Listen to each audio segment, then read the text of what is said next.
darkest hour.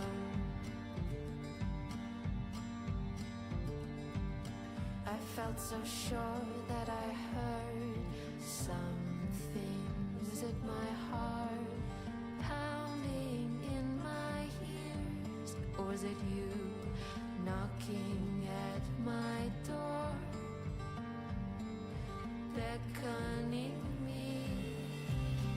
The night is mine and I'm following her.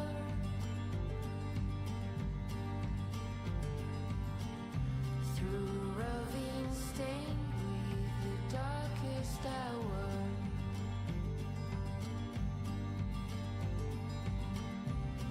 The night is mine, I don't care where she goes.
grace that full my heart to fear, and grace my fears relieve.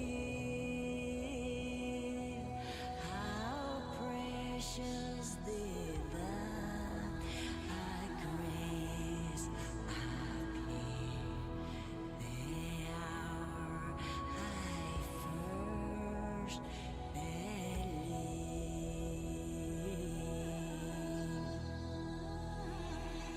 Oh, many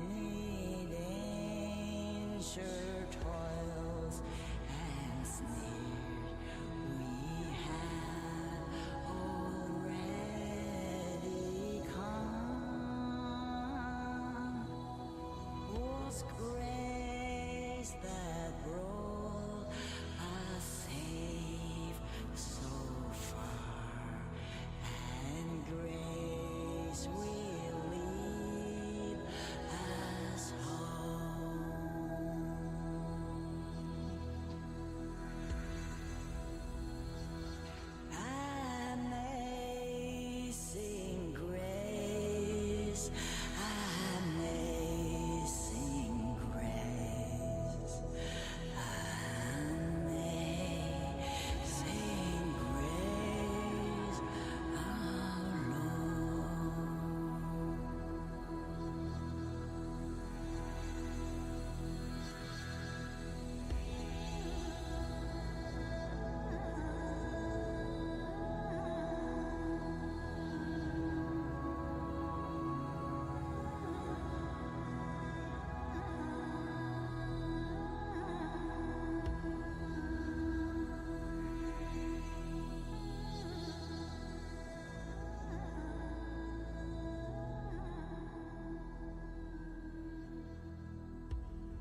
Good evening, everyone.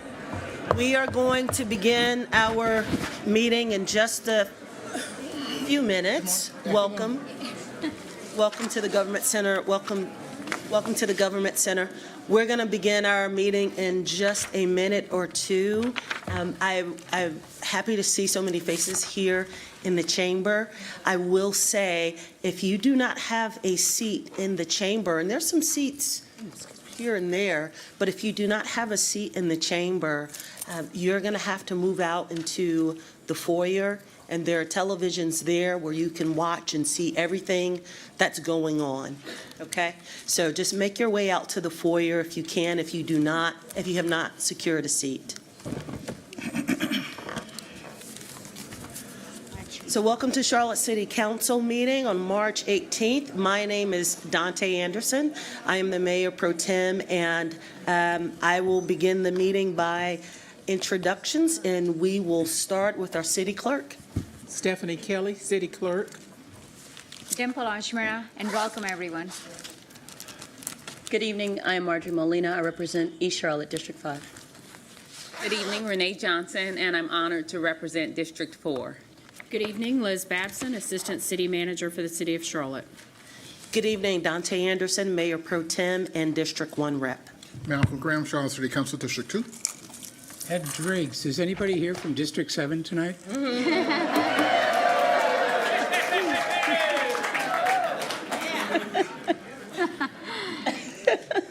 Jarek Bakari, District 6.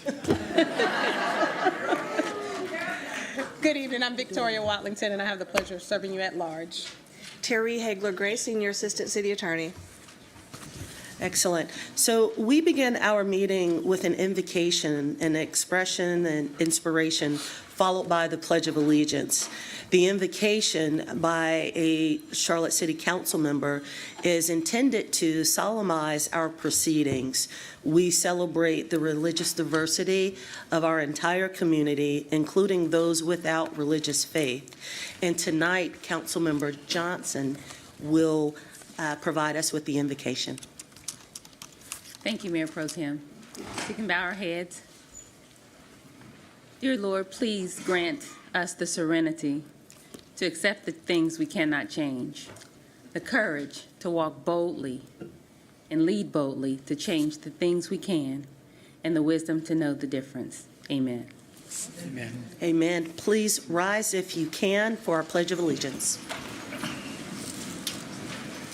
Pledge allegiance. I pledge allegiance to the flag of the United States of America and to the republic for which it stands, one nation, under God, indivisible, with liberty and justice for all.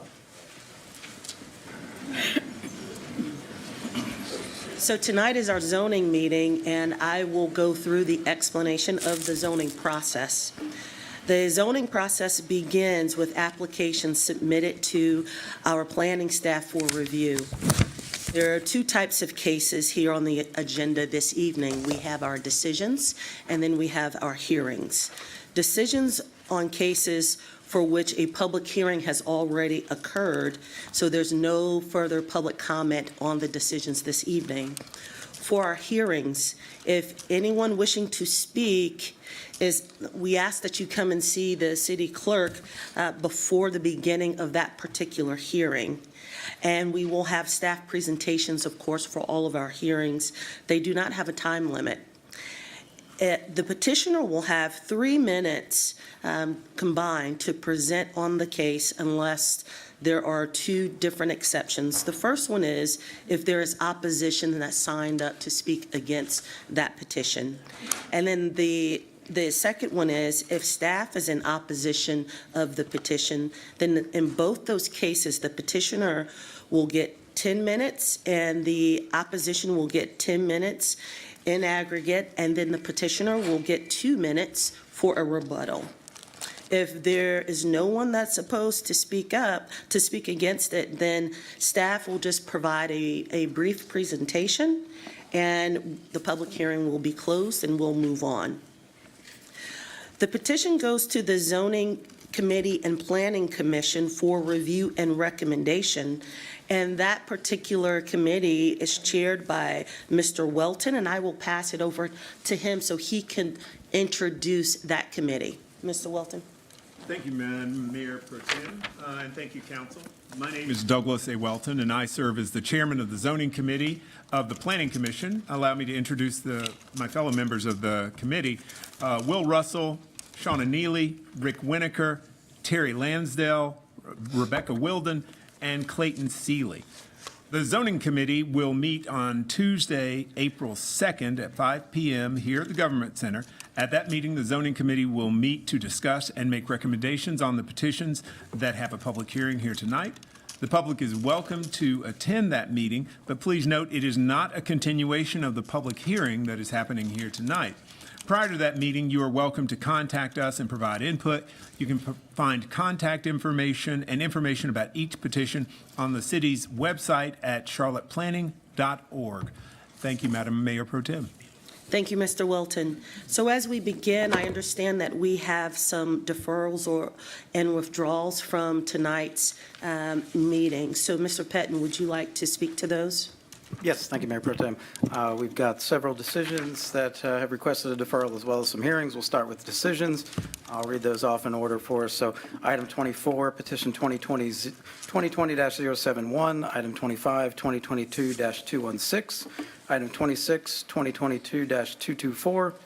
Item 27, 2023-015. Item 28, petition 2023-091.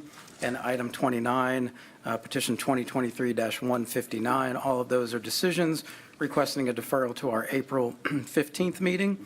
And then we have two hearings that are requesting a deferral at this time. Item 35, which is 2023-033 by CRD Elizabeth LLC, and item 36, 2023-154 by the Paces Foundation. Both hearings requesting a deferral to April 15th as well. And that's all we have. Thank you, Mr. Pettine. So as we begin with our decisions, we will begin with the consent agenda. We need to make a motion and approval on those? I'm sorry. Yes, do I have a motion to approve the withdrawals from the decisions and the So moved. hearings? Second. I have a motion and a second. All in favor, raise hands. Any opposed? Okay, that is unanimous. So as we move on to the consent agenda, we have a consent agenda that has to meet a certain set of criteria. Each petition that's a part of the consent agenda. Let me read to you what that criteria is. There has been no public opposition to the petition at the hearing. The zoning committee has recommended approval, and there are no changes after the zoning committee's recommendation, and staff recommends approval. Tonight, we have petition numbers 3 through 23 that may be considered in one motion, except for those that would be pulled by a council member. Are there any consent items that council would like to pull for question, comment, or a separate vote? Ms. Mayfield. Thank you. For separate vote, I would like to pull item number 5, 11, 21, and 19. Okay. Ms. Watlington. 9, 10, 13, and 4.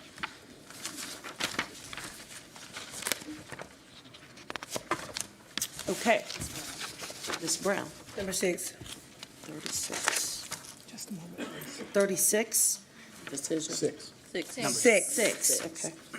Number 6. Any others? Move to approve whatever's left. So may I have a motion to approve the following petitions and adopt the zoning committee's statement of consistency for each of these petitions as they appear in our agenda as the council's own? And I will need to go through and read each petition number. Petition 022-029. Petition number 2023-034.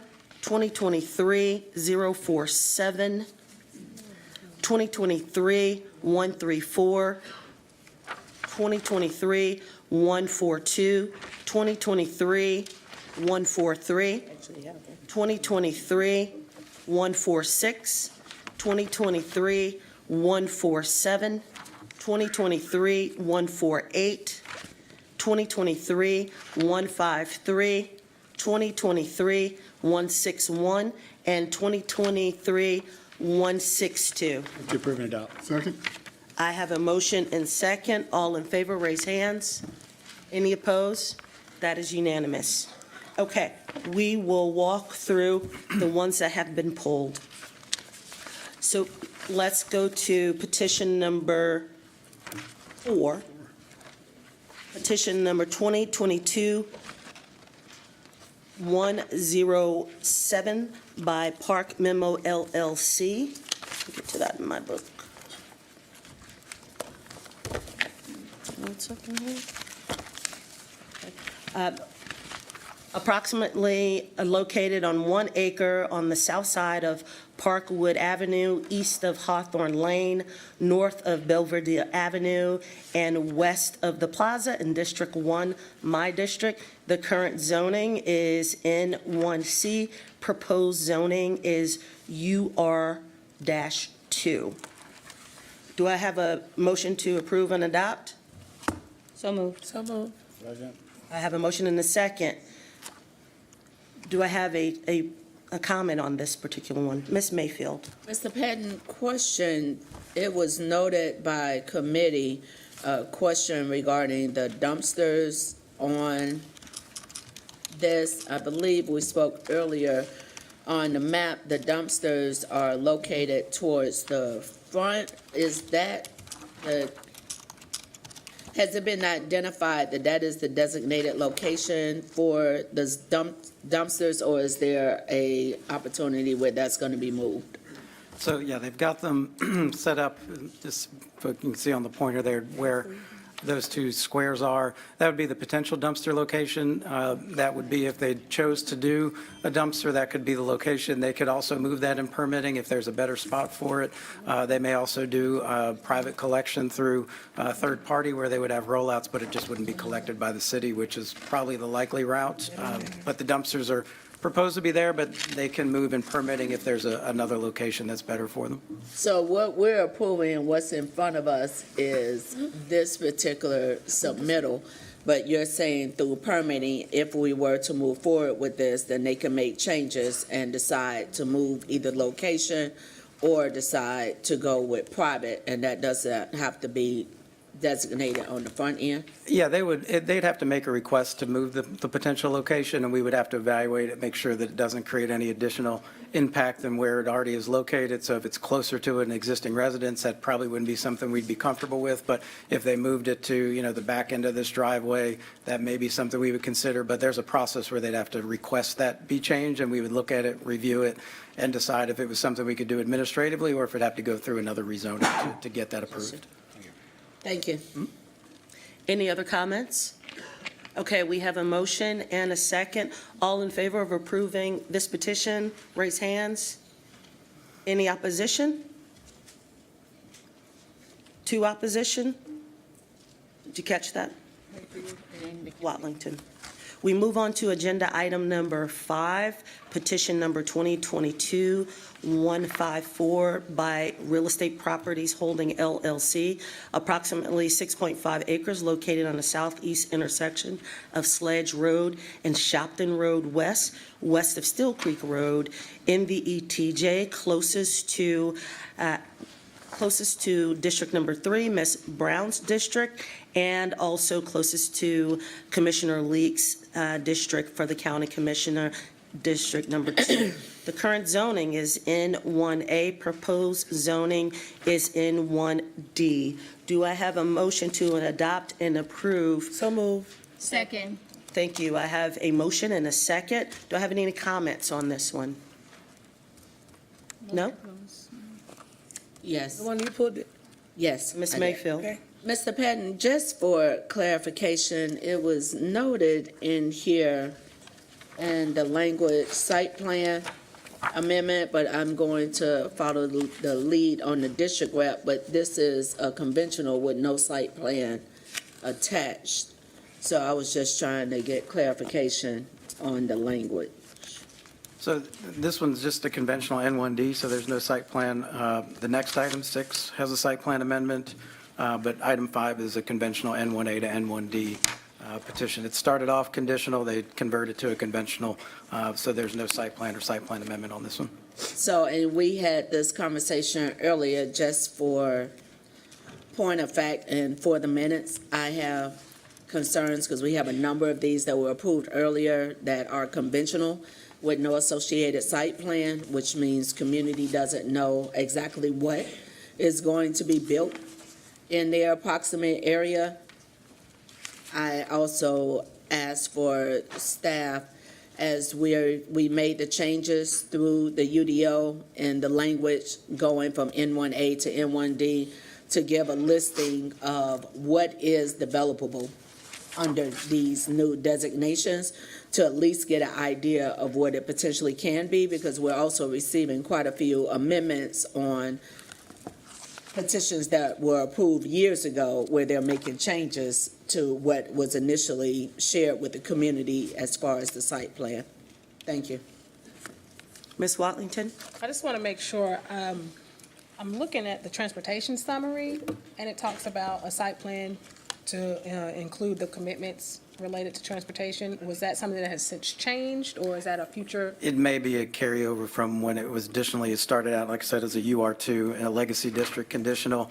The outcome for development, they felt they could get a similar outcome just doing a conventional N1D. And that may be just a holdover from that initial analysis of the site plan that was submitted sometime, I guess was, let's see, January of 23. And we believe that what's allowed in the conventional or what's required under the policy, that these shared use paths and the left turn lanes are going to be included? So they would have to meet whatever the requirements are for the street maps for that location. I don't know off the top of my head what that streetscape would require for Sledge Road or Shopton. We can certainly try to get that answered for you while we're standing here. But they would have to make sidewalk and streetscape improvements. It just depends. I'm not sure, like I said, at the top of my head, what the width of those sidewalks would be.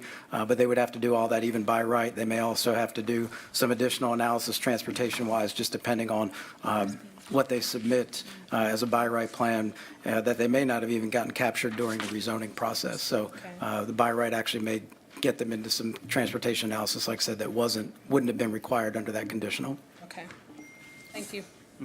Any additional comment? Okay, I have a motion and a second. All in favor of the motion, raise hands.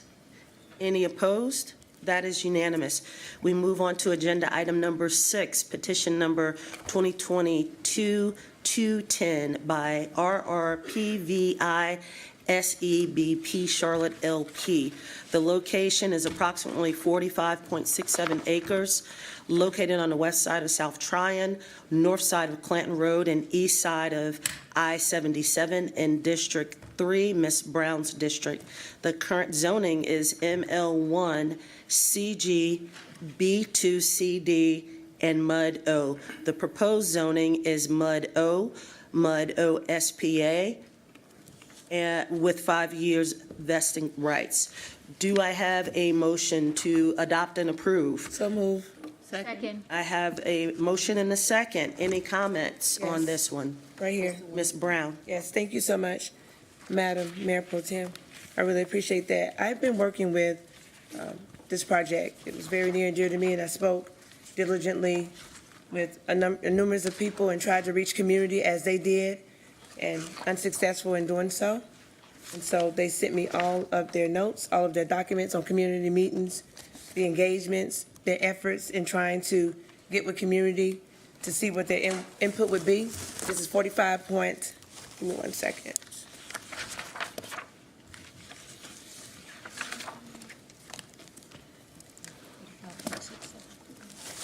Thank you. 45.67 acres, and I was concerned about that. And so they have been very cooperative. I went down to the site to look at it, and so moved to adopt Thank you, Ms. Brown. I just wanted to put on the record that I did speak with them, got extensive community engagement and contacts, and I even reached out to community that did not reach back to me as well. I'm responsive, so I'm moving forward. Thank you, Ms. Brown. I will say that I was engaged in this one as well, and this is such a robust petition that they'll have to come back for additional aspects of this one, and I'm hopeful that the community will be engaged when that Well, occurs. they're willing to do that. We've had that discussion as well. Yes. We've talked about that because it's so extensive, it's a large amount, and they're willing to do that as well. Thank you. Any additional comment? All right, I have a motion and a second. All in favor of approving the motion, raise hands. Any in opposition? Ms. Mayfield's in opposition.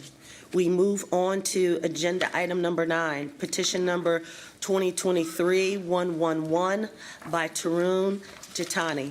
The location is approximately 1.88 acres located along the north side of Henderson Circle, west of Old Statesville Road, and south of Ratcliffe Lane in District 2, Mr. Graham's district. The current zoning is MHP. The proposed zoning is N1C. Do I have a motion to adopt and approve the zoning committee's statement of consistency as it appears in our agenda? So moved. Second.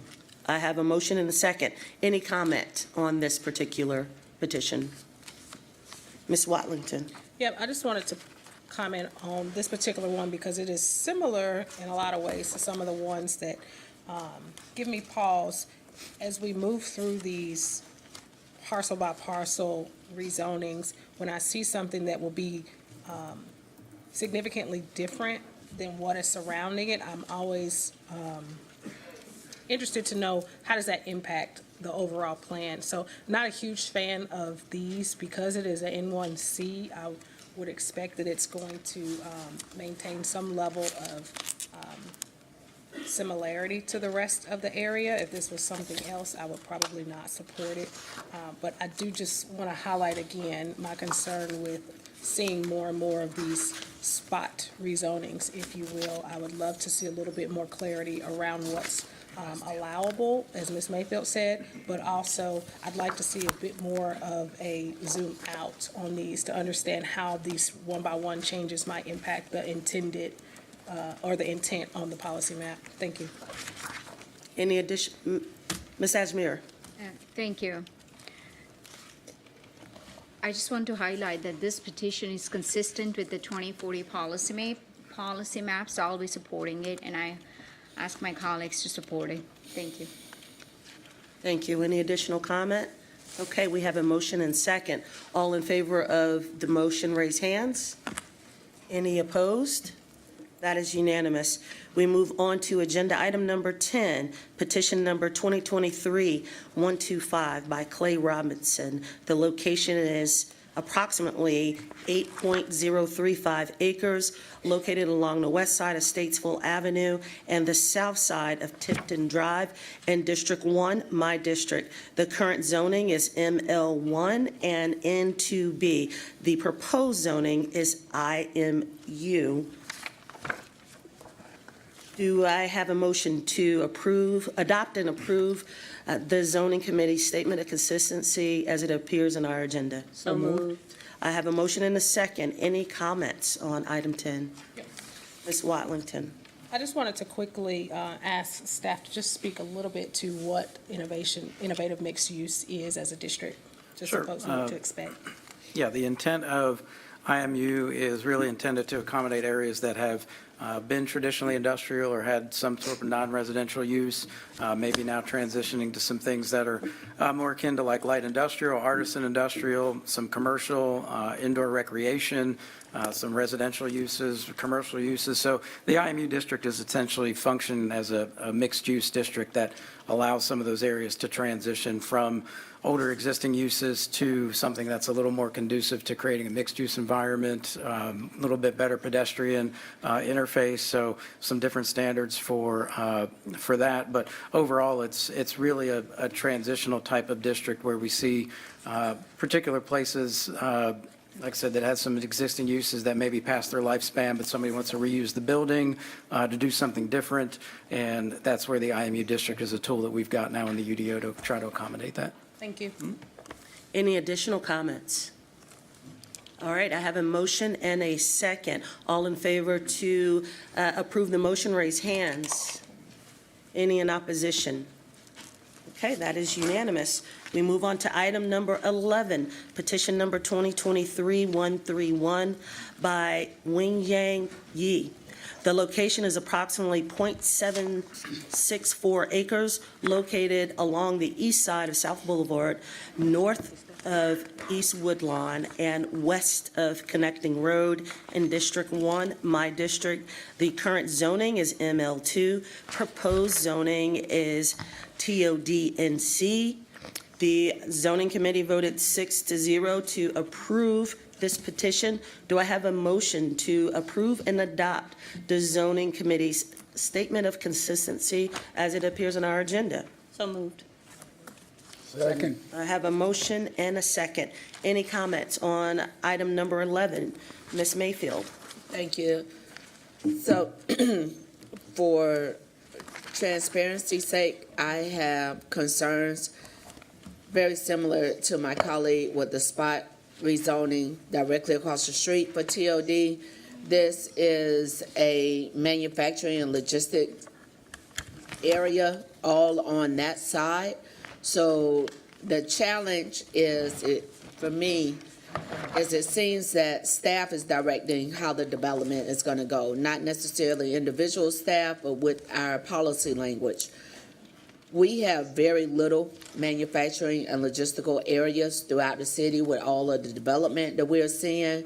To jump across to create TOD in this sliver, and again, with having a conventional rezoning with no associated site plan, not really having an idea if this is going to be a restaurant, if it's going to be housing, and for either putting it right in the middle of manufacturing could be a challenge. It could be a challenge moving forward with receiving calls of concern regarding noise and potentially environmental impacts.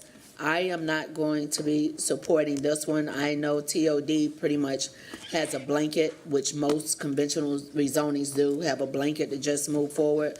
But I have concern without having a full picture of a plan while there is still active businesses, not having complete conversations to know definitely that if these businesses are looking to wind down, our approval opens the door for potential moving out businesses to try to create this TOD space, jumping from one side of South Boulevard over to the other. Thank you. Any additional comment? Okay, we have a motion and a second. All in favor of, to approve the motion, raise hands. Any opposed? There's 2 opposed. We move on to agenda item number 13, petition number 2023-138 by Sankofa Partners, LLC. The location is approximately .28 acres located along the north side of Roswell's Ferry Road and the southwest side of West Trade Street, west of Beatty's Ford Road in District 2, Mr. Graham's district. The current zoning is NC. Proposed zoning is TOD-CC. The zoning committee voted 6-0 to recommend this petition. Is there a motion to approve and adopt the zoning committee's statement of consistency as it appears in our agenda? So move. Second. I have a motion and a second. Any comment on, all right, Ms. Watlington? Yep, I just wanted to make sure that I understood from a community standpoint. I know that there is a good bit of businesses here, some of which have gotten support from the city in various ways. And so I just wanted to understand what was the overall thinking, if you will, as far as it relates to these existing businesses. Mr. Graham, I don't know. It's important to me to understand, based on what's here, that there has been some discussion with the community and they are amenable to this. Because it just says, I'm looking at the picture where it's got like Jet's Pizza and various businesses, and it talks about this actually being on the site. So I just want to make sure I understood if this was part of the overall plan for Rouse's Ferry and how to frame that.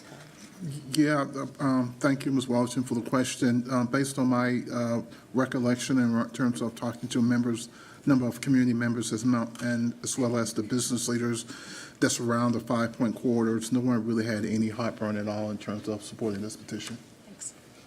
I will also add that during our hearing last month, Ms. Ward spoke to the level of her interaction with community, and they were supportive of this particular petition. Any other comments? Yes, and Ms. Ajmer? I think this aligns with our overall goals for moderate density. So I think this is a good land use that we have in front of us. Thank you. We have a motion and a second. All in favor of the motion, raise hands. Any in opposition? That is unanimous. We move on to agenda item number 19, petition number 2023-149 by Dickerson Realty Florida, Inc., located approximately on 0.2 acres, located on the south side of West Carson Boulevard and west of South Graham, north of West Palmer Street, and District 3, Mr. Brown's district. Current zoning is ML2. Proposed zoning is TOD-UC. Zoning Committee voted 6-0 in approval of this petition. Do I have a motion to approve the petition and adopt the zoning's committee's statement of consistency as it appears in our agenda? So move. Second. I have a motion and a second. Any comment on number 19? Ms. Mayfield. Thank you. I am supporting the district rep on this, but I am going to repeat that I have a challenge with the number of conventional rezonings that we are getting. Yes, this is under TOD, but these petitions coming in with no associated site plan is going to cause us a challenge and has already caused some challenges in neighborhoods throughout the city. Any additional comment? Ms. Brown. Thank you so much, Councilmember Mayfield. I'd like to address you and Dr. Watlington on the petitions. There's a lot of opposition on the positions when staffing is supporting the zoning in the committees. And so you guys being my predecessors, you never bring it to my attention until we get out on the dais, and I don't like that. And so I think that if there is an issue, I'm speaking. If there's an issue, I would like to discuss it as my seniors in this position instead of coming to the dais and shooting down everything. That's not the way we do business, and we shouldn't handle each other like that. So that's my opinion. Thank you, Ms. Brown. Let me just say that I want to make sure this is a land use discussion. This is a land use meeting. We need to keep our discussion connected to land use and the petitions that we have in front of us this evening. Well, add land use on the end of my sentence. Thank you, Ms. Brown. Ms. Watlington, do you have a land use comment? I've got a land use comment. Yep. Regardless of where I sit or who I represent from a constituency standpoint, if I have an issue, I'm going to say it on the dais every time. And I'm not asking anybody's permission sitting around this dais to say so. Land use. Thank you. Thank you. Thank you all. Thank you all. Thank you, Dr. Watlington. Thank you, Ms. Brown. Let's move on to the voting on this. We have a motion and a second on this petition. All in favor of this petition, please raise hands. Any opposition? Okay, that is unanimous. We're going to move on to petition, agenda item number 21, petition number 2023-158 by Kinsell Properties. The location is .99 acres, located on the southwest intersection of Tuckasegee Road and J Street, east of Thrift Road in District 2, Mr. Graham's district. The current zoning is ML2. The proposed zoning is IMU. The zoning committee has voted 6-0 in approval of this petition. Do I have a motion to approve and adopt the zoning committee's statement of consistency as it appears on our agenda? Move to approve and adopt. I have a motion and a second. Any comment on number 21? This was pulled from the consent agenda. Does someone have a comment? Thank you. Ms. Mayfield? Mr. Patton, still the same comment, just for consistency's sake, regarding conventional rezonings with no associated site plan and the potential impact that that's going to have on the city. Okay, thank you. Any other comments? All right, Ms. Johnson. I want to ask a question as a follow-up to Councilmember Mayfield. This is the nature of the UDO, right? I mean, would you say, can you just explain that? Sure. Because that was the reason that those of us who were opposed to the UDO were opposed because of this situation. So can you just explain that, why we're approving Yeah, that? I think- And the goal, if it's my understanding, is to see more of these on the consent agenda. Is that correct? I mean, conventional petitions, I think, are something we will probably continue to see more of. We did put a lot of conditions and a lot of things that we learned over years of time of doing conditional rezonings into the UDO for development standards, so things like height transitions, required buffers, step backs, things like that we would typically condition.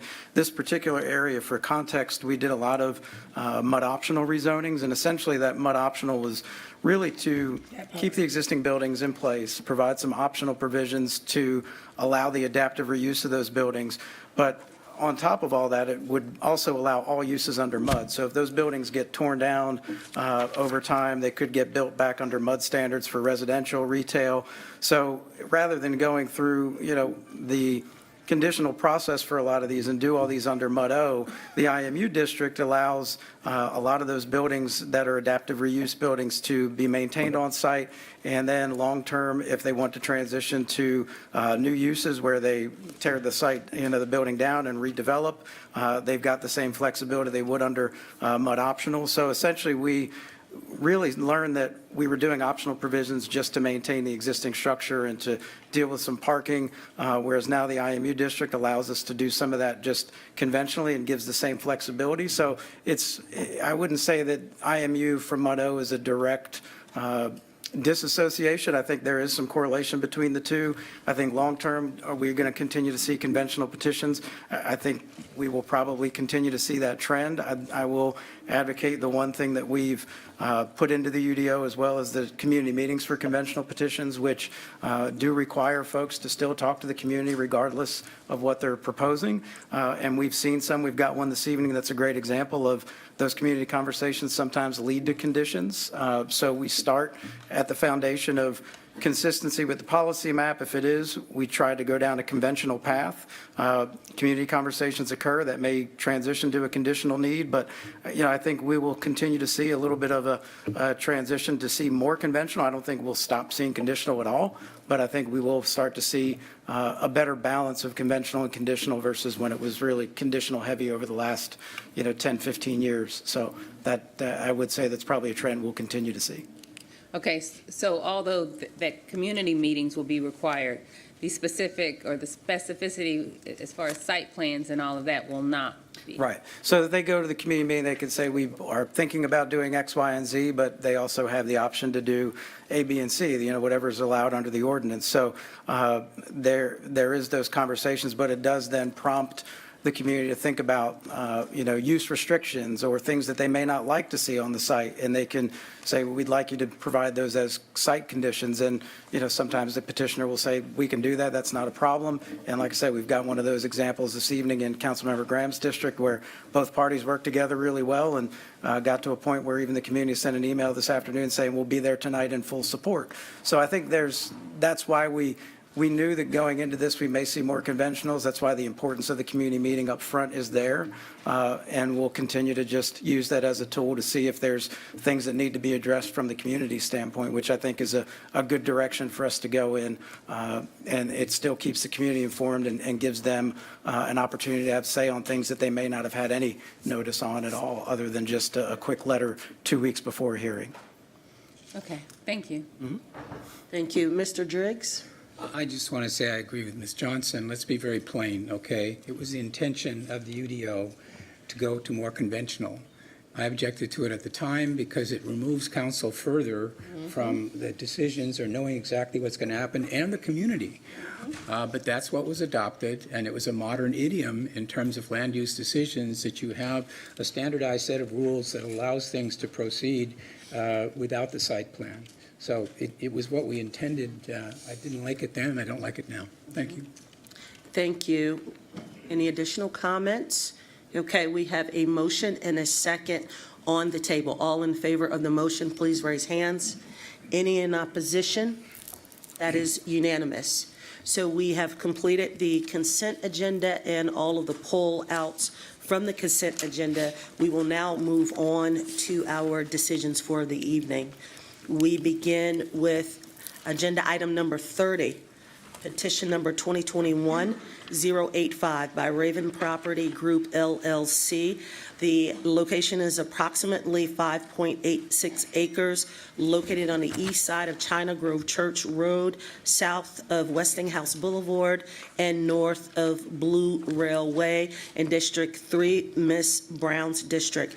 The current zoning is ML1, ML2, and N1B. The proposed zoning is I2CD. The zoning committee voted 5-2 to recommend denial of this petition, and staff recommends approval of this petition upon resolution of outstanding issues related to site and building design. Mr. Pettin, would you like to proceed with the presentation? Sure. No significant presentation from us. Like I said, the zoning committee was not supportive of this petition. Staff was asking for some additional buffering against the church use to the south, mainly to anticipate some potential transition long-term for that site to potentially be redeveloped. Just wanted to ensure that there's adequate buffering between the existing use and what could potentially be a residential use next door if the church does eventually transition to a different, different use long-term. Zoning committee was supportive of that request. They reflected that in their recommendation. Our request is still outstanding. It's my understanding the petitioner has not been able to accommodate that due to some additional constraints from the neighboring property, but we still feel that that's an important component, so that's why it's still an outstanding issue for us that hasn't been rescinded. But council is free to vote on this and either disregard the outstanding petition. If you do vote in a favorable recommendation or in a favorable way, you would have to then use staff's recommendation as your statement of consistency versus zoning committees. We don't have any issue with the project itself. Our issue is just with that additional request for some buffering and screening just to the south. Thank you. So is there a motion to approve?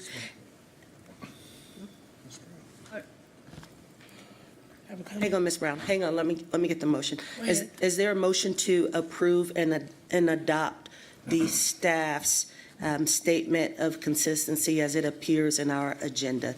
Do I have a motion to approve and adopt? Yes. Second. I have a motion and a second. Ms. Brown? I have comment, yeah. So I've been working with them on this petition, and I went out to the site, and they had fixed some of the concerns that staff had in the beginning. And so, to me, as a district rep, or closest to the zoning position, to go out and meet with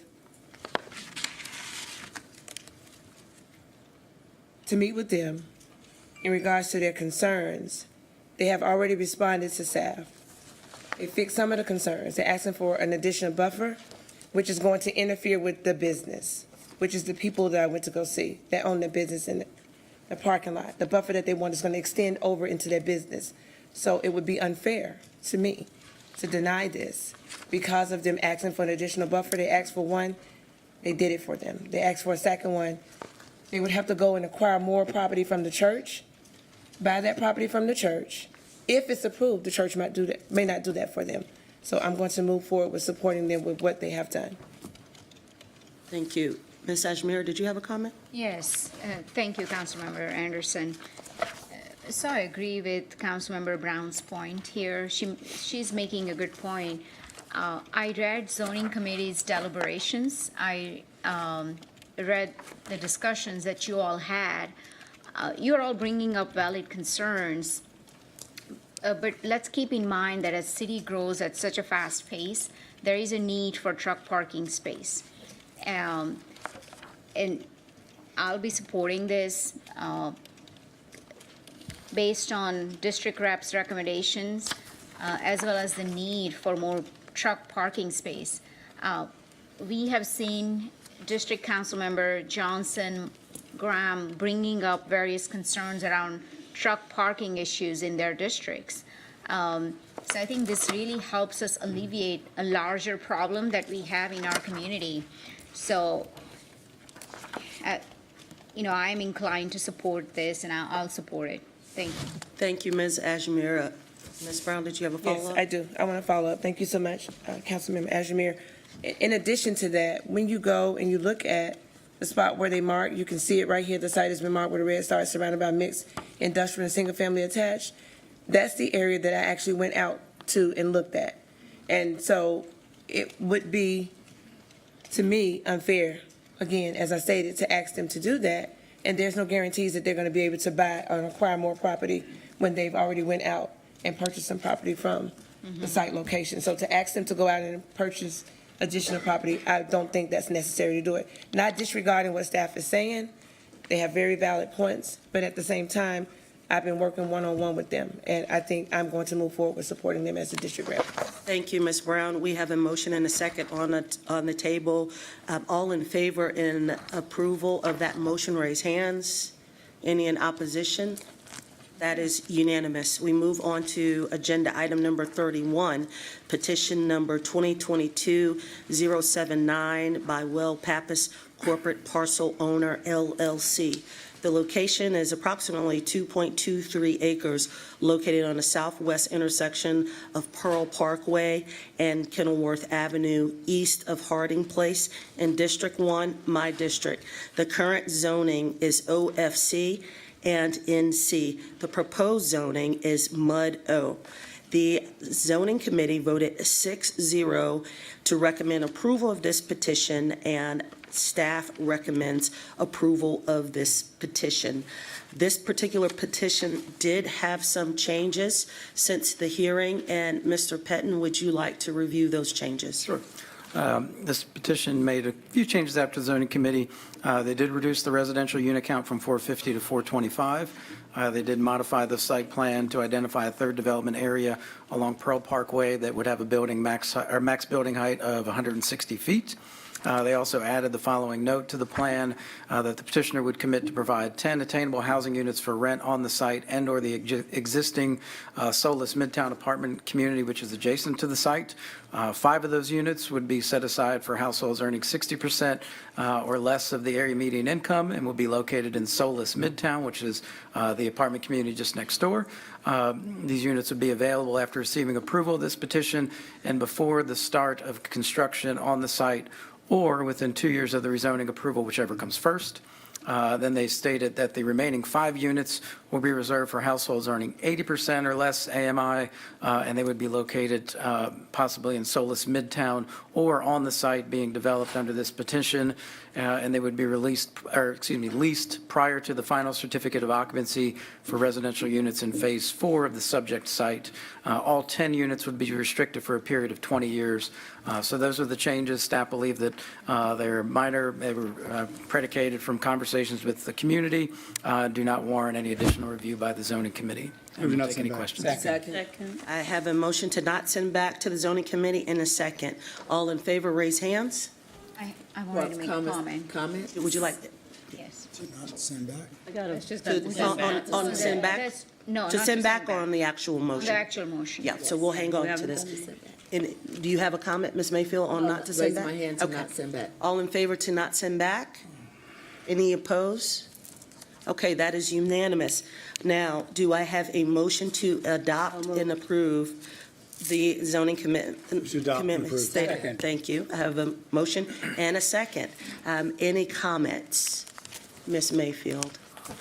Thank you. First, I would like to extend my condolences to the Pappas family. Unfortunately, they have had a number of deaths in the family and travel. I also want to thank Mr. Pappas. We were able to connect and have a conversation. One of the questions that recently came to me at my town hall meeting is regarding our developments and bus stops. Some of our bus stops have coverings, some have seatings. It's not necessarily consistent. Some just have the sign. So he was able to send me a little map to give an idea of just in the immediate area as we're doing new developments and we're working to get bus stops, having some consistency to have not only seating and a shelter against the elements, and identifying the number of covered bus stops that we have, which is a greater number than the ones that we have uncovered in the area, and also to recognize that identifying the workforce housing units helps us to get a little step closer to our goal. Thank you. Thank you, Ms. Mayfield. I would like to add that Mr. Pappas has worked with the community since the hearing, and he heard them loud and clear at the hearing and has worked and gone back and forth with the community. So we have, in this case, a tremendous example of a developer who is not only dedicating funds to the Housing Trust Fund, which will allow additional affordable housing units to come online, but has also worked with the community to address height issues, to address affordable units on the site and his adjacent properties that he owned for workforce housing for 60% AMI and 80% AMI. And the community is in support of this particular motion. And I want to just commend Mr. Pappas for staying at the table and working with the community, listening to the community, and we're in a really great place, and the community does support, both communities, the DCA, the Cherry community does support this. There was just one outstanding question from the Cherry community, which was about allocation of the donation to the housing fund and having that allocation invested in a particular site. But as our policy, we don't do that. We have a land policy, a criteria that we utilize the Housing Trust Fund dollars for, so they can rest assured that those affordable units will go online in the overall community. So I'd like to thank Mr. Pappas for working, and thank you for the desired outcome of the community. Ms. Johnson. Thank you, Mayor Pro Tem. I'd also like to extend my condolences to the Pappas family, and thank you for the concessions. Thank you for this example of collaborative approach and development. And also, I want to thank the residents who came out and spoke last month and set their expectations and asked council for accountability and for advocacy. So I want to thank the residents, Reverend Garner Mullins and the other ones that came out, and also Peter Pappas. This was an example of how we should work, I think, in moving forward in a growing city. So thank you. Thank you. Thank you. Ms. Ajmer. Thank you. I agree with remarks that's been made by my colleagues, Councilmember Johnson, Anderson, and Mayfield. This is a great example of collaboration where community and developers work together. So it's a win-win where we have been able to deliver on affordable housing, environment sustainability, especially LEED certification, MWSBE commitment, and thanks to Cherry community for working really hard with Mr. Pappas and his team and pushing our community forward.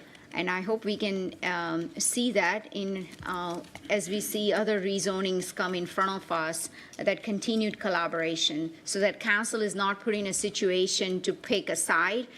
It should always be where it's a win-win for both parties. Thank you. Thank you. Ms. Brown? Yes, thank you. Mayor Pro Tem. Mr. Pappas, I want to say condolences to you and your family, and definitely you are a genuine, authentic example of how we should move forward and how we should move in our community. The people that came out, you listened to them, you spoke, they spoke, and it was a great collaboration, and I'm happy to support you. So thank you so much. Thank you. We have a motion and a second on the table. All in favor of the motion, raise hands. Any opposed?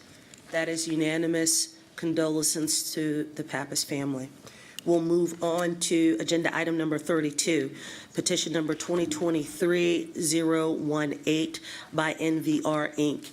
The location is approximately 14.2 acres located on the north side of Ridge Road east of Odell School Road and west of Moorhead Road in the ETJ closest to District 4, Ms. Johnson's district, and for District 3 in the Board of County Commissioners, Mr. Dunlap's district. The current zoning is N1A. Proposed zoning is R17MFCD.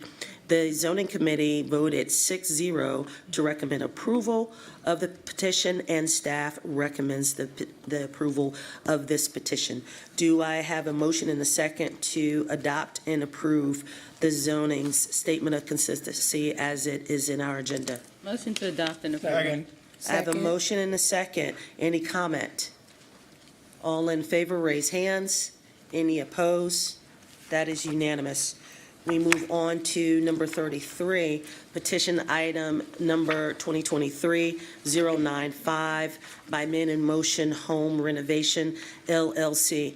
The location is approximately 1.988 acres located on a dead end of Pickway Drive, west of North Graham Street in District 1, my district. The current zoning is N1A. Proposed zoning is N1ECD. The zoning committee voted 7-0 to recommend approval, and staff recommends approval of this petition. Do I have a motion to adopt and approve the zoning committee's statement? I have a motion and a second. Any comment? Ms. Mayfield. I just want to highlight those that were in attendance for the hearing and the residents that have reached out to us and emailed that they still have concerns and are in opposition of this particular project. Yes. So I also wanted to say during the hearing, we heard opposition from neighbors. I actually went out and walked the site with the neighbors. There was a particular question around having easements for Charlotte water and storm water, and that was a dear concern to the residents. And that has been addressed very clearly from the petitioner. I will say that there is still some consternation from some of the neighborhood, incredibly intense, but it is increased density relative to what they've seen. This is allowed, and the zoning committee went and looked at this really well and approved this unanimously, and so did staff. And so I thank my colleagues for helping me to get this pushed back at the last meeting to make sure that we address the needs around easement. So thank you for that. Any additional comment? All right, I have a motion on the floor and a second. All in favor of the motion, raise hands. Any in opposition? You're in opposition? Yes. Ms. Johnson's in opposition. We move on to agenda item number 34. Petition number 2023-178 by Crossland SC Communities. The location approximately 2.96 acres located south of Arrowwood Road, east of Microsoft Way, and north of Hanson Road in District 3, Ms. Brown's district. The current zoning is OFC, and the proposed zoning is RCCDEX. The zoning committee voted 6-0 to recommend approval of this petition, and staff recommends approval of this petition as well. This particular petition did have some changes since the hearing, so Mr. Pettin, would you like to review those changes? Sure. 2023-178 is adding some of the following notes to the conditional plan after the zoning committee's recommendation. The two notes state, the first, the petitioner shall use a diligent good faith effort to obtain applicable low-income tax credits during the applicable application period over 1 year after the approval of this rezoning. In the event that after the exercise of those efforts, petitioner is not able to obtain those low-income tax credits or other required funding, the site may be developed without regard to the affordable housing commitment. So essentially, if they don't get those tax credits in about a year period after they make that attempt, they could just go to a market rate project. And then the second note that they added was that the petitioner would provide following mitigation options to comply with points required by the Comprehensive Transportation Review, or CTR. And those are all loading and solid waste pickup will be located within the site. Missing or deficient sidewalks will be constructed along the site's frontage and provide a covered bus stop along the site's frontage across from Arrowwood Road. Just a quick point of context on the first note, that's not an uncommon note that we see on some of these types of projects. That funding cycle sometimes is competitive, and they don't have a long time to wait to move forward if the project doesn't get some of those tax credits to do an affordable project. So we have seen that note in the past on these types of petitions. So I just wanted to point out that that's not an uncommon thing that we do include on these, just to give them some options. Should they not get those credits, they don't have to then come back forward for rezoning just to remove that note. So just wanted to point out that's why that's on the paper now. So I don't believe that warrants a review by zoning committee, and we'll be happy to take any questions. Do I have a motion not to send back to zoning committee? So moved. I have a motion and a second. All in favor, raise hands. Any opposed? Okay. Do I have a motion to approve and adopt the zoning committee statement of consistency as it appears on our agenda? So moved. Second. I have a motion and a second. Any comment? Ms. Mayfield? Mr. Patton, just for clarification, what is considered a stacked development? How is that different than just multifamily? A multifamily stacked, is that what you're asking? Well, no, the language that we had with the petition is that this is I was just wondering why we use the language stacked versus identifying it as a multifamily. So there is a little bit of a difference. I'm trying to look up the definitions. It's essentially multifamily. It's just the form of the building is more of a stacked building than maybe your typical kind of garden style type of multifamily. But it's just a different term that we've got in the UDO just to better define some differences between building form for a multifamily project. Okay, I was just wanting clarification on that. Okay, we have a motion and a second on the floor. All in favor, raise hands. Any opposed? That is unanimous. That concludes our decisions for the evening. We will transition on to our hearings. And we will proceed with agenda item number 37, petition number 2023-174 by Charlotte Planning, Design, and Development text amendment.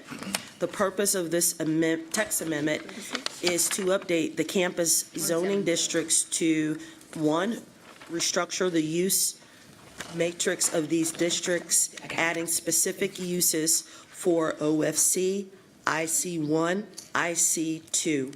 And secondly, to modify the prescribed conditions for certain uses allowed in the campus zoning districts.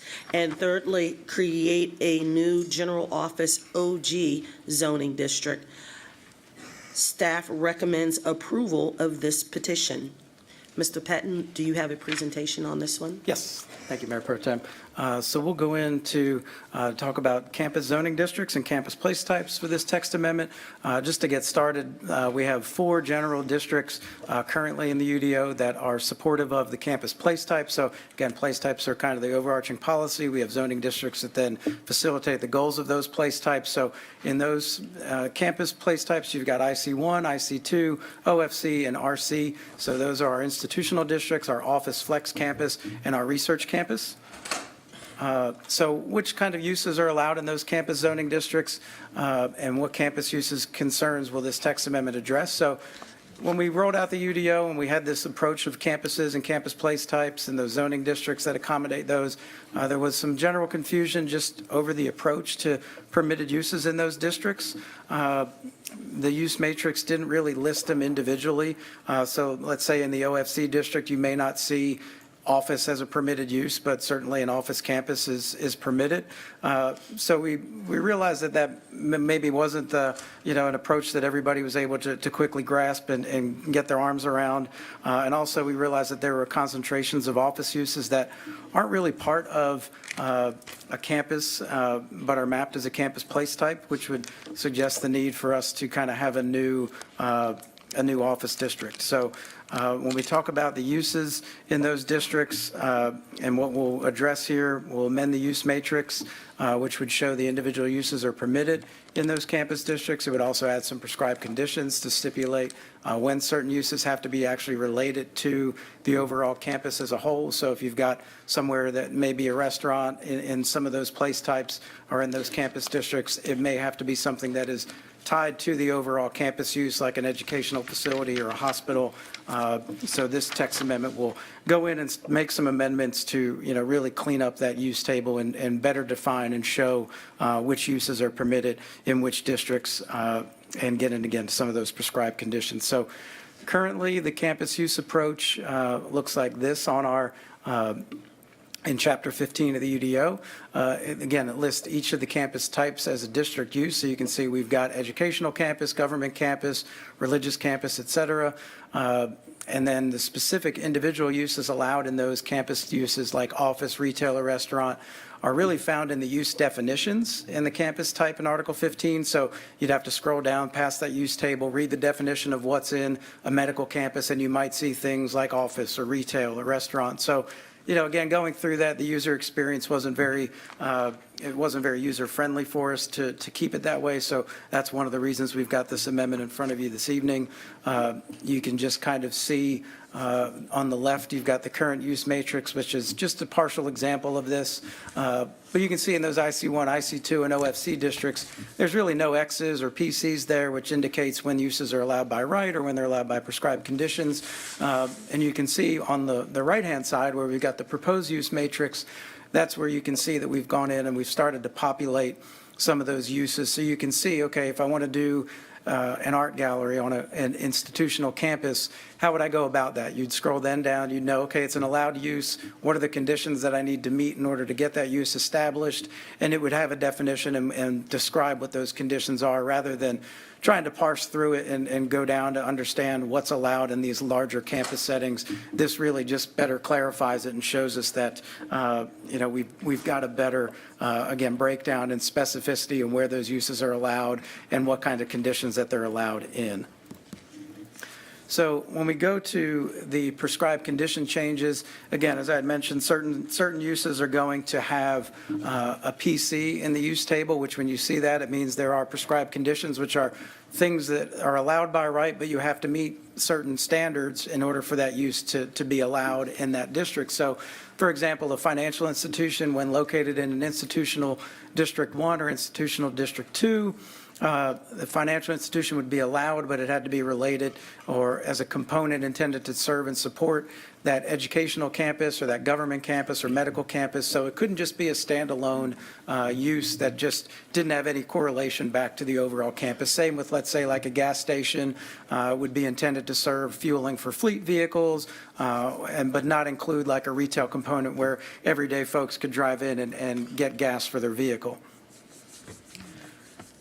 So when we also got into this, we realized that we have a potential need for a new standalone office district that also isn't necessarily just correlated to a larger campus overall. Think about our standalone medical uses that may be in some areas nearby here on Randolph Road that are part of a campus place type, but they may not be directly related to one of the hospital campuses there. They're just a standalone medical office or other type of supportive office. So creating a new office district would help us to better recognize where those standalone office uses could be established and give some flexibility to folks that want to establish those types of uses so they don't necessarily have to be correlated back to a hospital campus or an educational campus or religious campus. We really will then have a good standalone office district that could be supportive of or supplemental to those institutional campuses, or again, they could just be their own standalone office use itself. So when we get into the new general office district, rather than calling it the GO district, we flipped it and we're referring to it as the OG district, which is office general. Some areas are mapped as campus place type, but again, they're predominantly office uses, and they may be appropriate in some office-based areas that are mapped as commercial place types. So it gives us some flexibility to have a general office district. I believe we have even a request later this evening that's an ML district existing. They want to go to a commercial district condition. traditional, just to put an office down. This would be a potential district that they could have used that would have been supportive of that campus place type as well, but also allowed them to just have a standalone office use. So no existing UDO zoning district really works well for these types of standalone office districts or these uses. So again, that's why we felt the need to create a new standalone general office district, again, referred to as OG.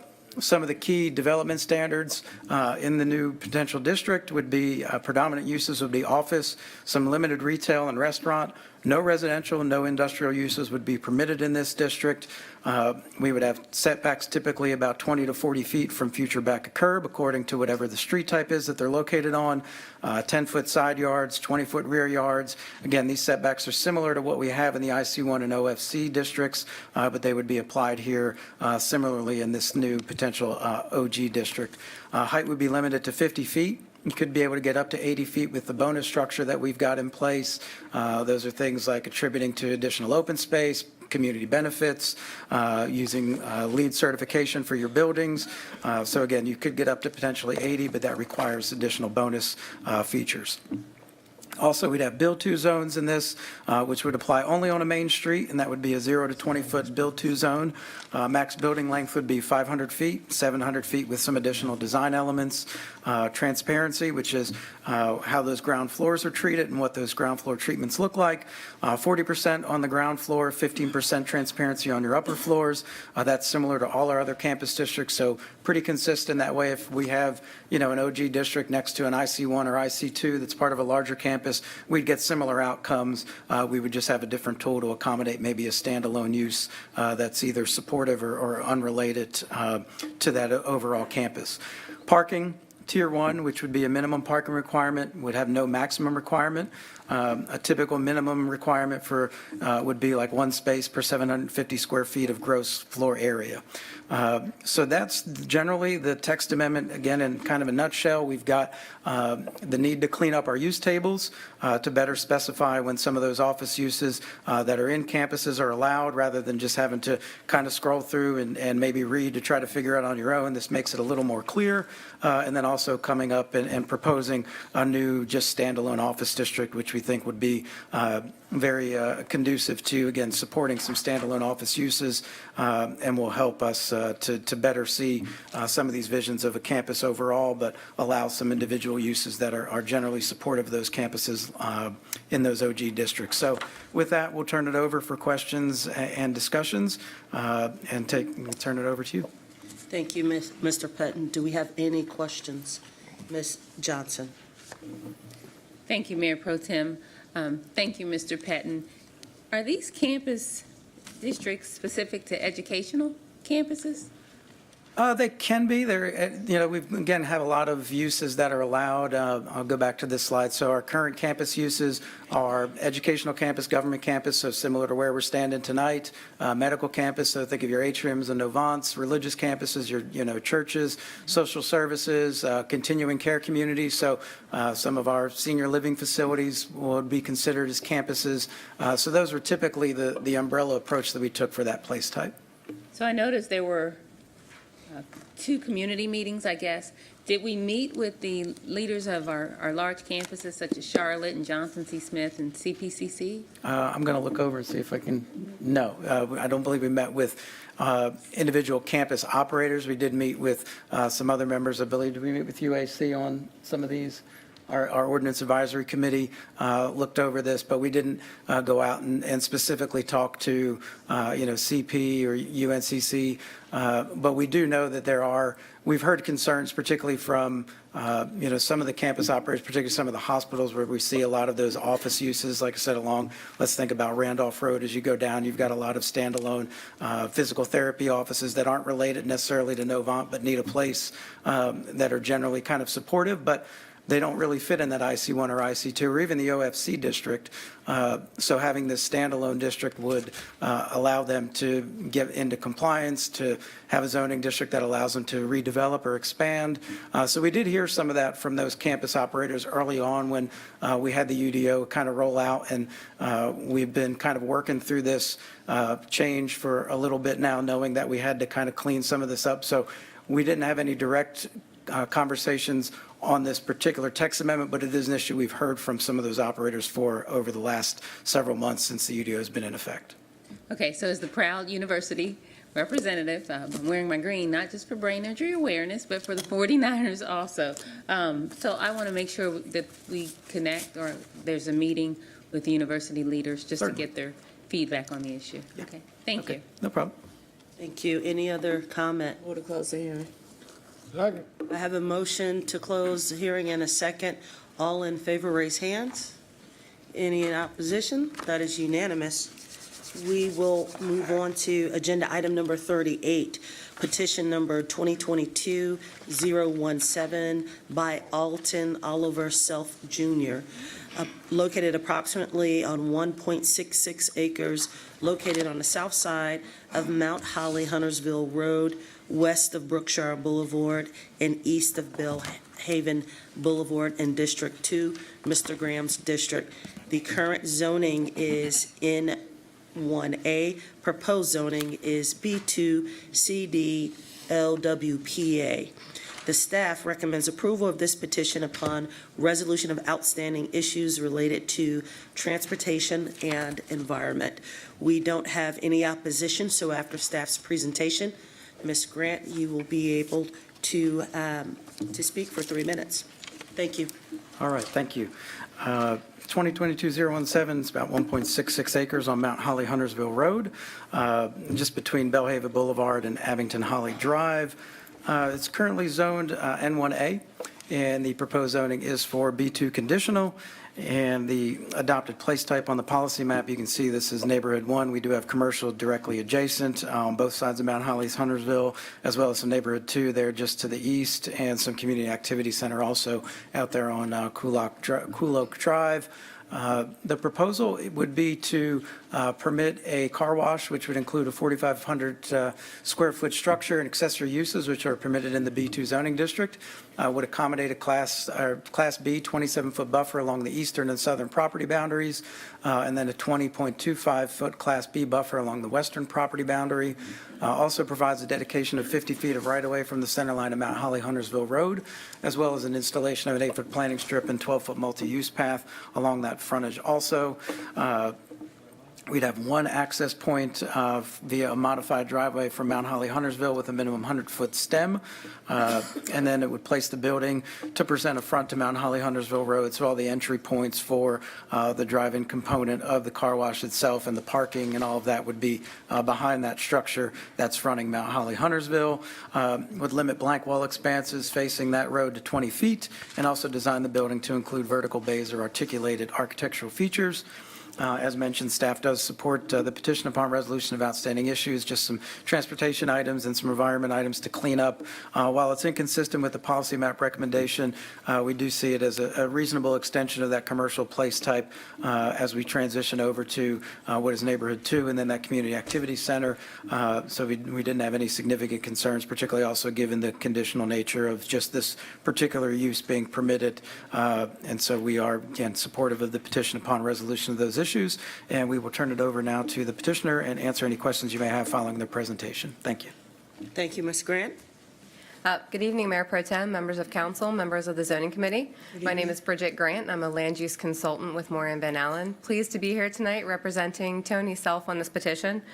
As you can tell from the date on this petition, we started this in 2022, and as it does sometimes, it took us a little time to work out the details. Dave did a great job describing the site, its consistency with the surrounding land uses. This goes out a little bit further, showing you how close it is to all that existing commercial place-type zoning. So we are happy to answer any questions. We're pleased to have no speakers in opposition and staff support. Thank you. Thank you. Move to close. Second. I have a motion and second to close public hearing. All in favor, raise hands. That is unanimous. We move on to agenda item number 39, petition number 2022-121 by RK Investments, Charlotte LLC. The location is approximately 53.07 acres located on the east side of Elm Lane and west side of Ray Road, south of Bevington Place in District 7, Mr. Driggs District. The current zoning is N1A. Proposed zoning is UR2. with 5-year vested rights. Staff does not recommend approval of this petition in its current form. We have several people to sign up to speak for and against. So after staff's presentation, Mr. Carmichael, Mr. Langston, and Goddard and Braze will have 10 minutes to speak in the affirmative, and then we'll have those against, Mr. Daniel Polson, Garland Green, Ms. Lisa Rudisill, Jacques Whitnell, Claire Rosser, and Randall Poor will have 10 minutes in aggregate to speak against, and the petitioner will have 2 minutes for a rebuttal. Thank you. Just waiting for our presentation to come up on screen. All right. All right, thank you, Mayor Pro Tem. Petition 2022-121, it's approximately 53.07 acres located on the east side of Elm Lane, west of Ray Road, south of Bevington Place. The existing zoning is Neighborhood 1A. Proposed zoning is for UR2 conditional with 5 years vested rights. And the adopted place type on the policy map does recommend Neighborhood 1. You can see we have some commercial at the intersection there of Bevington and Ray, as well as some Neighborhood 2 on either side of that, and some parks and preserves, which represents some of the holdings for where the greenway trails are in that general area. So the proposal for this petition would split the project into 3 development areas. You've got A, B, and C. You can see those kind of outlined as best as we could on the map there in front of you. Overall, the project's proposing a total of 640 dwelling units. Up to 500 of those would be multifamily, potentially age-restricted multifamily dwelling units, continuing care retirement, which is either independent or dependent, or a combination thereof. So that's, again, the overall kind of up to multifamily units that could be developed on the site. So when we break this down into 3 development areas, you've got development area A, and in that development area, they're proposing 300 total multifamily dwelling units, which again would be either age-restricted multifamily, continuing care retirement community comprised of independent and dependent living units. Then we move to area B. That would allow for multifamily dwelling units or age-restricted multifamily dwelling units and a minimum of 49 single-family attached dwellings. That does allow some conversion rights to transfer some units from development areas into this one. So you can see that that's one of the aspects of this project where we do have, and projects of this nature, we do see conversion rights quite a bit between development areas. So moving into development area C, that one's up to 91 single-family attached and detached dwelling units. So a minimum of 15 of those 91 units would be single-family detached homes. Maximum building height for the single-family detached and the townhome-style products would be 48 feet, which is consistent with most residential zoning districts. Maximum building height for all the other buildings and the multifamily components could be up to 65 feet. There are architectural commitments which are pulled into the plan as well. Those are things like preferred building materials, pitched roofs, blank walls, raised entrances, recessed garage doors, covered stoops, building orientation, massing, and screening. Does provide amenities which would include things like a swimming pool, fitness center, trails, benches, and a pond. Also would provide a network-required east-west public street, which would connect Elm Lane to Ray Road. That street would be built with an 8-foot planting strip and 8-foot sidewalk along both sides. The petition is also proposing to construct an 8-foot wide planting strip and 12-foot multi-use path along the site frontage on Ray Road, and then also would construct an 8-foot wide planting strip and 12-foot multi-use path along the frontage of Elm Lane. There'd also be an internal multi-use path which would connect Ray Road and Elm Lane to one another and propose a bridge connecting to the 4 Mile Creek Greenway. It also commits to construct an 8-foot wide elevated pedestrian connection in conjunction with Mecklenburg County and then donate the connection and easements to the county for future maintenance. It does also note that in the event the petitioner cannot obtain approvals, permits, or donation of those easements from Mecklenburg County required to construct the elevated connection, the petitioner shall have no obligation to install that connection. Would also provide a minimum of 50-foot wide landscape area along the southern boundary planted to a Class C standard, so that's 50 feet, and that's just that green area, again, along the south side here. Also provides a number of transportation improvements which are a result of recommendations of the traffic study. Those would include things, including but not limited to restriping of Bevington Place between Burkdale Valley Drives and the shops at Piper Glen, installing pedestrian crossing beacons, constructing turn lanes, installing a traffic signal, constructing a full access intersection, and also installing pedestrian crossing beacons on the west side of the shops at Piper Glen driveway. So again, those are just some examples of what's in that traffic study. It was very comprehensive. We do have CDOT staff on hand if you have specific questions about that and any of the outcomes of it, but those are just some of the examples of the transportation improvements associated with this potential project. As mentioned, staff does not recommend approval of the petition in its current form.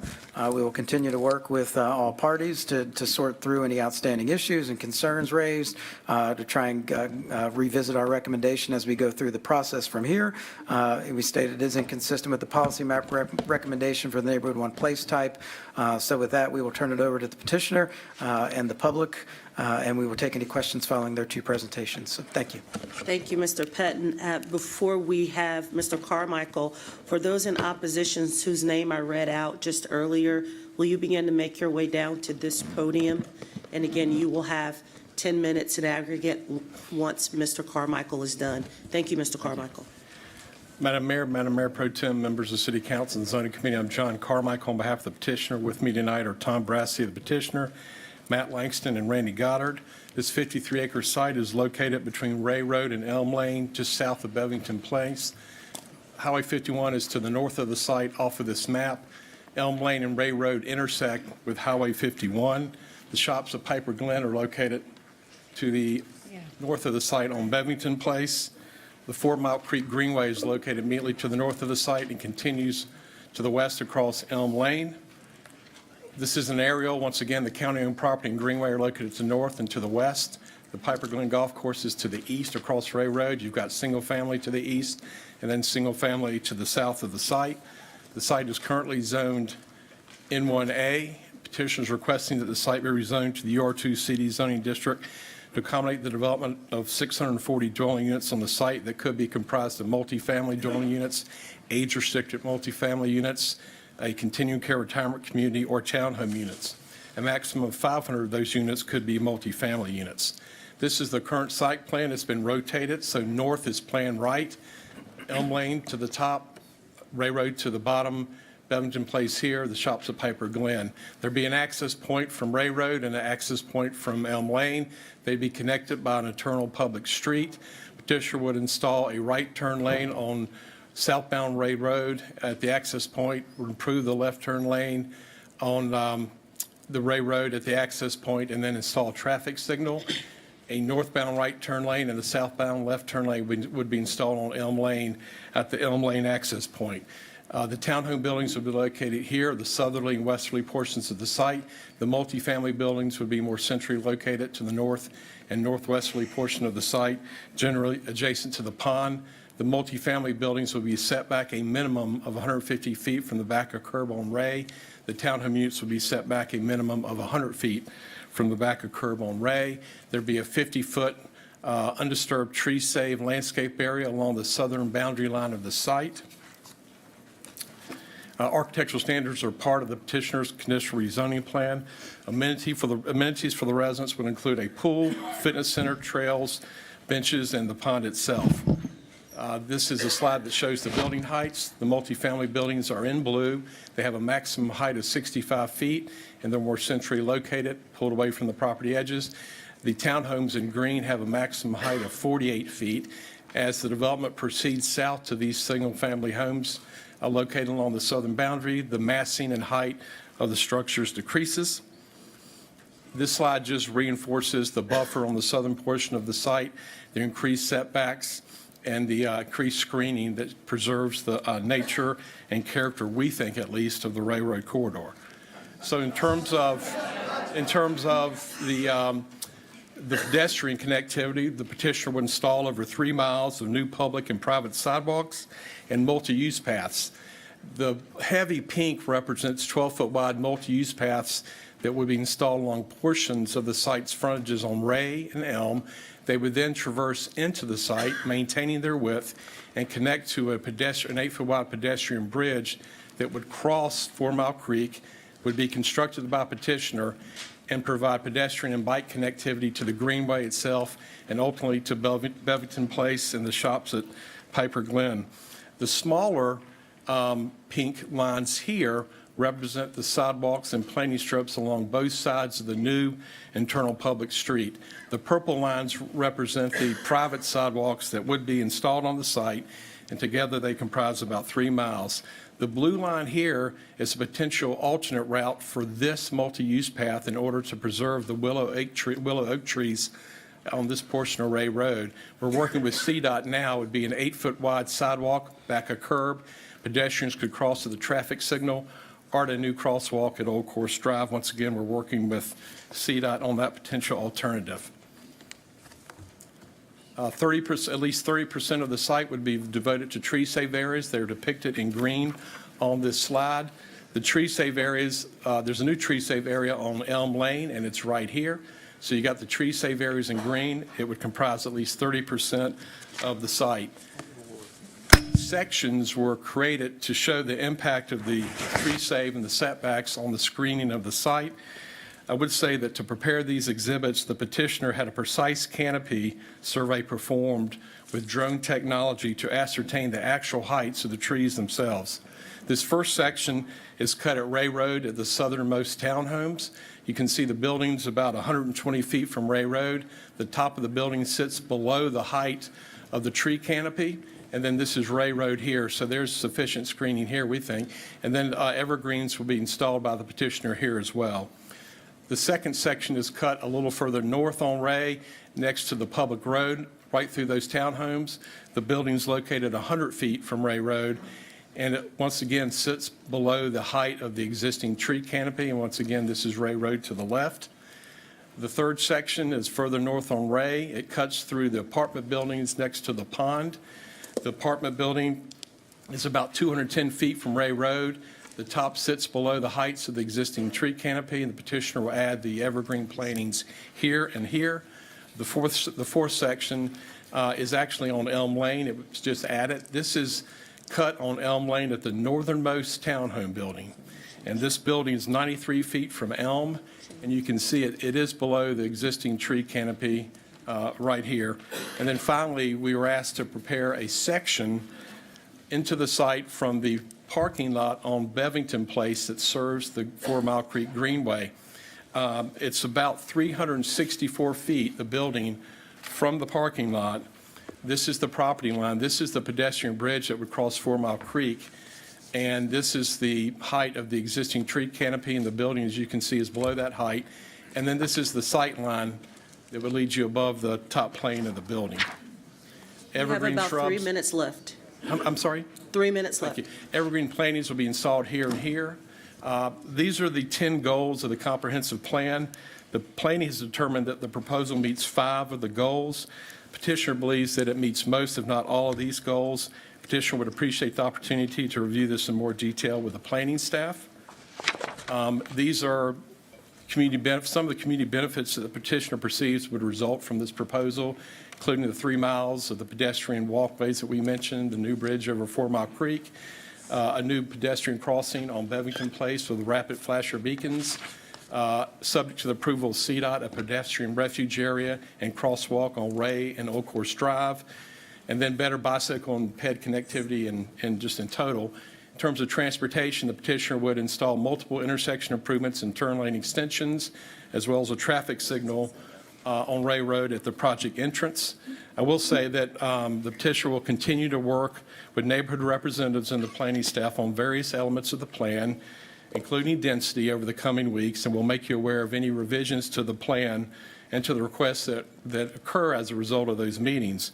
We believe that the process has yielded a better plan and that this proposal elevates and ensures what can happen on the site above the minimum code requirements. We're happy to answer any questions that you may have. The team's here and ready to do so, and we appreciate your consideration. Thank you. Thank you. So, Mr. Paulson, if everyone in that group can come down, Mr. Paulson, Mr. Green, Ms. Riddlesill, Jacques Whitnell, Claire Russell, and Randall Poor, you all will have 10 minutes in aggregate, and then the petitioner will have 2 minutes for rebuttal. Thank you. Thank you, and I will be brief. My name is Dan Paulson. I've lived in the same house in South Charlotte for 27 years. My neighborhood is located on Elm Lane, and I believe I have a vested interest in this rezoning project. Let me say that I'm not anti-growth when it comes to Charlotte. I will say that I'm truly a proponent of planned growth, and this project does not fit that criterion. The main issue I have with this project is there's no focus on the overall impact on the existing infrastructure, such as roads, schools, water supply, etc. Bevington Place and Elm Lane are 2-lane roads, and Ray Road has 2 lanes each way. Each are already heavily trafficked arteries for the southern growth in Weddington and Waxhaw. If any of you ever try to navigate these roads during rush hour, you know what I mean. How about visiting the popular Trader Joe's during the day? Now we're talking about potentially adding hundreds of vehicles and school buses to road infrastructure that was not designed for this additional volume. Due to aggressive growth in this area over 27 years, my neighborhood has been rezoned by CMS a total of 15 times. There have been no stability when it comes to student assignment by CMS's own calculations. Any residential development can increase their attendance figures by 1.3 children for every home that is added. Based on the project's latest estimate, this potentially could add an additional 800 children to the student assignment plan that is already overloaded. Have there been any discussions with CMS regarding the impact that these additional children will have on student assignment? Because of the lack of developer impact fees, my Charlotte water rates have increased on average 5.8% for the last 27 years, while my stormwater fees have increased an average of 6.3%, all while the consumer price index, the benchmark, has increased over the same time an average of 2.78%. Why has there been no discussions regarding the necessary water infrastructure improvements that this project will require? I urge you to hit the pause button on this project to develop a realistic, proactive plan for dealing with the necessary infrastructure improvements in advance. Then you can determine what might be more realistic decision as to any developments. We need to break the cycle of pushing for more development as possible, then worry about other things later. Thank you.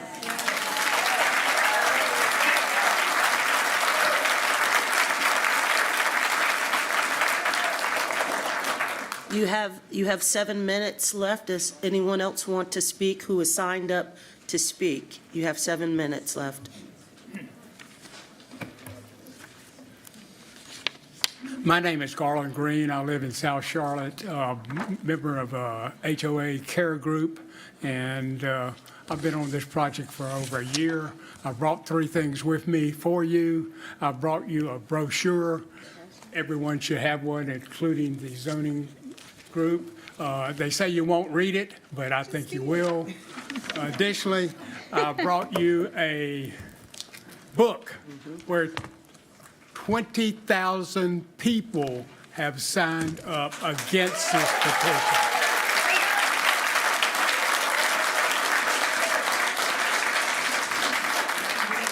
Now, I ask each one of you in your individual areas, if 20,000 signed up from your area, how would you feel about the petition?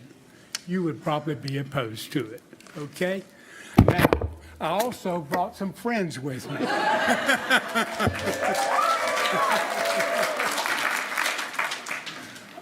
Now, if I can learn how to use this, I'm going to turn my power presentation on. It's already up there.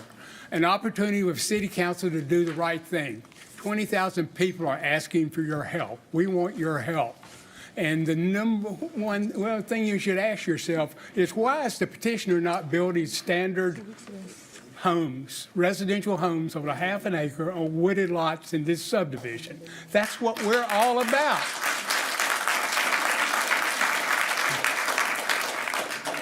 The next thing is I want to talk briefly about these 8 things. I'm not going to hit the slides because I never get through there, but I will send you a full slide presentation for you to look at. Density, that's our number one thing. They started 1,100 units. That was a pipe dream. They came down to 640, and we've asked them 3 times to reduce it, and they haven't. The projection to build by rights is 400. Mr. Ranson, there's too much room between 400 and 640. You've got to do something or forget it. All right? This is something that's really important to you guys. We have a set of rules called the Charlotte 200 Plan and the UDC goals. And how do they stack up to these? Affordable housing, none. They're charging rents between $4,000 and $6,000 a month there. It's a revenue stream of $35 million a year. What more do I need to say? Maintain and protect tree canopy. They're stripping out 38 acres of trees.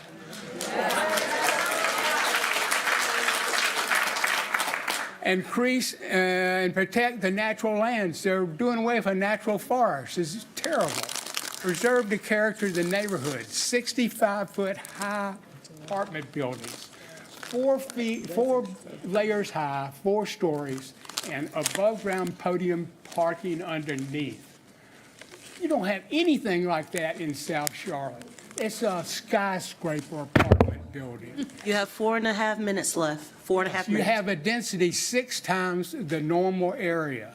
You have very few trees, no screening of buildings near the street. If you drive down Elm Lane, you can see the buildings. There's no screening down there. There's no tree shade. There's no screening. You just see them. It's terrible. Reduce traffic congestion. That's one of your things. Well, 4,000 new cars. What's that all about? We're so crowded right now. And my great flooding and storm water, let me just skip to this. Oh, it's a real hot button with the people down there. We have a big problem, okay? And you can see the flooding there on the Greenway. It completely floods with a light rain. That's Elm Lane going over the top. That embankment is 12 feet tall. Look at those houses over there. All right, here's the next picture where we have a heavy rain. It's all the way up to the street, 12 feet high, and it's coming off that property. And then it also comes off westward over to the Elm Lane. And you can see the ruts where it's like creeks coming out of there. And you can see it crossing over the street. And when cars come through there at 5 miles an hour, there's 12-foot high fishtails on there. So that's a real problem with when they do something there and they hadn't proposed anything exactly, it needs to be mega strong. It's just not fixing. Let me just show you this. Talking about traffic, this is the intersection morning run at Ray Road and Highway 51. It's backed up. There's nobody turning left. There's nobody turning right. The reason that is like it's a funnel. You have 2 lanes on Ray Road come up to 51, and when you cross over, there's only 1 lane going straight. You've got a bike lane up there. Who needs the bike lane when you're holding up cars like that? Holy smokes. And here's the Elm Lane. It's nothing but a little snake path. It's got a lot of fall-offs. It's very, very dangerous. You hope at nighttime that a deer doesn't run out in front of you because you're going to go off the road and probably kill yourself. 2 minutes left. I don't know what I missed. I'm going to just say, hey, we need your help. Thanks for the people that came out, a lot of the folks that came out from the council, and a lot of folks from the zoning committee came out. We really do appreciate it. You saw what it's worth.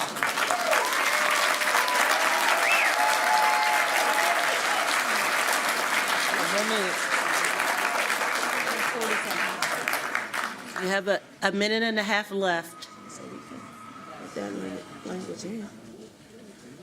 You left for 1 minute. I just want to say I'm glad to see the bald eagle up here. All right.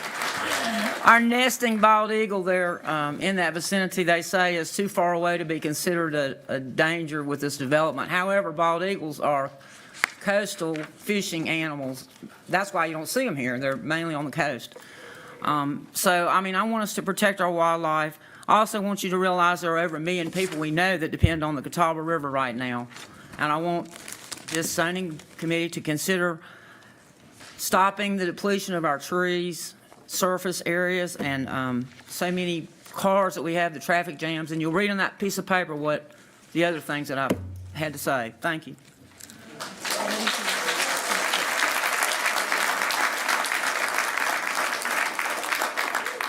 Last but not least. You have 50 seconds left. 50 seconds. All right, so I'm going to have to go to my conclusion. It will be a blessing if our city government protect us, as in a footstep of some little moralistic country which foster a capital happiness as part of our gross domestic product. People are not familiar with this? Capital happiness. Okay? It will be to protect the greater number which is at the helm of few interests. Thank you very much. I had more, but... Thank you.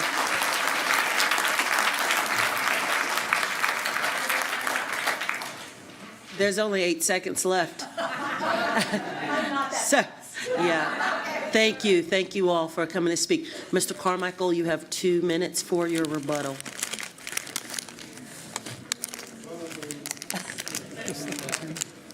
Thank you. I'll be really brief. I won't take 2 minutes. The speaker was right. We've been in touch with, or the petitioner's been in touch with the North Carolina Wildlife and Resources Commission, and the eagles are not within a protected zone, so that they're beyond the 660-foot zone that's in the act. And so Ms. Medford advised that the proximity of the planned development to the nest is outside the guidance threshold, so that she's confident that the development poses little risk to the eagles. So that's the communication we received. They like fish. Okay. Okay.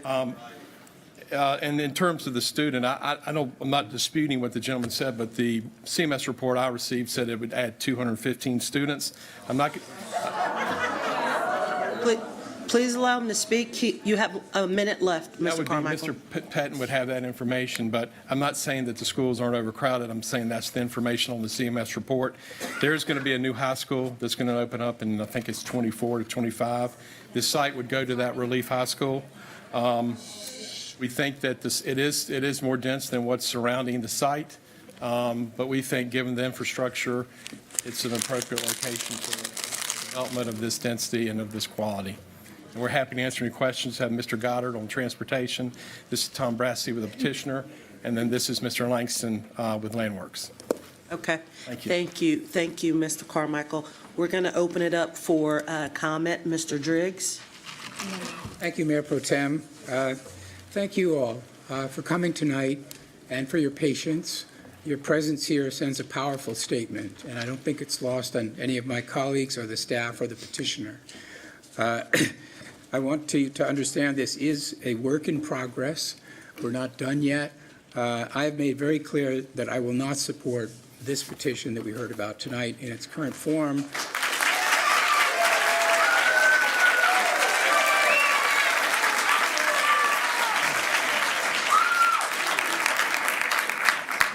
And as you heard, the staff doesn't support it either. So we've got work to do. The difficulty here is that we have heard in the last couple of weeks from petitioner a willingness to kind of do more, significantly more. And at some point, we're going to need to make up our mind whether the final offer that we get from the petitioner, compared to what could happen instead, deserves consideration. If you remain united against it, I will not support it. But I just am concerned that when we look at what can happen if it is withdrawn, you might end up in a position that is worse than this, because... Hey, everybody? Please, let's have order. Please respect the meeting, okay? I know how you feel. I really do. So I just need to talk through this. If it's withdrawn, there is an option under our current land use policies for the owner and petitioner to proceed with a different type of development without any meeting like this and without input from you. It's called by right. And now there has been some debate about exactly what that could entail. There was reference before to the possibility of around 400 units. If it was developed by right, the 400 units would be single-family, duplex, and triplex. In order to get the maximum number of those units on the site in accordance with existing rules, a lot of that site would have to be made buildable. You would have to remove more trees, you'd have to flatten it, and so on. And I'm not trying to scare you with this. Please bear with me. I just don't want us to end up having said no to this and then find that something nasty happened. So I am very aware of all of the concerns you've raised. I wish there was a way to preserve this as the habitat it is. I walked it over the weekend. It's beautiful. It breaks my heart. But the county did ask. I asked Susan Rodriguez McDowell, and she asked the Parks and Rec to reach out to the owner and say, hey, we might be interested. And the answer they got was no. It's under contract. Please, let's have order. It's under contract, and we are not interested in entertaining any offers or having that conversation. The county is not going to use an eminent domain process or anything like that in order to oblige that the owner sell for the use as a park. The city doesn't have capacity to acquire land for public use, so we wouldn't be able to do that. And there are laws about this. I mean, if we try to impose an outcome like some people would like, it would essentially be an illegal taking. We couldn't do it. We would lose in court. So personally, I'm a little bit between a rock and a hard place here. I'm trying to keep sight of that by right outcome, what it could look like, versus whatever we're able to get still in terms of further improvements. Things that we've been hearing about have, for example, the effect of creating quite a lot of tree save along Elm and screening from the Elm side. That was an issue that was discussed. Also, a meaningful reduction in units. I don't know how big that reduction could be, but significant. And meanwhile, preserving the extra tree save that's associated with this plan compared to what could happen by right. The traffic improvements that were developed for an 1,100 unit project would remain. I'm in a difficult spot here because I understand your passion. I can see the no on your shirts. But the truth is that we need to make a responsible comparison between whatever comes out of these continuing conversations and whatever might happen.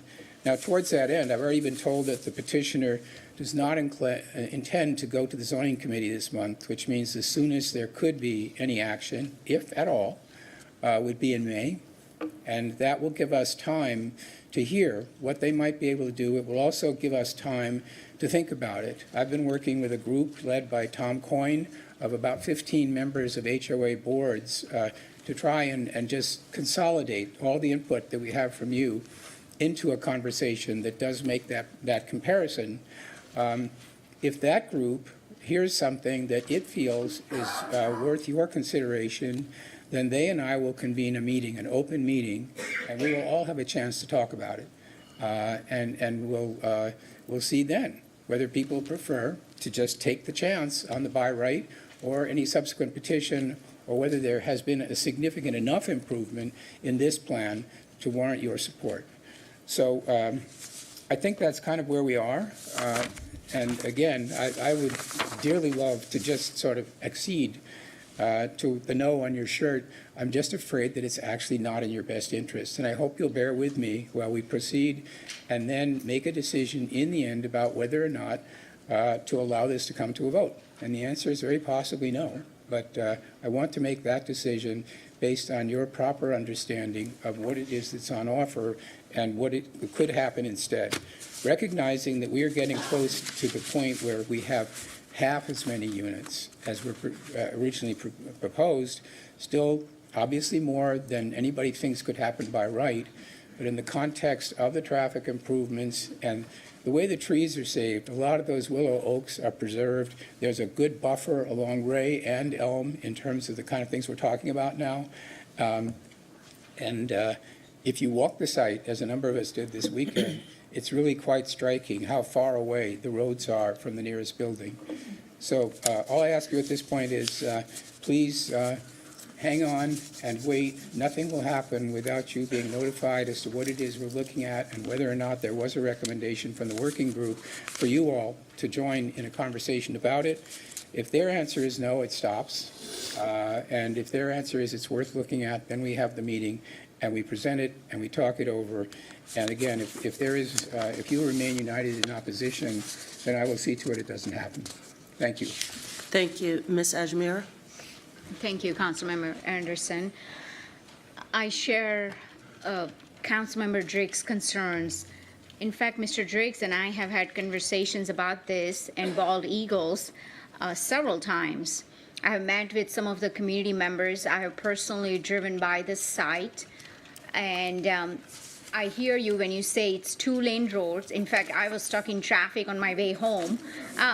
So I can understand when you're bringing up traffic and congestion. There is no infrastructure to support the level of density that it's being proposed.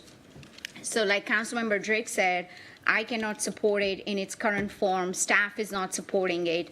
And I will continue to work with your district representative to see if there is a middle ground here, if there is a solution that is better than by right development. But we do need to keep in mind that there is a by right opportunity, and you always got to compare the current proposition against the by right. I want to thank my friend, York County Commissioner Susan Rodriguez McDowell, who is here with us with her husband. Appreciate you being here and representing District 7. If you could please stand. That's County District 6. County District 6. Yes, and let me just say, you are in good hands. You have great representatives on county commission as well as your city council here. I appreciate the investments that petitioner has proposed in terms of pedestrian and bicycle connectivity. Of course, the density is too high, though, especially for neighborhood 1 type. This is a neighborhood 1 type. This is the lowest density you could get.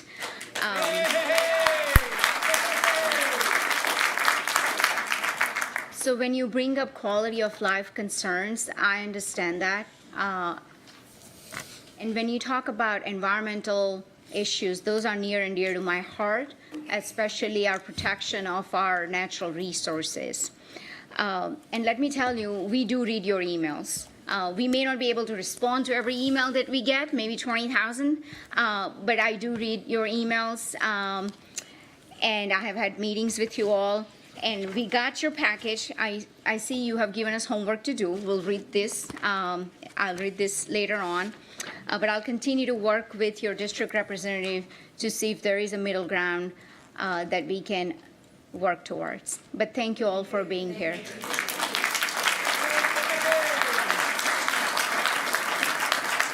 Ms. Watlington? Thank you.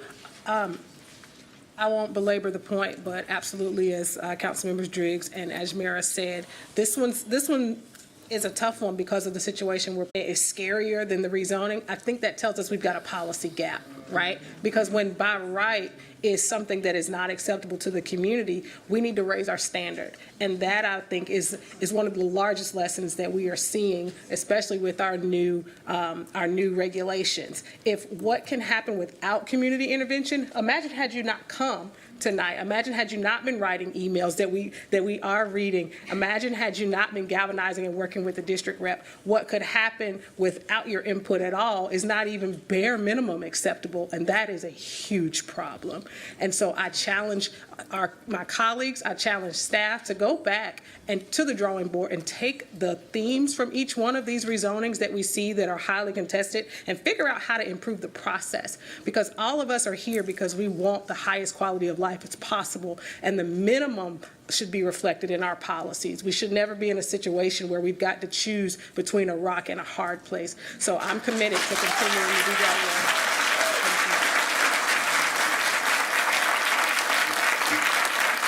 Thank you. Thank you. Mr. Bakari? Mr. Picard? Thank you. Yeah, just three real quick things. One, it's inspiring to see all you guys come out. I won't belabor it's been said, but that doesn't happen all the time, and you deserve a pat on the back for all the work you all have done.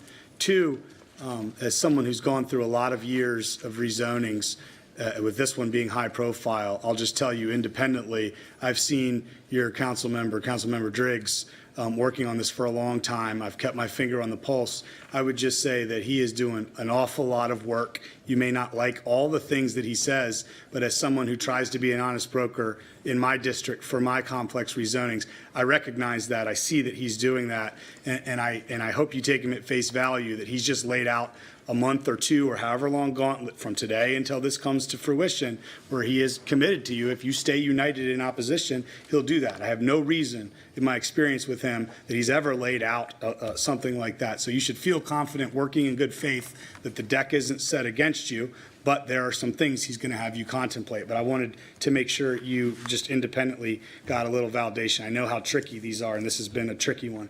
And then finally, this point is not so much for you guys, even though I know it'll probably resonate. It's for my colleagues to some extent, but I know it resonates with a lot of you. It's primarily for city staff and the city manager. We spent over 2 years working on debating and putting out this Unified Development Ordinance, or UDO, in the community, which is essentially pouring rocket fuel onto growth. And we have probably spent 2 days on infrastructure and the infrastructure that's needed to support that rocket fuel of growth that's here. And that is absolutely unacceptable. It doesn't do you...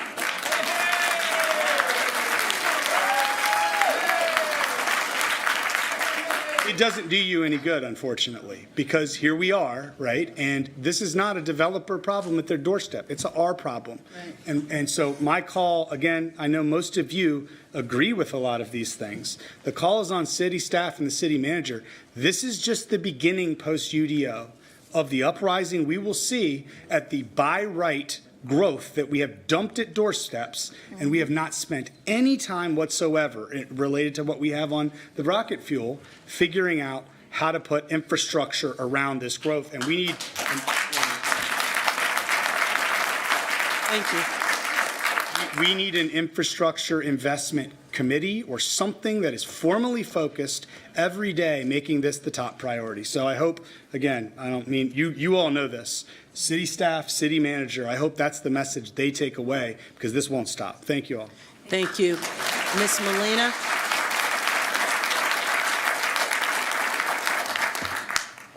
Thank you, Madam Mayor Pro Tem.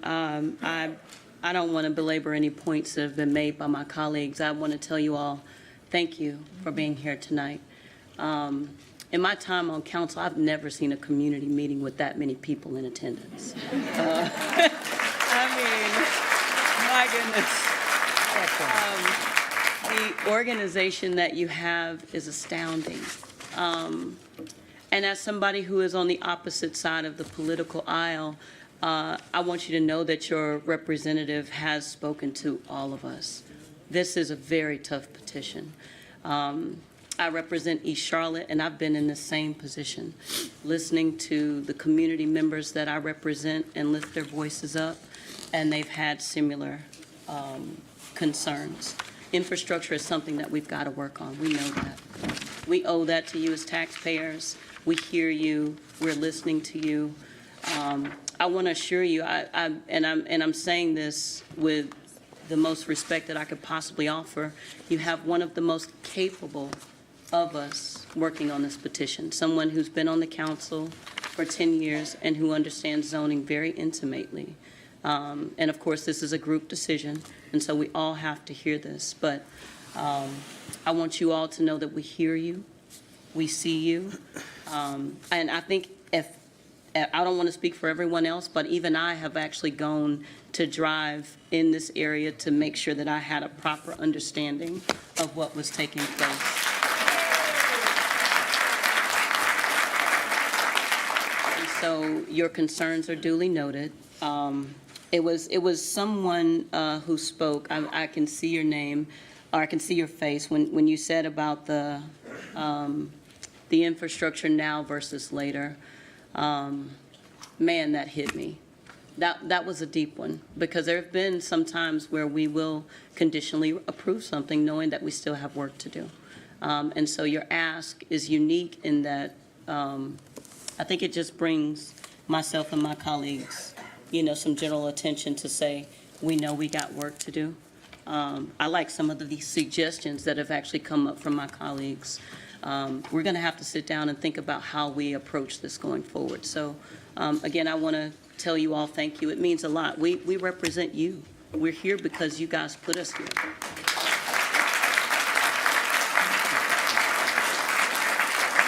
And that point is never wasted on any of us. So I think this is kind of a unanimous decision in that we'll continue to touch base with your, representative. Again, I got full faith that, you have someone very capable leading this discussion.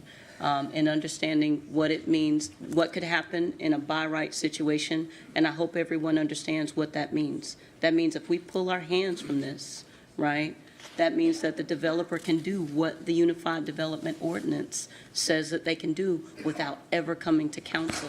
That may be better or worse. So I urge you to put both of those on the table side by side and make sure that you're getting the best that is conducive for your quality of life. So we're all, still plugged in, still tuned in. Thank you so much for being here, and I'm looking forward to the ongoing conversation.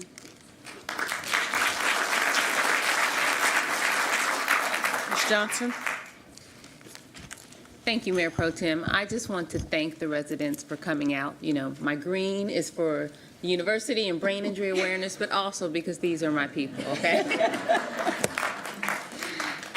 If you followed council for the last 4 years, I've been talking about cumulative impact and the lack of infrastructure.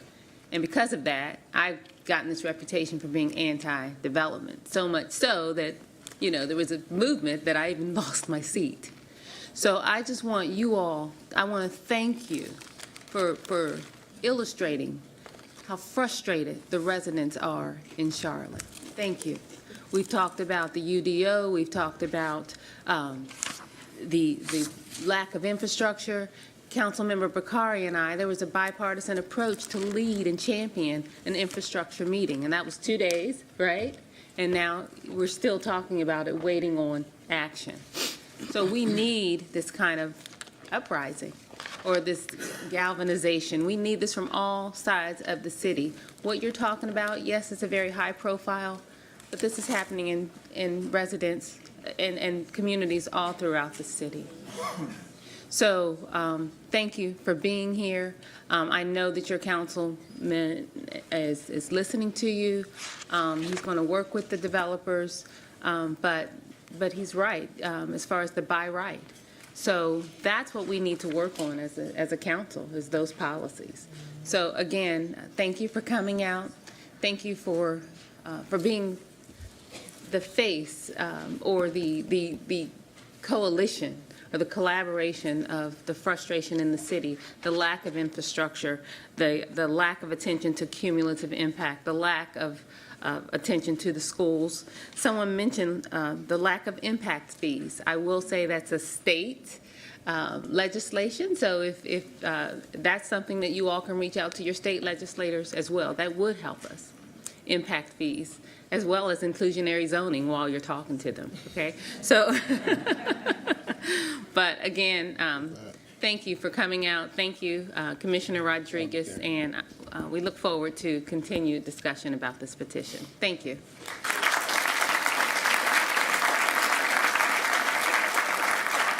Ms. Brown? Thank you so much, Mayor Pro Tem, to all of you amazing people that came out to stand for something or fall for anything. So you are showing numbers and volumes that you care about your community. One thing about me is there's a learning curve for policy, but there's not a learning curve for people and love and support of the community. And you're going to always get that with me. I'm very responsive. Ed, I would like to send this over to him. Yes, he has met with everybody. And he also gave us the address to go down and look. When I first took this job, I said I will go to the site to see what I need to see with the naked eye, because sometimes everything in black and white becomes too much to read, too much to bear. But if you go out and you walk the site with someone that really cares about people and care about community, you can learn anything. I'm a 4.0 student, so it's just a little bit of homework, right? A little bit of research. I've only been doing it for 3 months, but what I bring to this table and what I bring to this dais is a love for the community, to listen, to be accountable, and to be accessible. Ed is one of my favorite people on this council. I said it and I meant it. He's very fair, he works really hard, and he has worked his tail off on this petition. Teaching, leading, guiding, and showing what it means to stand by your community and your constituents. So I support him. I hope that we can get by with this buy right policy that we have going on. I understand what that means, that if this doesn't work, they can go back and do something totally different. But to all of you, kudos for loving your community so much, because I love mine in the same manner. Thank you.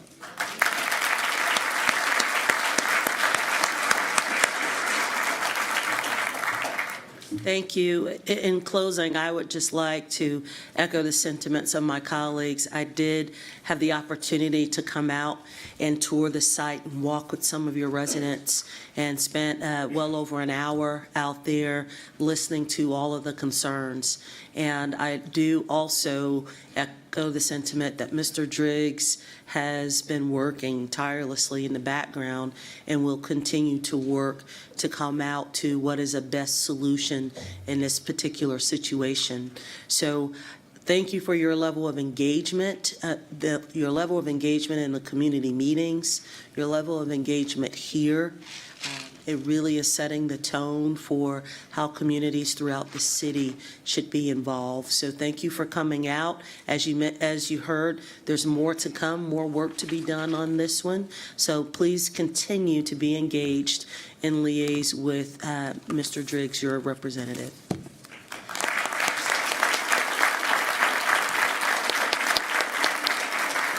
Do I have a motion to close public hearing? So moved. I have a motion and a second to close public hearing.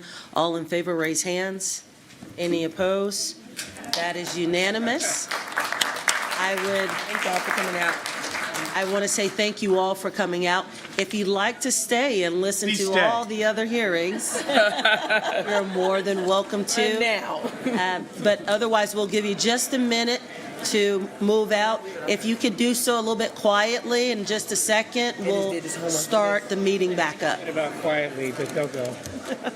This is the nicest mob we've had in here in a while.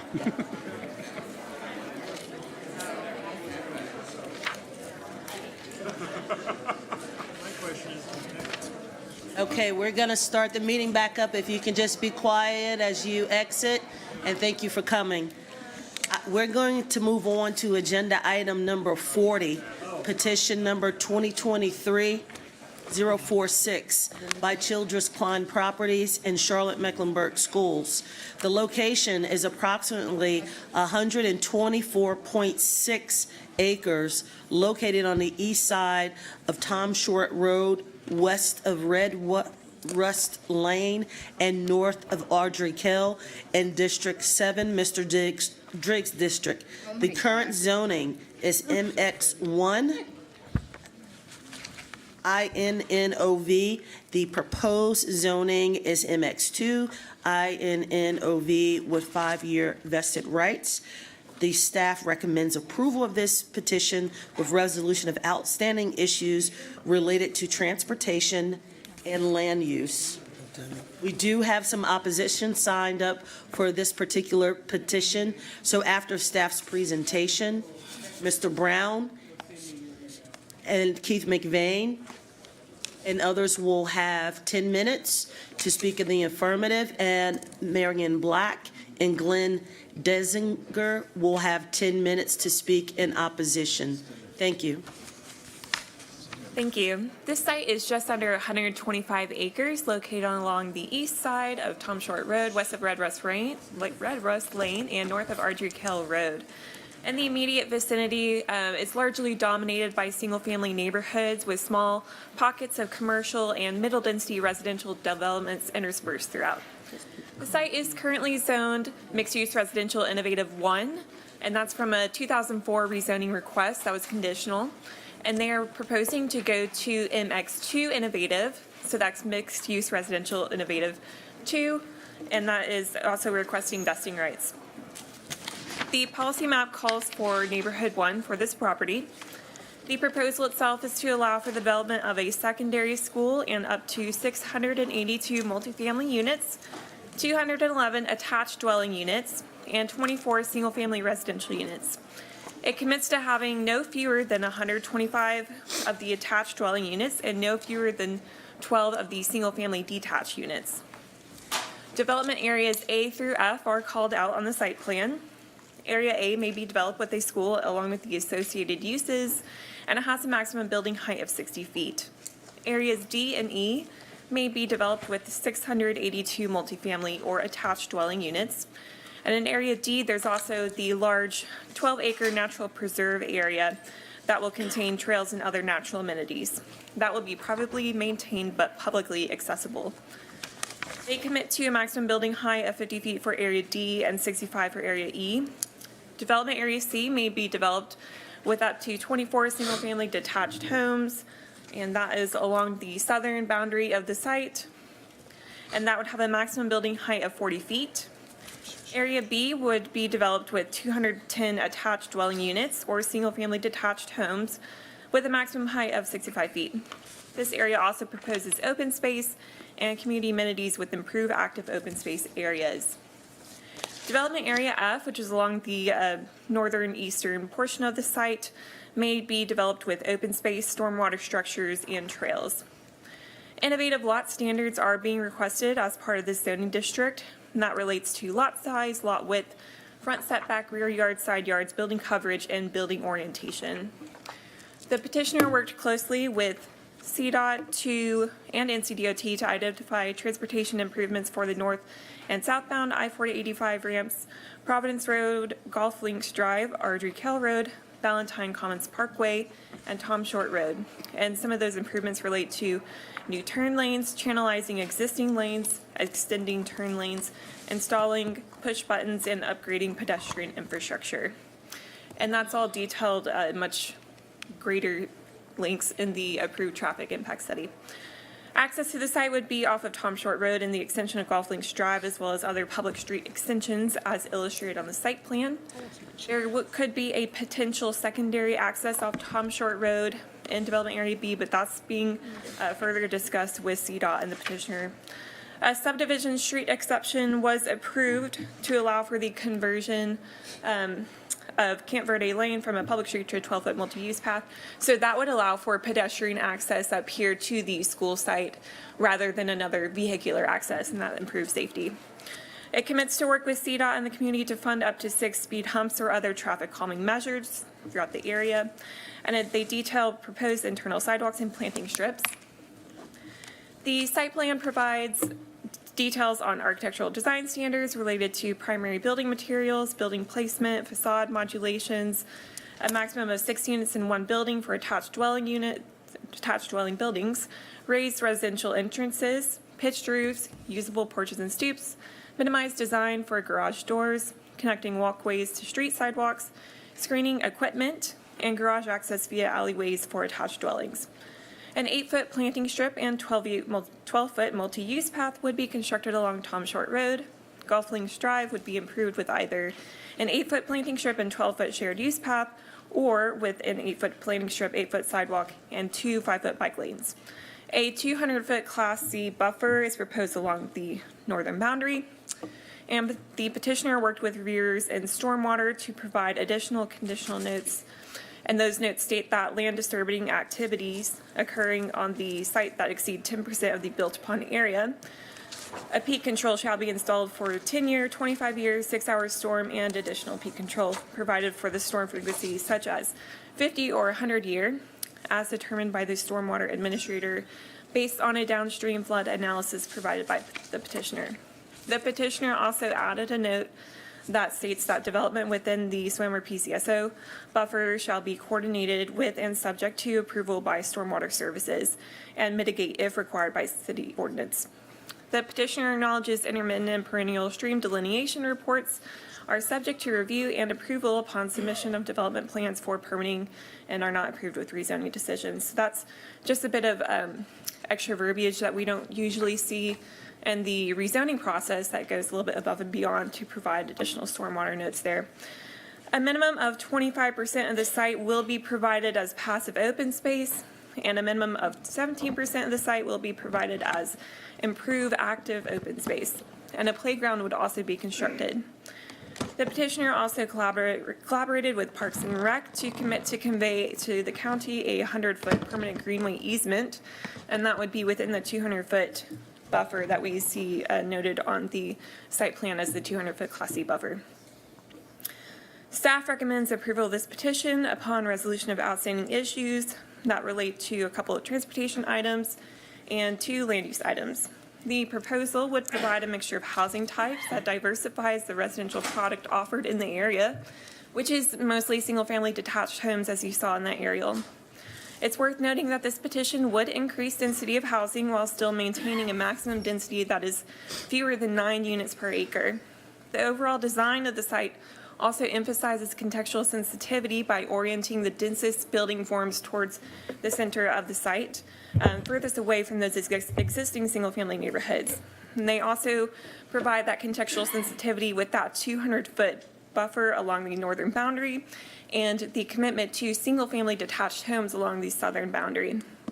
So although on a whole, the development is more consistent with the neighborhood 2 place type, the project still preserves single-family character and green area buffers along the edges of the site. This rezoning would also help facilitate several community benefits, the most notable of which would be the construction of that new school in Development Area A. The school would help to relieve J.M. Robinson Middle School, which is currently over capacity.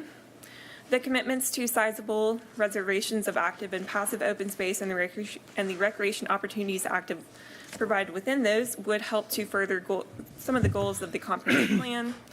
Transportation improvements are also a vital part of this rezoning, given the scale of the development, and the commitments to improve the existing roads and surrounding the rezoning area create a more robust pedscape with numerous conditions for traffic calming measures, creation of multi-use paths, and upgrades to crossings and intersections. And I'll take any questions following the presentations by the community and petitioner.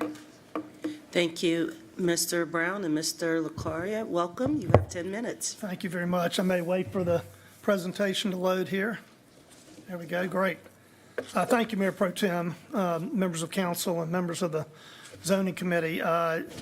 It's a pleasure to be here with my colleagues from Moore Van Allen, Bridget Grant, and Keith McVeigh, and we've been pleased to assist Childress Klein and Charlotte Mecklenburg Schools as co-petitioners on this rezoning request. Thank you, Holly, for your efforts, and also thanks to CDOT, who has worked diligently with NCDOT for many, many months on a topic near and dear to your heart, which is infrastructure and road improvements in this area.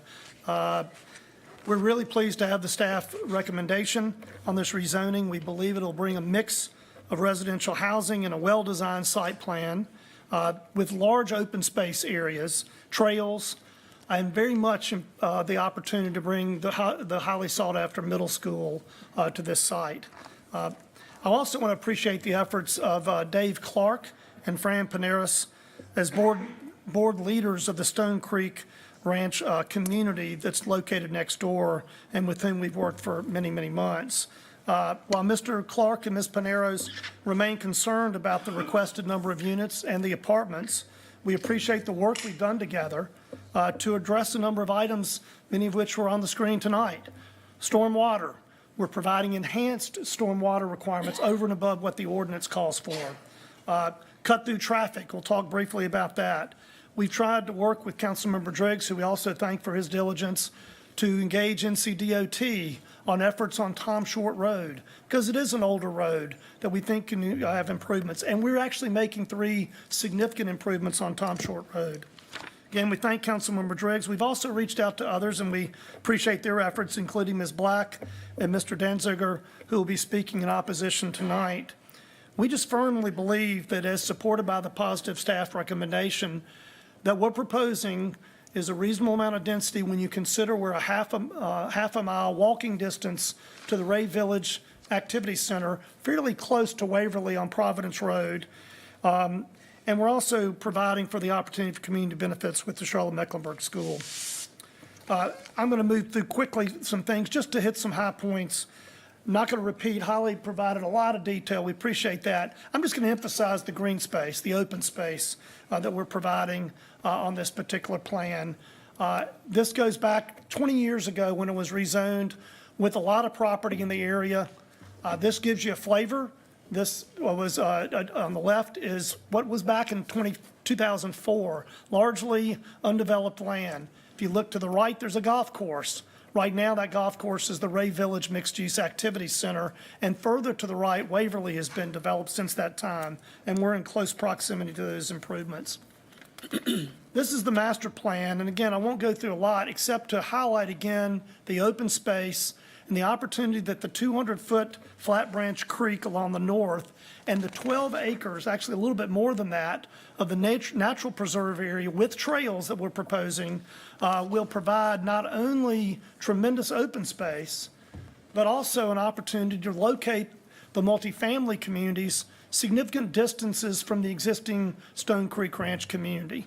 We think the site plan is part of the reason the staff feels in support, and we think that's an important ingredient. I'm going to now also just talk about the density. It's 125 acres, roughly 20 for the school.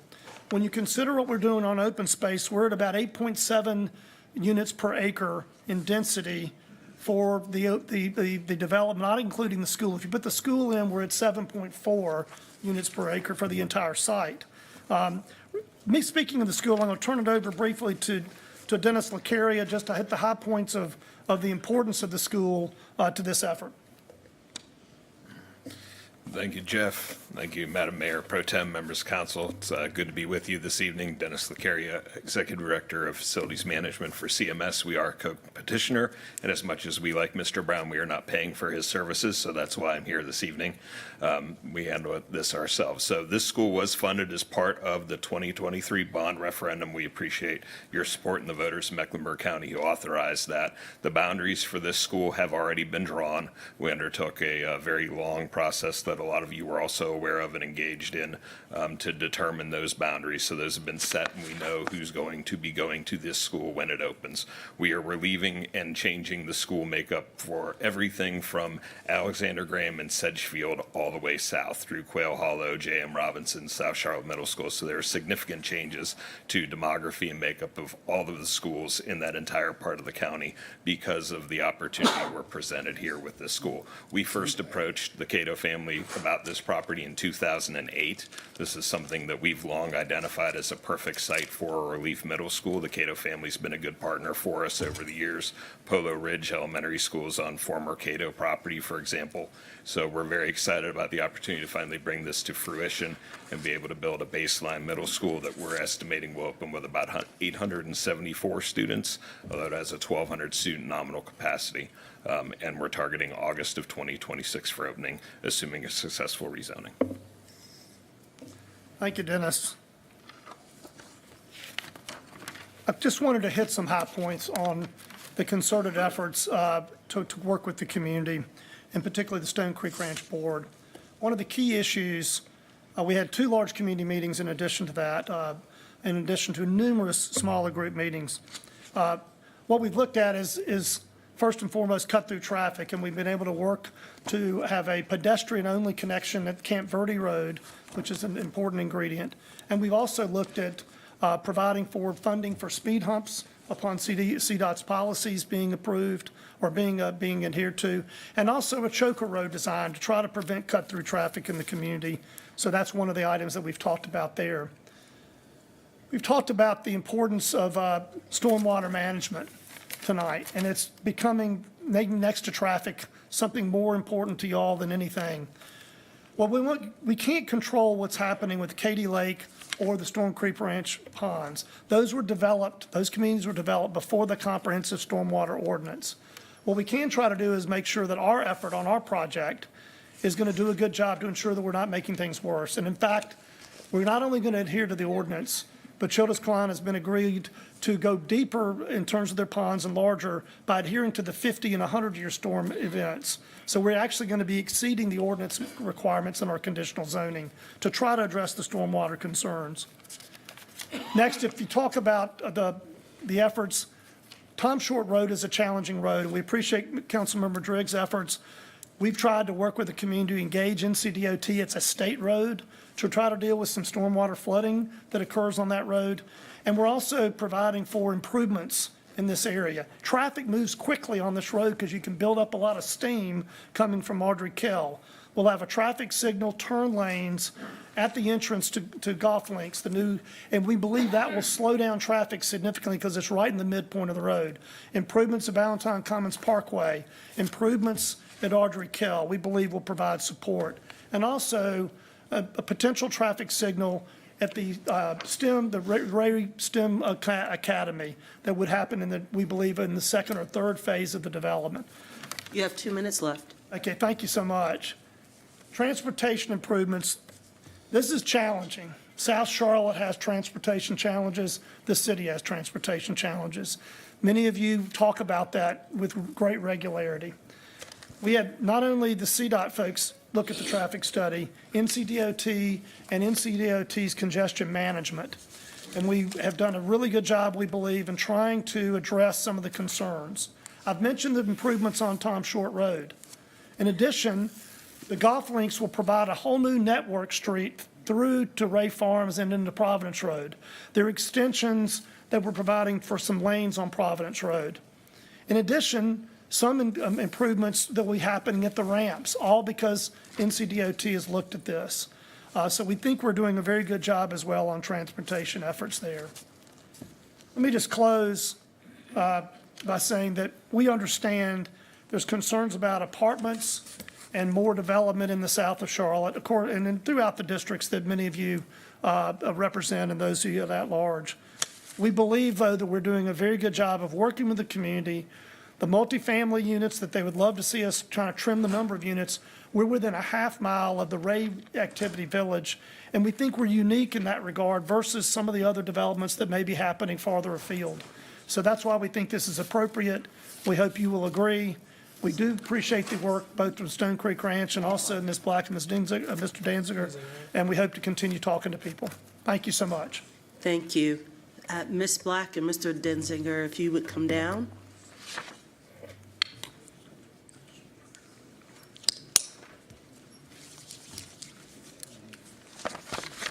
And you will have 10 minutes in aggregate.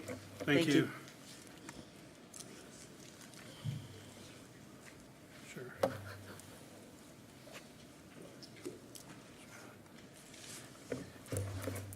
And I just want to say thank you to the council, Mayor Pro Tem, for allowing me to speak during this meeting today.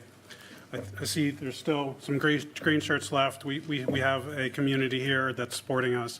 And if the Gillespie rezoning was an exhibit for overcrowding and over-densifying Charlotte, the Cato rezoning is exhibit 1B for that.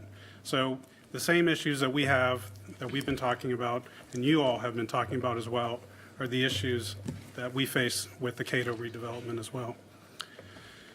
My name is Glenn Danziger. I live directly across the street from the Cato property, and I'm representing the views of more than 3,000 petitioners that have spoken out against this in opposition to this rezoning.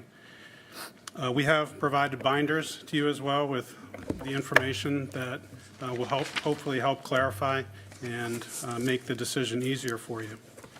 And I appreciate my colleague here for putting those all together. You can see on the slide, just to put our opposition in perspective, if we could look at all the rezonings that have been approved and are being proposed in the zip code of 28277, there's 15 of them, and you can see those in item number 1 if you have the laser pointer. The numbered boxes represent all of the schools, and you can see that there are now going to be four schools within basically a 1.5 mile radius of this new development. Each one of those boxes represents rezonings. They're mainly multifamily. They're also included there are the number of daily trips that are going to be added as a result of all these rezonings. And I'll say that out of those 15 proposed or approved rezonings, which are, again, primarily multifamily, totaling 6,204 units, as well as a new high school, a new middle school, and a new elementary school. Our opposition is grounded in the principles of appropriateness and fairness. And this rezoning petition is neither of these. It is inappropriate because there's insufficient infrastructure, as we've all talked about, to support this and similar projects in the area. It would be inconsistent with the character of the existing neighborhood, and it would contribute to the lack of affordability of housing. It's unfair because this rezoning would place an undue burden on the community, many of whom bought into this neighborhood when it was rezoned previously in 2004, expecting 331 single-family units on this property. Now there are 917, as well as a new middle school. I'd first like to expand on the inappropriate nature of the development. In terms of infrastructure, the biggest issue by far, as you've heard, is traffic. This area is not walkable or bikeable, and there's no viable public transportation. It's entirely dependent on cars, so every new apartment adds at least one new additional vehicle on the road. These 15 new rezonings in this zip code will add 65,381 new vehicle trips per day. Can I repeat that? 65,381 new vehicle trips per day on these streets. Traffic is a huge issue in South Charlotte on the major north-south commuter arteries of Providence and Ray Roads and the two east-west corridors of Ardrey Cow and Ballantyne Commons, where traffic is bumper to bumper at rush hour. Traffic on Providence Road has become gridlocked due to massive development on and along Providence Road that has been almost exclusively apartments or mixed-use commercial development. Within just a mile of I-485 and Providence Road, where this development is occurring, there are plans for nearly 3,000 new apartments with further development of multifamily housing all the way up Providence Road to uptown. Providence Road can't accommodate this increased traffic load. Every major intersection along Providence Road takes multiple traffic light cycles to get through during rush hour. You can't widen Providence Road. There's no plans for light rail, and there's no viable busing strategy. Road widening along the east-west corridors are many years away and will be inadequate by the time they're completed. There are also issues with road and neighborhood flooding and dangerous road conditions that was just discussed that this plan does not adequately address, as well as safety and municipal services are already stretched thin with the current population. 5 minutes left. Thank you. Yes, there have been conversations with the developer to address these concerns with the community, though I would characterize these as inadequate and largely ignoring the issue of density.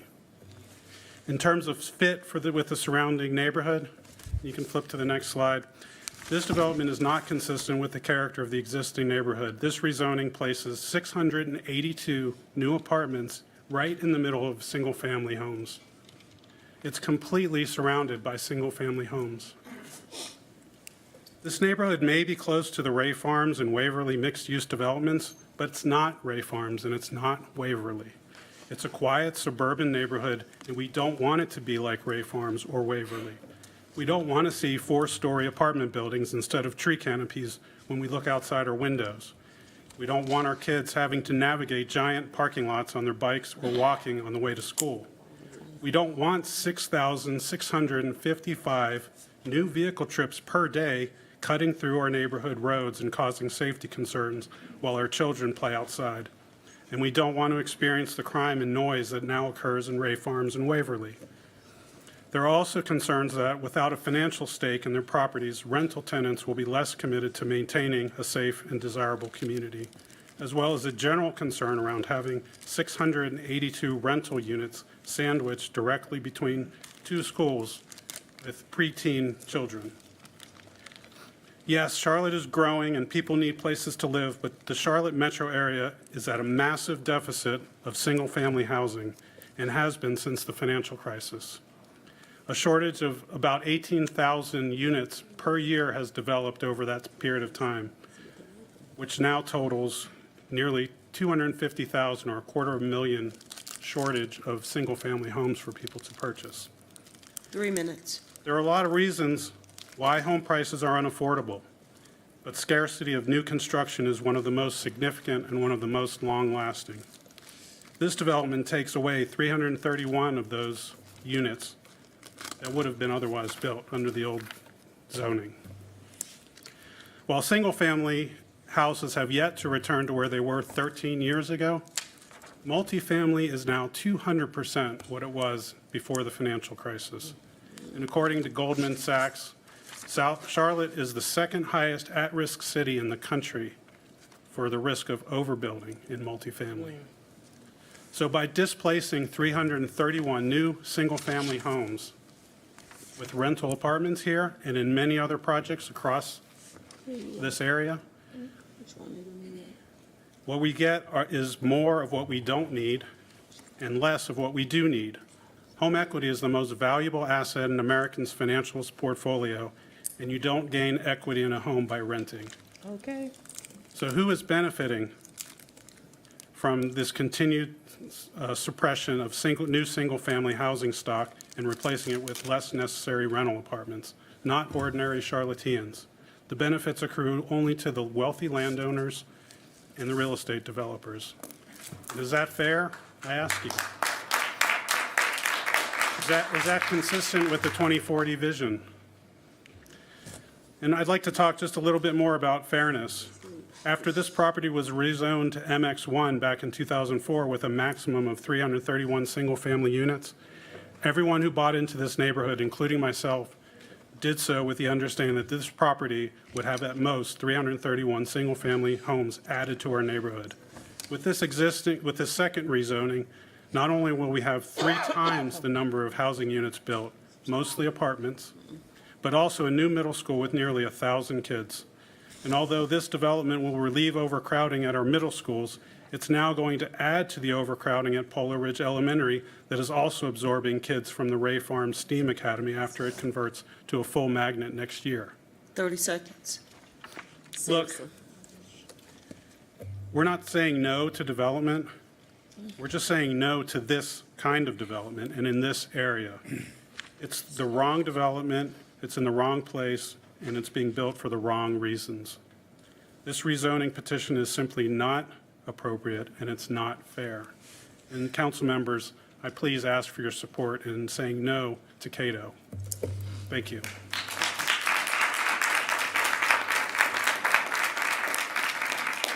I just want to make a quick comment. Well, right now? Yeah, Let me- Ms. let them Black, get their rebuttal. Yeah. I know you have been very active and vocal. I'm sorry you didn't speak. I don't know if you intended to, but I've certainly heard your message, and I encourage you to write to all of us and share your thoughts. Thank you for being here.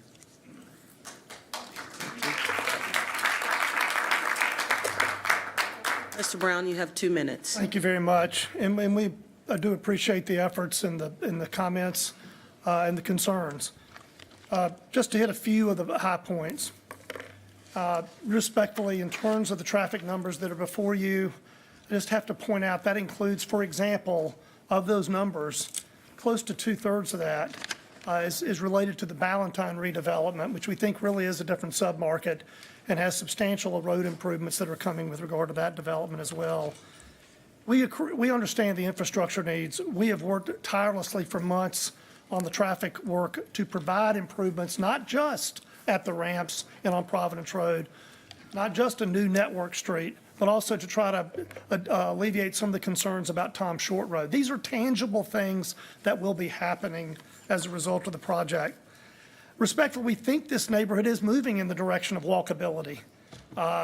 We believe that with our multi-use paths along Tom Short, the other connections on golf links, the pedestrian bridge to the community to go to school, we're providing the very type of walkability that moves the community in that direction. In terms of density and fit, we are next door to this activity center. We're different in that way, and we've situated the multifamily communities large distances from the single family. Frankly, we just believe that the rental community provides another living option, and that's what we're allowing, along with the townhomes and along with some single family. And we think that's consistent with a lot of the goals and the policies with regard to missing middle housing that we're dealing with. So we appreciate the comments. We think the proof is in the pudding of the work we've done with Stone Creek Ranch leaders. Again, they would like to see fewer apartments, and they'd like to see fewer units too.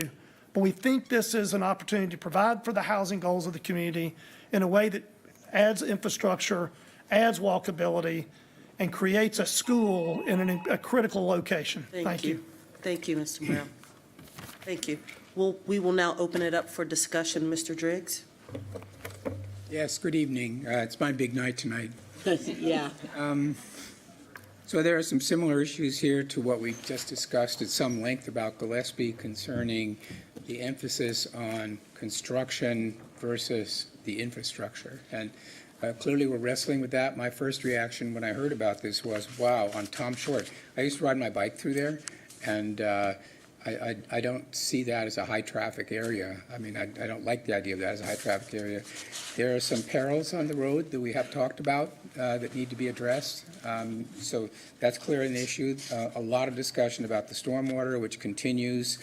I guess what I would point out, though, is there are also some differences from the prior rezoning. I kind of credit the Cato family with not trying to maximize here. And you may think it's a lot, but in fact, this is nothing like, going after 15 or 18 units and trying to take everything they can out of it. So I give them a little credit for that. The difficulty here is it's a very large tract of land, and it doesn't have good infrastructure around it. So we're left with the question, what do you do with that, right?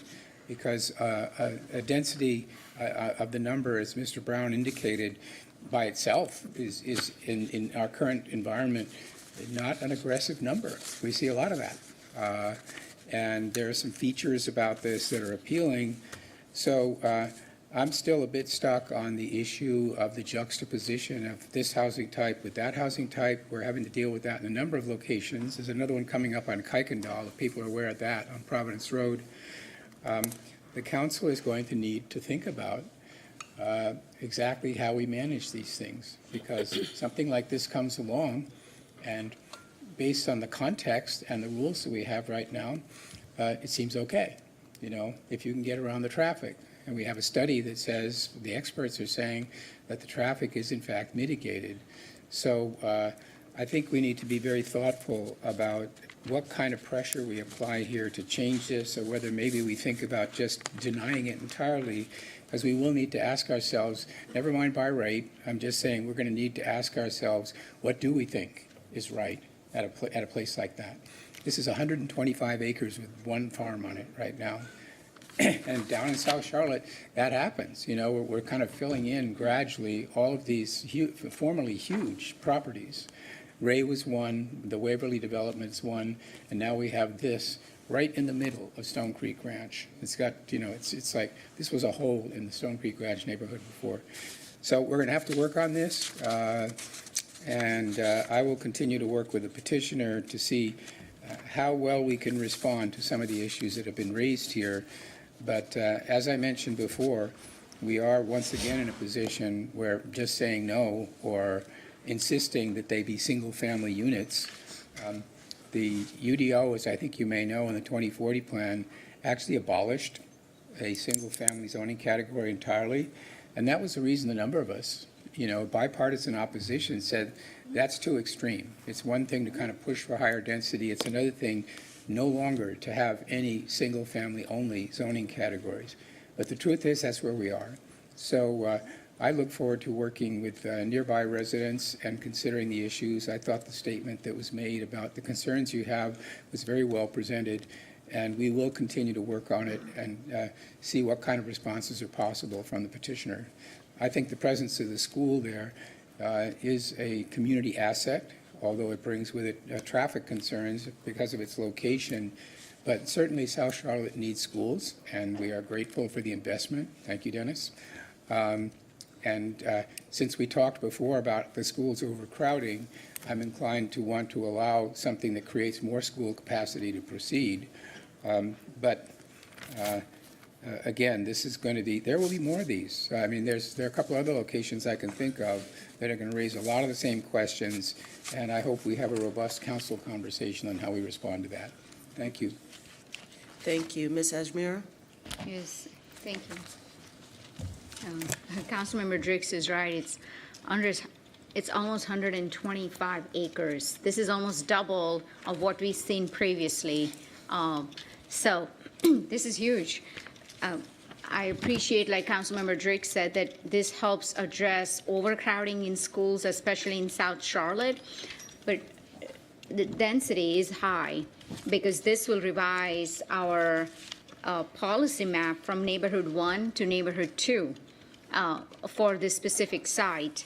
So that's what I struggle with. While I appreciate that it addresses school overcrowding, I appreciate the investments being made in open space. Certainly appreciate some of the infrastructure improvements, but I struggle with the density here and how this will revise our policy map. See, what is breathtaking is the cumulative impact, right? If you look at all the developments that's been approved or by right, and you look at the holistic number, especially in this area, it's breathtaking. There was a site that showed all the rezonings. Could you bring that up? Oh, someone presented that. Mr. Denziger. Yeah, I know, Mr. Yeah, if someone could bring that up, I think that is worth looking at. If we can look at the cumulative impact, I know Councilmember Johnson would love this because she keeps bringing this up every time. But just alone in this area, and when we look at the infrastructure and how these are farm roads. When we drive by these sites, really there is very little infrastructure. It's truly concerning. So I struggle with this one. I'm not on board as of right now. I would like to see density being reduced while continuing to include the CMS schools. I don't think council should be put in a situation to choose either or. I think we can do both while addressing quality of life issues.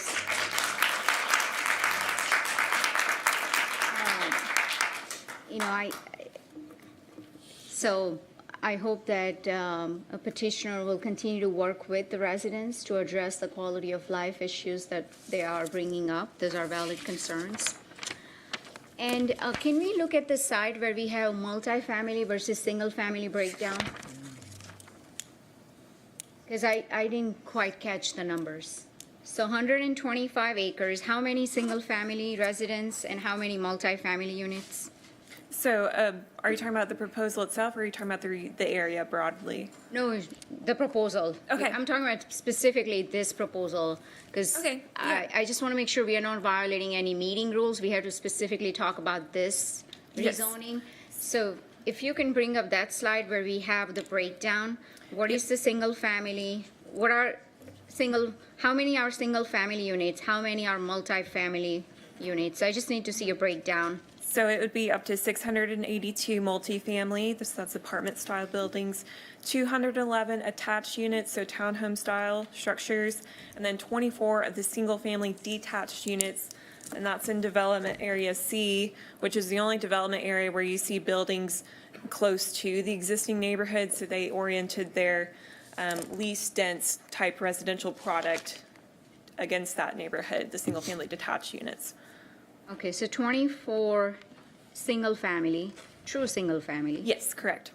211 townhomes. Yes. And 682 multifamily. Yes, that's the total maximum.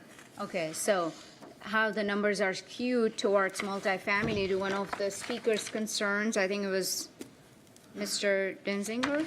Yes. So we would like to see these numbers being revised, at least I would. So there is a little bit of balance where there is, we are trying to preserve the neighborhood's character.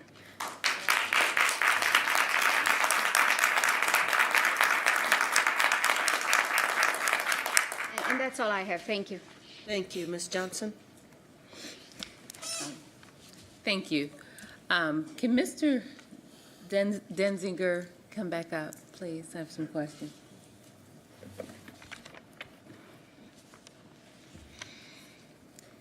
Thank you for the presentation. So what I want to see the map again that Councilmember Ashmira just requested that we show. You're absolutely right. I do love the map. As council, my colleagues know that I've had maps created for District 4 numerous times. I even requested one for District 3. She's waiting on one. Because believe it or not, as a council, we don't get that type of illustrations. When we're looking at the zoning petitions, we're looking at the single zoning petitions. It's important that we see it from a cumulative impact. So, Mr. Did you want to Danziger. bring that map back up? Yes, yes, I've asked for it, just a moment. Are you an economist? Are you?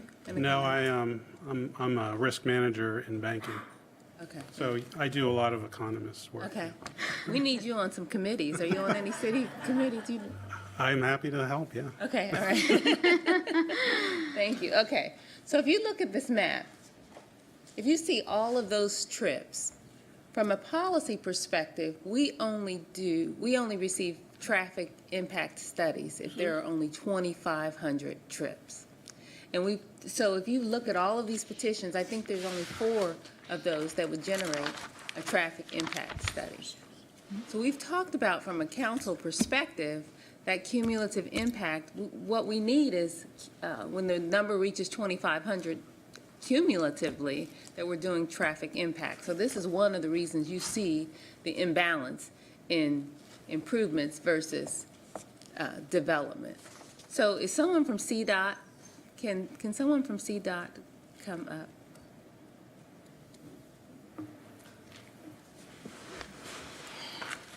Thank you. We received a presentation, I don't know, it was a couple years ago, that cumulative traffic impact we were moving toward that, maybe in the UDO or in the future. Can you give me an update on that? Do you know anything about that? So, Jay Carpenter with CDOT. We have moved under the UDO to performing traffic studies by right and other transportation analysis for by right development, which is a change from our old zoning. So I think from a cumulative impact perspective, that's how we've worked to address that. So we have thresholds are lower for performing traffic studies, and we are now performing them for all development that trips those thresholds instead of just rezonings. I'm sorry, say that again. So thresholds have lowered under our new ordinance To what? for trips. Do you know? It varies depending on development type. Okay. It could be as low as 1,500 trips or 200 peak hour trips in some scenarios. And we are performing traffic studies for these developments that are developed by right now. So not just rezonings, but anyone that applies for a by right development permit that reaches these thresholds would have to perform studies. So that's sort of how, as a department, we've transitioned to working to address the cumulative impact. Okay, so the thresholds have lowered, and we're looking at by right that meet that threshold no matter, and we weren't doing that before. Correct. So can you provide, offline, if you will, the new threshold, where it was 2,500, what that is now? That's going to help. And also, I know that this map, this illustration helps me. I asked for it in District 4. This might be something my colleagues might want to ask in their district, because it does help for us to see. I'd love to talk to you, because you should see how we're calculating school impact. I mean, I talk about that constantly as well, right? I've talked to Dennis about that. You should also get the services of Marion Black. We love, okay, yeah, okay. And then one question, you said that this area was number 2, it was second in neighborhoods at risk of oversaturation? Yeah, I was saying that if the Gillespie property was Exhibit A in overcrowding and overdensifying Charlotte, this was 1A or Exhibit B. I heard you say that. It all has the same issues. Okay, I thought you said it was, you cited some statistic that this area was second in the. Based Oh, on yes. Goldman Sachs. Yeah, there was a study by Goldman Sachs that considers Charlotte to be the second highest at-risk city in the country for overbuilding of multifamily homes, next to Austin, Texas. Okay. Thank you. Sure. All right. Can you send Thank us you. Ms. Molina? Thank you, Madam Mayor Pro Tem. I'll be quick. I don't want to belabor a point. Ms. Lack, you're outstanding.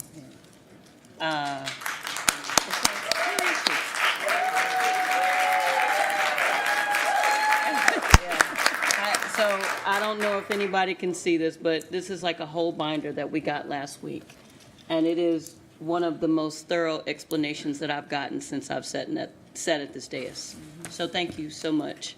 I mean, to have, and this is the fabric of community, right? I've always said that when it comes to community, we are the sum of our parts. And I think the one thing that you see with Councilmember Driggs today is that the community members that he represents, you guys know how to come together and really get your point across. I'd love to be able to disseminate this to so many other areas of our city. I think I was whispering to Councilmember Johnson here, you know, I wish that more humans that we serve understood the process in the same way that some of you do. To be able to put something like this together is indicative of a true understanding of what this process is and how it works. So this was very helpful in understanding this. And in addition to this, of course, I won't, I would, you know, be absent in not mentioning the fact that your council member has been very transparent in offering and sharing details with us about these petitions. And full transparency, we all have our hands full, and that's the truth. It's hard for us to be tapped in, and especially at a district level, with what we have going on in our particular district. And then we have to come and we have to vote on other things. So we depend on the other district member who is in contact with the community members to kind of give us updates on what's going on. That's kind of how this process works for full transparency. So your district representative has definitely been doing that for both the last petition and this petition. And I think my colleagues and I, we hear resoundingly that we still have some very important conversations to hold. We've heard you, we hear you, we listen to you. And some things that have stood out to me, like I said, you know, stormwater, I want you guys to know, across our city is a conversation that we're having. Just last month, I was here for a petition that made me cringe. I felt so bad for the community members that it took that petition for them to kind of come forward and say, look at these videos, look at these pictures, look at what we're experiencing. And sometimes, as your representatives, it's the first time that we've even had access to that information. So once we're made aware of it, of course, we can hold the proper conversations on our behalf so that we, as the accountable members of this governing body, can, you know, work towards making those updates and those changes. I think, and in closing, in my last comment, I'll say that I wasn't a member of the council when the 2040 plan and the UDO were adopted, but what I feel now is that we're going to have the community and the policy constantly clashing. This is going to be something that is just going to be immensely difficult, because we have this policy that was previously adopted where there's this by right opportunity, and we are literally, like, it feels like in some cases, chasing behind what the community members would want and the updates that this policy is going to need. I have a few of these in my own district, so I empathize with you. I am looking forward to staying tuned into this one, depending on your representation, to continue to work with the development, to see if there's equilibrium, to see if there's a happy medium. So again, thank you guys for being here with us today, and I'm looking forward to the continued updates. Thank you. Ms. Watlington. Thank you. Councilmember Molina actually hit on a couple of the points that I wanted to make. We're about 8 months in to this UDO being in effect. And exactly like she said, we're seeing time and time again that there is a disconnect between the will of the community. I don't care where you live in this community. There's clearly a disconnect between what the community desires and what shows up in our policy. And yes, we understand that the folks who come down here are typically not the folks that are giving us thumbs up. So there's a selection bias, right? That said, it's very, very clear to me that we've got to accelerate this work, because we can keep coming here, and I believe that my colleagues are speaking from a place of authenticity, but we have to remember that we are empowered to make these changes so that we're not having these conversations every single month. Councilmember Bakari mentioned something earlier.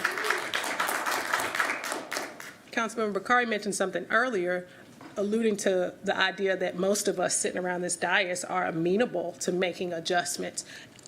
I absolutely would agree with that. When we talk about who was on this council to vote for this, the fact of the matter is that 4 of the 6 people who did vote are not here anymore.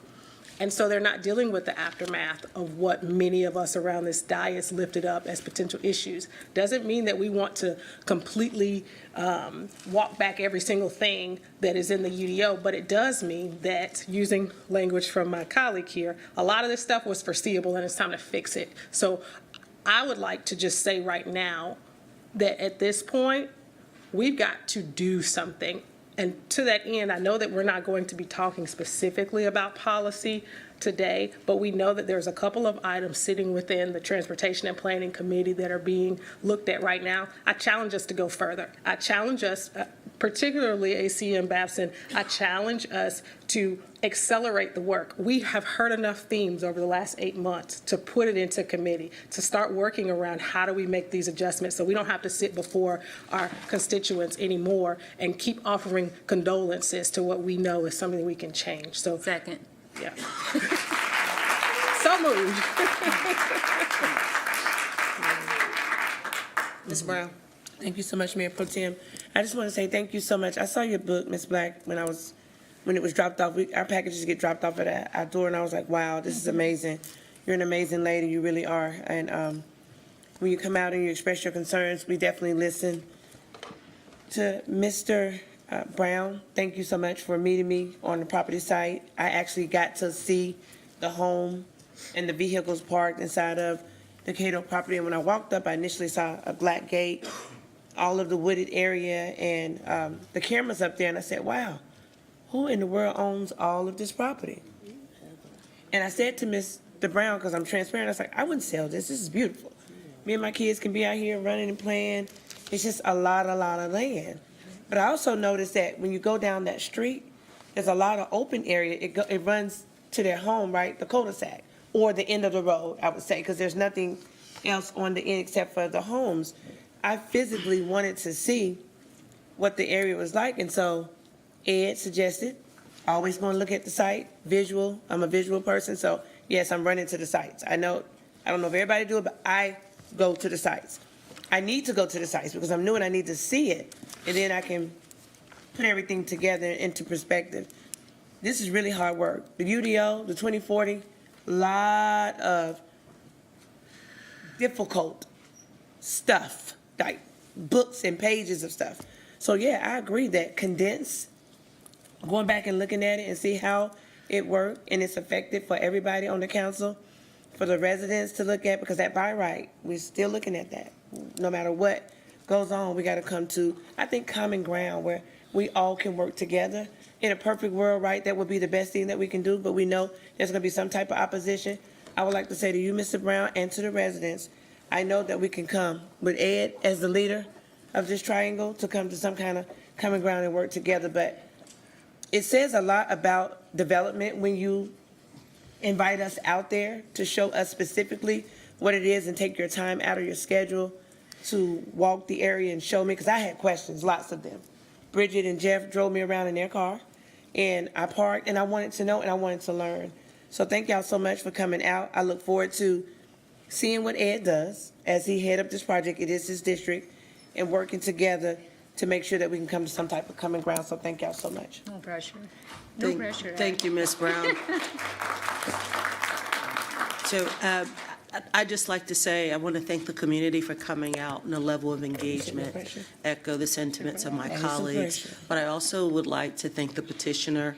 The petitioner has been very comprehensive with meeting with as many council members as would like to and walking through this actual particular petition and the pros and cons to this. So I would say in addition that the CMS impact is really significant.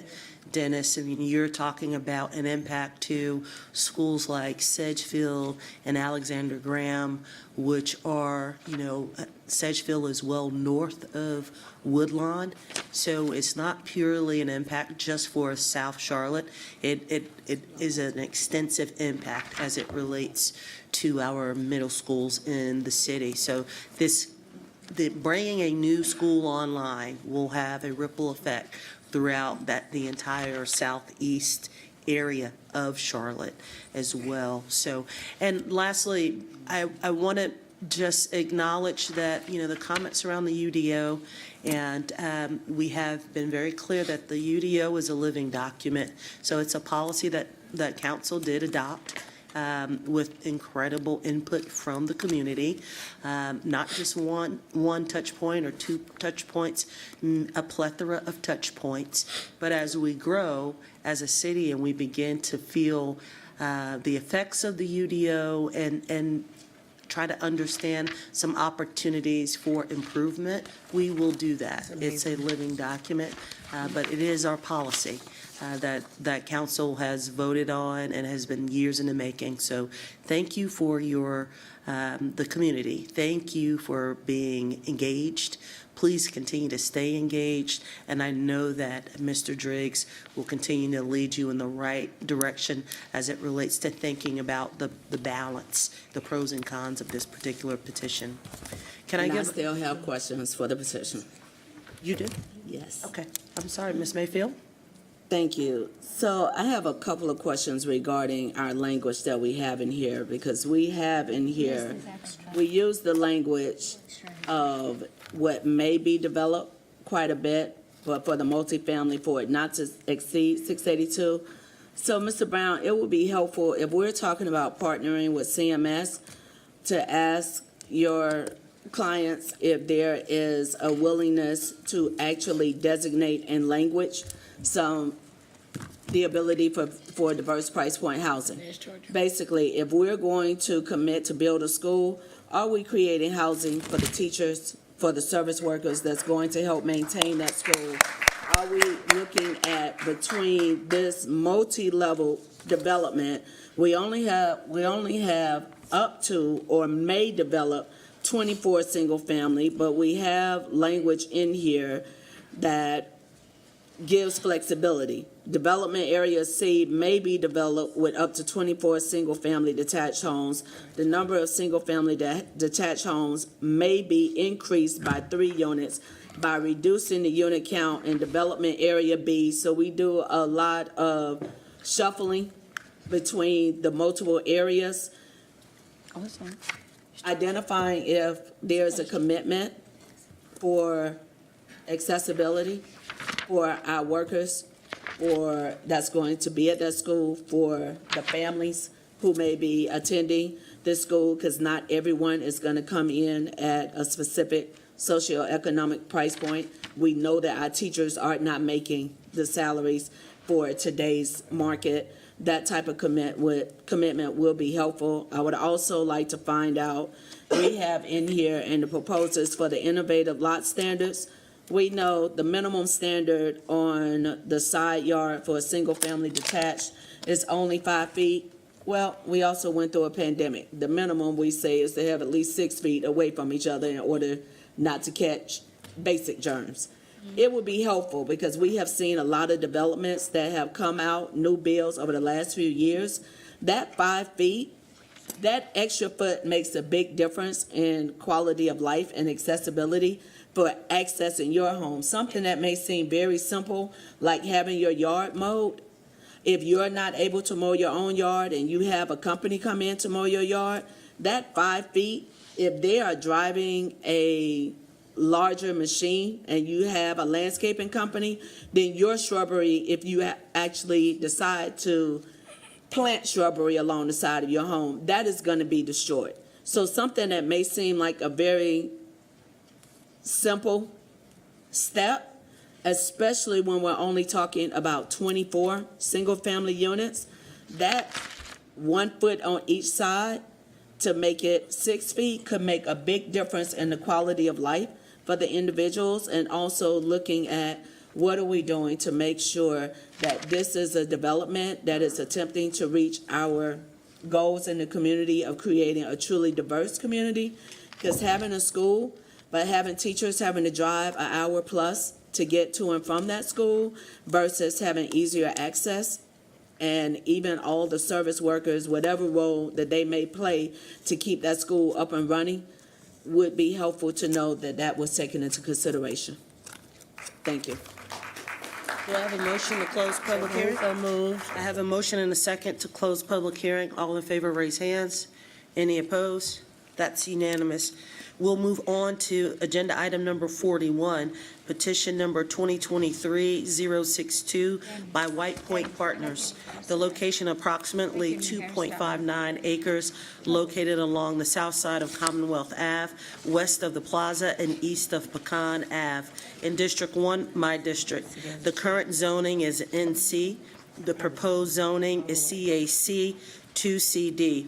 The staff recommends approval of this petition upon resolution of outstanding issues related to transportation and land use. There is no opposition on this petition.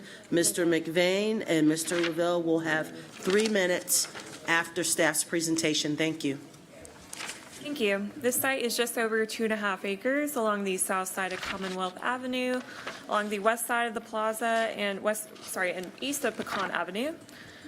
It's in the core of the Plaza Midwood neighborhood, and the southern boundary of the site abuts Independence Boulevard and the future right-of-way of the Lynx Silver Line. The site is currently zoned neighborhood center, and that's as a result of the pedestrian overlay that was over much of this area, which translated several of the general legacy districts to neighborhood center. They are proposing to go to Community Activity Center 2 conditional, which is consistent with the policy map recommendation for Community Activity Center at this site. The proposal is to allow for all uses in the Community Activity Center 2 district, and it specifies 4 development areas as outlined on the site plan. Existing buildings may remain, and redevelopment would also be allowed in accordance with the UDO. It specifies that new buildings in development areas A and B must incorporate ground floor activation by committing to set aside 35% of the ground floor area for commercial, non-residential uses. The petitioner also worked with the community to detail a note that specifies that if redevelopment were to occur in areas A or B, at least 1 small commercial space must be provided. The plan also specifies a maximum building height of 126 feet, which matches what was just approved on the east side of the plaza as petition 2022-099. It also notes that any height achieved on the site above 80 feet would have to utilize the UDO's bonus menu. There's a proposed abandonment of the existing alleyway, and the petitioner also commits to reserve right-of-way for future acquisition by CATS for that silver line that would be along the southern boundary of the site. Staff recommends approval of this petition upon resolution of the outstanding issues. The current adopted silver line will run along the backside of this property, and a light rail station is proposed just a short walk away along the other side of Pecan Avenue. The adjacency to this forthcoming transit infrastructure gives credence to intensification on parcels such as these that don't abut single-family homes or other sensitive land uses. And the rezoning itself sits in a transitional space between the neighborhood's most intense scale of development to the west of the site and the neighborhood center and neighborhood 1 type of development that we see to the east and north of the site. The zoning being requested and the scale proposed is reflective of that gradual shift in land uses and intensity. And the CAC 2 district is being requested here for the site rather than CAC 1 because the CAC 2 district provides a little bit more flexibility in the vehicle parking requirements, and so that could ideally lessen reliance to personal vehicle usage, and which in this area is relevant given the existing and planned public transit options that we'll have. To bring this request more in alignment with the less intense CAC 1 district, the petitioner opted to build in the height provisions that align with the CAC1 bonus menu options sought for any buildings above 80 feet. This petition is consistent with our policy map's recommendation, and I'll take any questions following the petitioner's presentation. Thank you. Mr. McVeigh and Mr. Ferguson, 3 minutes. Thank you, Mayor Pro Tem, members of council, members of the zoning committee. Keith McVeigh with Moore Van Allen representing White Point Partners.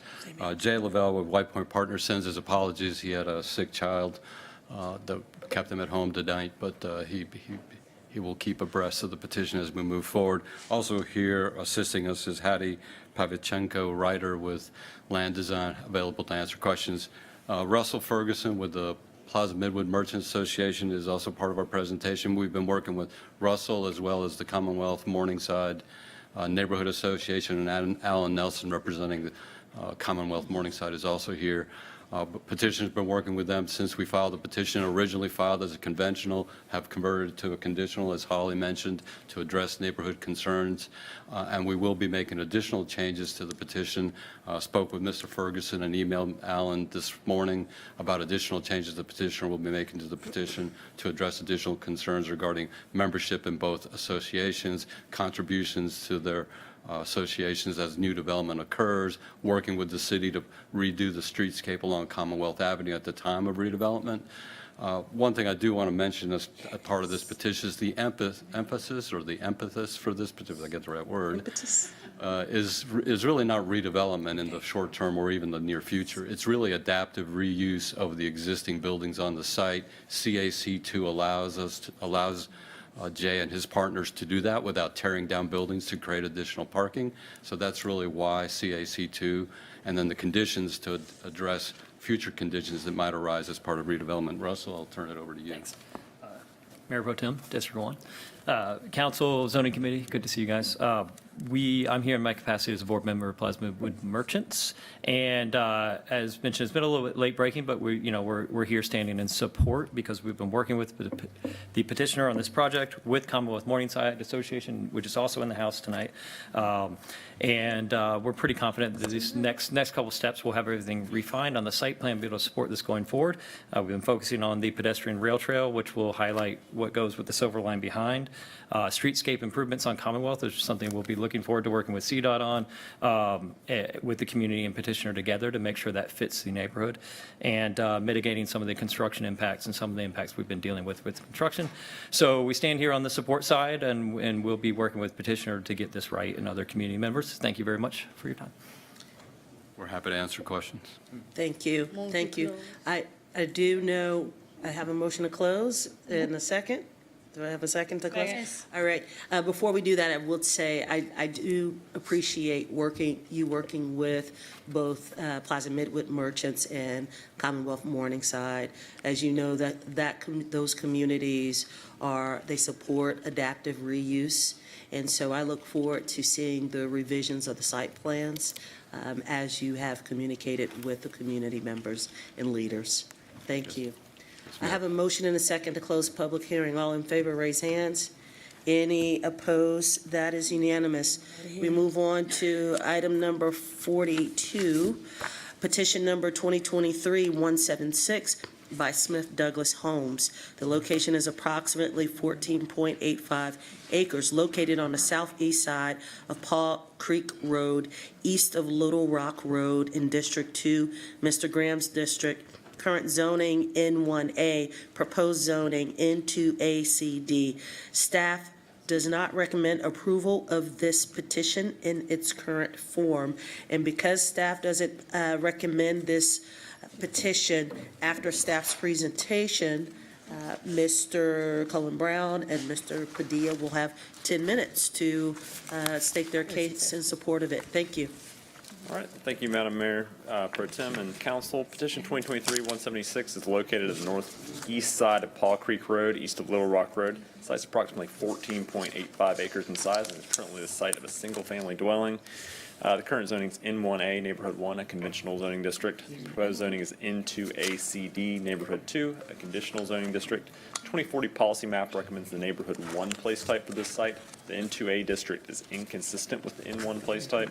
Approval of this petition would revise the 2040 policy map recommendation to the Neighborhood 2 place type. Proposal calls for up to 127 duplex, triplex, quadruplex dwelling units under a multi-dwelling development use. Vehicular access to the site is from Paw Creek via private drive.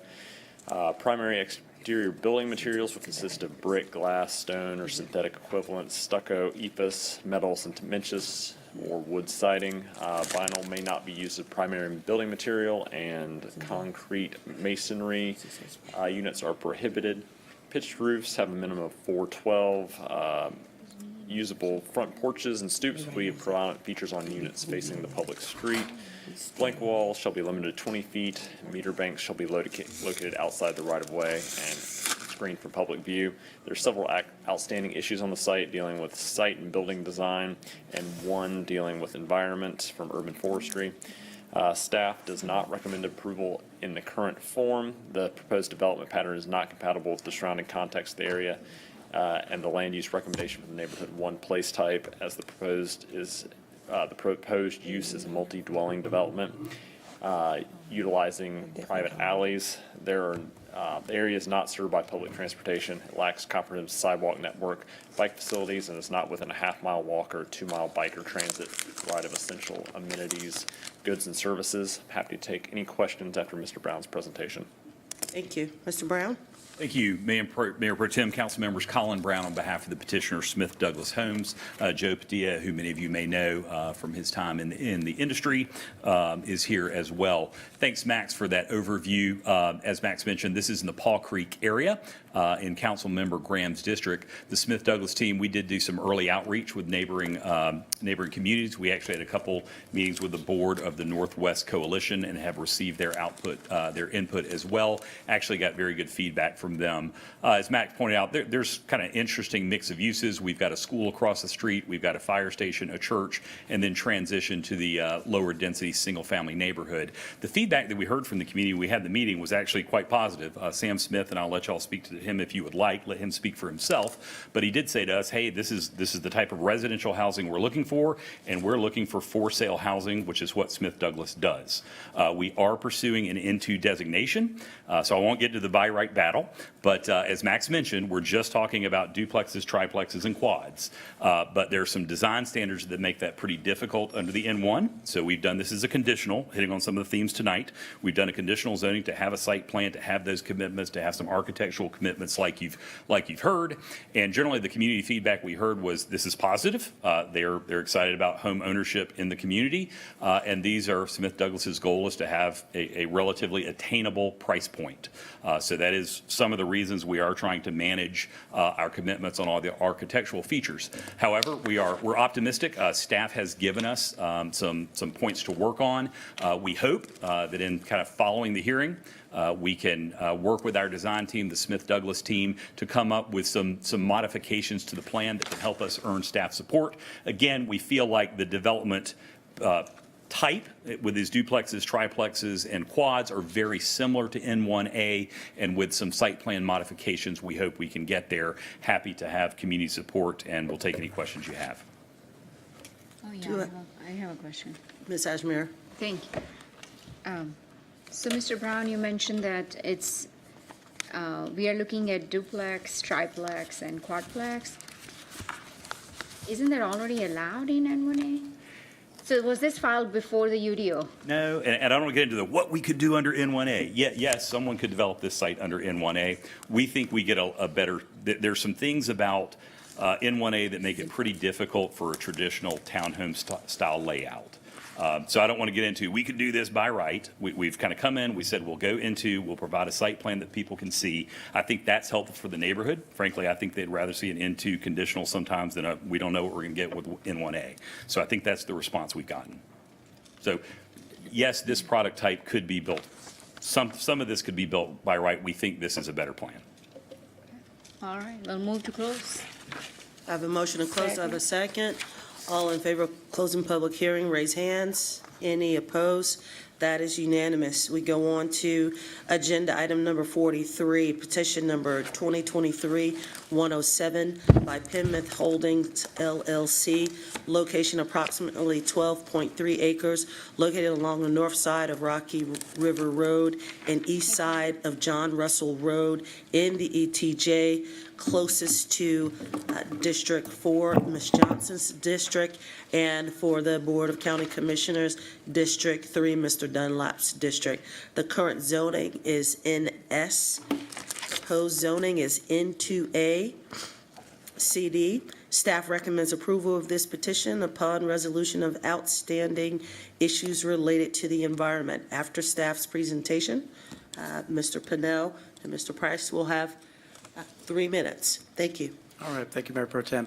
2023-107, it's about 12.3 acres on Rocky River and John Russell. It's currently zoned Neighborhood Services, which is a conditional district. It is proposed to go to the N2A conditional district. The adopted place type on the policy map does show this as manufacturing logistics, mainly recognizing the existing use of, I believe, is a nursery operation. Is that correct? Yeah. So that's reflective of that existing use, but actually the entitlements are for primarily a non-residential neighborhood, serving type of commercial use under that NS zoning district. So the policy map doesn't quite align with the entitlements, but it is inconsistent with the actual proposal that we're looking at. But again, I think it's generally in line with some of the previous entitlements and previous conversations about development on this property. So with that, we'll get into the proposal itself, which is looking to allow up to 115 multifamily attached residential units, townhomes. Also would allow up to 9,000 square feet of non-residential units. You can see that right there along the frontage of Rocky River Road. They would also dedicate land for right-of-way for NCDOT from the center line of John Russell Road, as well as the center line of Rocky River Road. Also provide accessible sidewalk, ramps, and crosswalks and pedestrian signalization at that intersection of John Russell and Rocky River as well. Provide a 12-foot multi-use path, 8-foot planting strip along both of those frontages, and then 8-foot sidewalk and 8-foot landscape strip along Public Road 1 and Public Road 2 internal on the site. Would also provide some supplemental plantings around the potential stormwater control area at that intersection as well. You can see that just in that bottom left-hand corner of the plan. Architectural details have been brought into the conditional notes as well. And then it would also provide 2 amenity areas. The first being a minimum of 5,100 square feet, which would also provide 2 features, including but not limited to things like a community pool, an open-air pavilion, grilling area, splash pad, et cetera. Amenity area 2 could be a minimum of 1,800 square feet and would provide amenity features, which could include things like a dog park, children's playground, or a community garden. Staff does recommend approval of this petition, just having outstanding items to work through related to environment. Like I mentioned, it is inconsistent with the policy map recommendation for manufacturing and logistics, but going to that neighborhood 2 place type would actually provide a little bit better compatibility with some of the existing single family that's out there, as well as some of the pending development right to the east of this off Bailey Run and Rocky River, which was a couple of recent rezonings that were approved that are very similar in character and development pattern as this request. So with that, we'll turn it over to the petitioner, and we will take any questions following their presentation. Thank you. Thank you so much, Dave. Paul Pennell with Urban Design Partners, representing the petitioner on this particular petition tonight. Mayor Pro Tem, City Council, thank you so much for your time this evening. The site, as Dave did mention, is in fact a third-generation wholesale nursery. If you have purchased plants at a large box hardware store, you have probably purchased plants from this particular location. Just further context, to the south of the site, the 12.3 acre site is Rocky River Road. It's also adjacent John Russell Road, which is moving north to south on this particular map. It's a little bit of an up-close view of what is happening on site. Large portion of the site is a grassed lawn area. And what you see primarily here is actually container-grown plants on site that basically just get irrigated over time. That's generally the use of the site today. You can see to the north of the picture there, that's the Seven Oaks community. To the south is the existing Buckley community. And then immediately across John Russell Road is the Redeeming Word Ministries Church, which we've been working with Pastor Mitchell as well. Far to the north on the top end of the picture there is actually the existing nursery itself. As Dave mentioned, the existing policy map is manufacturing and logistics. This is the existing rezoning plan that's currently in for review. As Dave had mentioned, it shows 115 single-family attached residential units, along with 9,000 square feet of neighborhood commercial, non-residential uses on site, 9,000 square feet. We have also conditionally restricted the number of units along public roads on site to 4 residential units to make sure that those buildings remain in general scale and character of the existing single-family homes that are in the area today. You can see 2 ponds on site, one at the immediate corner of John Russell Road and Rocky River Road. And then there's a ridge on site, so we've got 2 drainage areas that we're having to tend to, so that's the reason for 2 storm ponds on site. There's another one to the east of the site.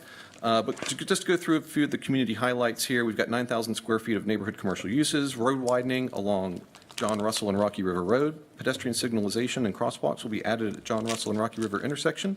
12-foot multi-use path along John Russell and Rocky River Road. We have committed to work with the adjacent property owner.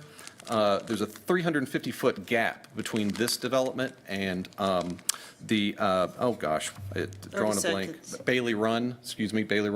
We're working with that property owner to actually close that multi-use gap. So we'll be working on that. Let's see here. All residential units do have their own full-length driveway, so it'll be a 2-car garage and full-length driveway for all of the townhomes.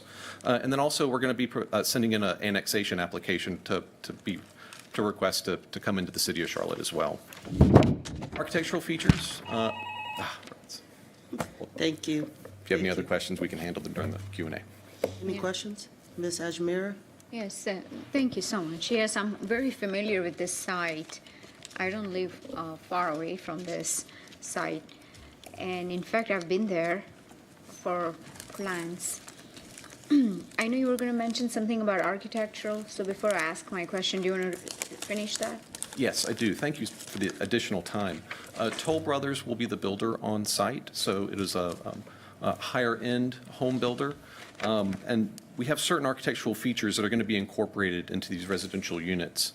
3-story, but they're all going to have their individual roof lines. They'll have very nice architectural detailing along those facades to make them clear residential units for each of the individual units. And most importantly, these are going to be for-sale units as well. So this is not a rental community. This is a for-sale product for this area. Yeah, I was just going to ask that question. So thank you, Mr. Purnell, for a comprehensive presentation, as always. I'll move to close if there are no other questions. Ms. Johnson? Thank you. Thank you, Mr. Purnell. Thank you for the presentation. And I just want to say for the record that he has worked with the residents, and I know in Seven Oaks, did you say in Buckley also you'd reached out? We have worked with the community members beginning in June and July of last year with Buckley HOA, the Seven Oaks HOA. We're currently in discussions with the pastor at Redeeming Word Ministries, which is right across the street. And we've also been working with Vernetta Mitchell and Finco. I believe we initially engaged them in June of last year. So it's been some time to make sure that everything is in place prior to presenting the petition to council tonight. I appreciate that, and I know you worked with Finco, but this kind of borders District 4, and we now have our own coalition. It's the District 4 coalition, so I'd like to introduce you to those folks. Oh, yeah, please do. Yeah, they're Yeah, doing thank great you. work. But I just want to thank you because Seven Oaks was highly opposed to a development last year, so for them to be on board, it speaks volumes about the petition, and I appreciate your working with the community on this and just being very engaging with me as well. So thank you. Always. Move to close. I have a motion and a second to close public hearing. All in favor, raise hands. That's unanimous. We move on to agenda item number 44, petition number 2023-112 by FCA LLC, location approximately 5.03 acres, located at the dead end of Christie Lane, north of Douglas Drive, east of Steel Creek Road in District 3, Ms. Brown's district. Current zoning N1A ANDO, proposed zoning ML2CD ANDO. Staff recommends the approval of this petition upon resolution of outstanding issues related to site and building design. After staff's presentation, Mr. Brown will have 10 minutes to present, and Ms. Stephanie Lance, if you would come, make your way down, you will have 10 minutes to speak in opposition. Thank you.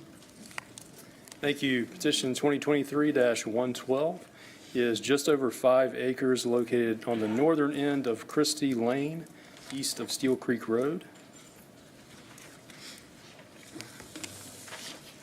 So it's adjacent to Steel Creek Presbyterian Church and about a mile south of the airport. Current zoning is N1A, within the airport noise disclosure overlay. Proposed zoning is ML2CD, airport overlay. The 2040 policy map recommends manufacturing and logistics place type. Petition, there's no site plan associated with the petition. However, there are 2 conditions which state that it would permit all uses allowed in the ML2 zoning district, and also specifies that Christie Lane may not be used as an access for manufacturing and logistics uses. That access would have to be provided through adjacent ML2 zoned parcels. There is one outstanding issue that staff is echoing a comment from the Charlotte-Mecklenburg Historic Landmarks Department that is requesting a conditional note that the petitioner continue ongoing conversations with Historic Landmarks to relocate an historic home. There's an 1860s home on the property that was a manse associated with the adjacent Steel Creek Presbyterian Church. So that is a request that staff is maintaining. Otherwise, the petition is consistent, and staff is recommending approval. Thank you. Thank you. Is Ms. Stephanie Lance present? She had to leave, but I'm speaking up. Okay. Okay, thank you for that, Ms. Brown, because if she's not present, we don't have opposition. So, Mr. Brown, you will have 3 minutes. Okay. I'll speak in 3 minutes. I did speak with Ms. Lance today. She does have concerns. She did not attend our community meeting. We did a mailer to her HOA. She says there's a different president, so she was just getting up to speed. I spoke with her this afternoon. I sent her a copy of the presentation and told her we'd follow up. I let Councilmember Brown know that as well.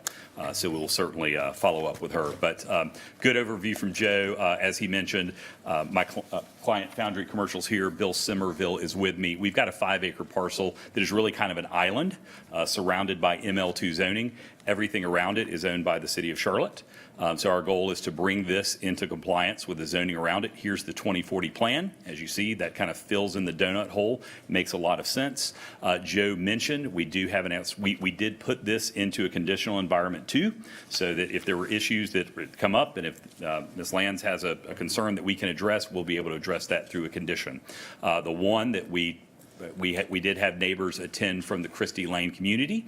They wanted to know that their road would not be used to serve a larger development. So that is the condition that we've included, that Christie Lane would not be used for that. The other condition is about the existing home on the property, which is historic. Last Monday at their most recent meeting, the Historic Landmarks Commission voted to approve a measure that will accommodate the relocation of this home, so that coordination is ongoing. Happy to answer any questions you have, and I'll follow up with you and Ms. Lands, after. If you got any feedback, I'm happy to take it. Ms. Brown? Yes, thank you, Madam Mayor Pro Tem. Thank you, Mr. Collins. So she did leave, but she sent me information, and she was concerned about transparency, not knowing about the meeting. I know that you said that the meeting was sent to a previous HOA, and then there's a new HOA now. But how are we getting the information out to the community for engagement so that they'll know exactly what's going on, and then how much engagement did we send out? Because, go ahead. She's representing. So the city, and staff can add in, there, of course, the rezoning signs that are posted on the property. I understand. Notices published. The city provides us with a list of names to mail to. Okay. And part of those, there's a registered neighborhood leader list. And so on that list, we had 4 HOAs and we had a name. So we mailed, when I talked to Ms. Lands today, I said, hey, don't think you came to the community meeting. I said, hey, we mailed, and she said, that was our former president. That address needs to be updated. So though we did have attendees at the meeting, some folks that lived on Christie Lane, she did not. So I did say, hey, you need to have your HOA update the contact information. Right, so what are we going to do going forward, since there's an outstanding number of people that are concerned about the project? With this situation, I think we're going to follow with Ms. Lands. Like, I called her immediately. I didn't know there was opposition. She signed up. I called her this afternoon. Once I saw her name, I called you. I'll be happy to facilitate a meeting. So my satisfaction would be to loop me in, Okay. and then I can advocate for them, and we can speak to you. But you and I work together, so it's not a problem. But when I have a constituent that have a concern, and they bring it to me, I just want to address it, and I want to be fair. I understand too. I felt a little flat-footed. I don't okay. even know what her concerns are either. So All right. we'll talk Okay. about that. All right, thank Okay. you. Ms. Johnson? Thank you, Mayor Pro Tem. Our colleagues may not have had a chance to see the email, but we did receive an email from a constituent or a representative earlier today, letting us know that there were numerous residents that had not received the notice. We also had individuals at last month's meeting, and Councilmember Brown, I don't know if you were here. I don't wasn't think you were here. here, yeah. But there were residents that hadn't received the notice. So if it's something from a city perspective or city side that we need to take a look at to ensure that residents are getting the notice, then we definitely have to do that. And also, like you said, this is an opportunity to make sure that we're intentional about having another community meeting for those residents. It's not a good look for us not Right, to know. exactly, So yeah. Colin does a we'll work great on that. job Oh, with you do a that. great job, Colin, I agree. And then the 1860s home, is the Historic Commission is leading that transfer, or what's going to happen with that? It sounds like there's recent developments between the petitioner and the. There's another historic property in the area that is owned by the city of Charlotte, here where the old church is. There are discussions about relocating the house on this property to that site, which is right there and historically relevant to it. So that conversation is ongoing, but the Historic Landmarks Commission did approve an agenda item last Monday to help that conversation move along. Okay, that's all the questions I have. Thank you. Ms. Ajmer? So, Mr. Brown, you said that you talked to Ms. Lenz briefly, but you didn't know what her concerns were, correct? That's right. I Okay. called her this afternoon, and she asked me a variety of things. She asked about the historic structure, so I had to get some information for her as well. So we're going to follow up, and I'll loop Councilmember Brown in so she can attend. Perfect. Thank you so much. Move to close. Second. I have a question, actually. Ms. Watlington has a question? Yeah, my question is actually for staff. Some time ago, we made a move to change the notifications to include Nextdoor. And I just wanted to know what the status of that was, if that was still happening, and to whom are those notifications being sent? We are using Nextdoor. Dave probably, he might have more details on how it's used, but that's been going on for at least a year, probably a couple.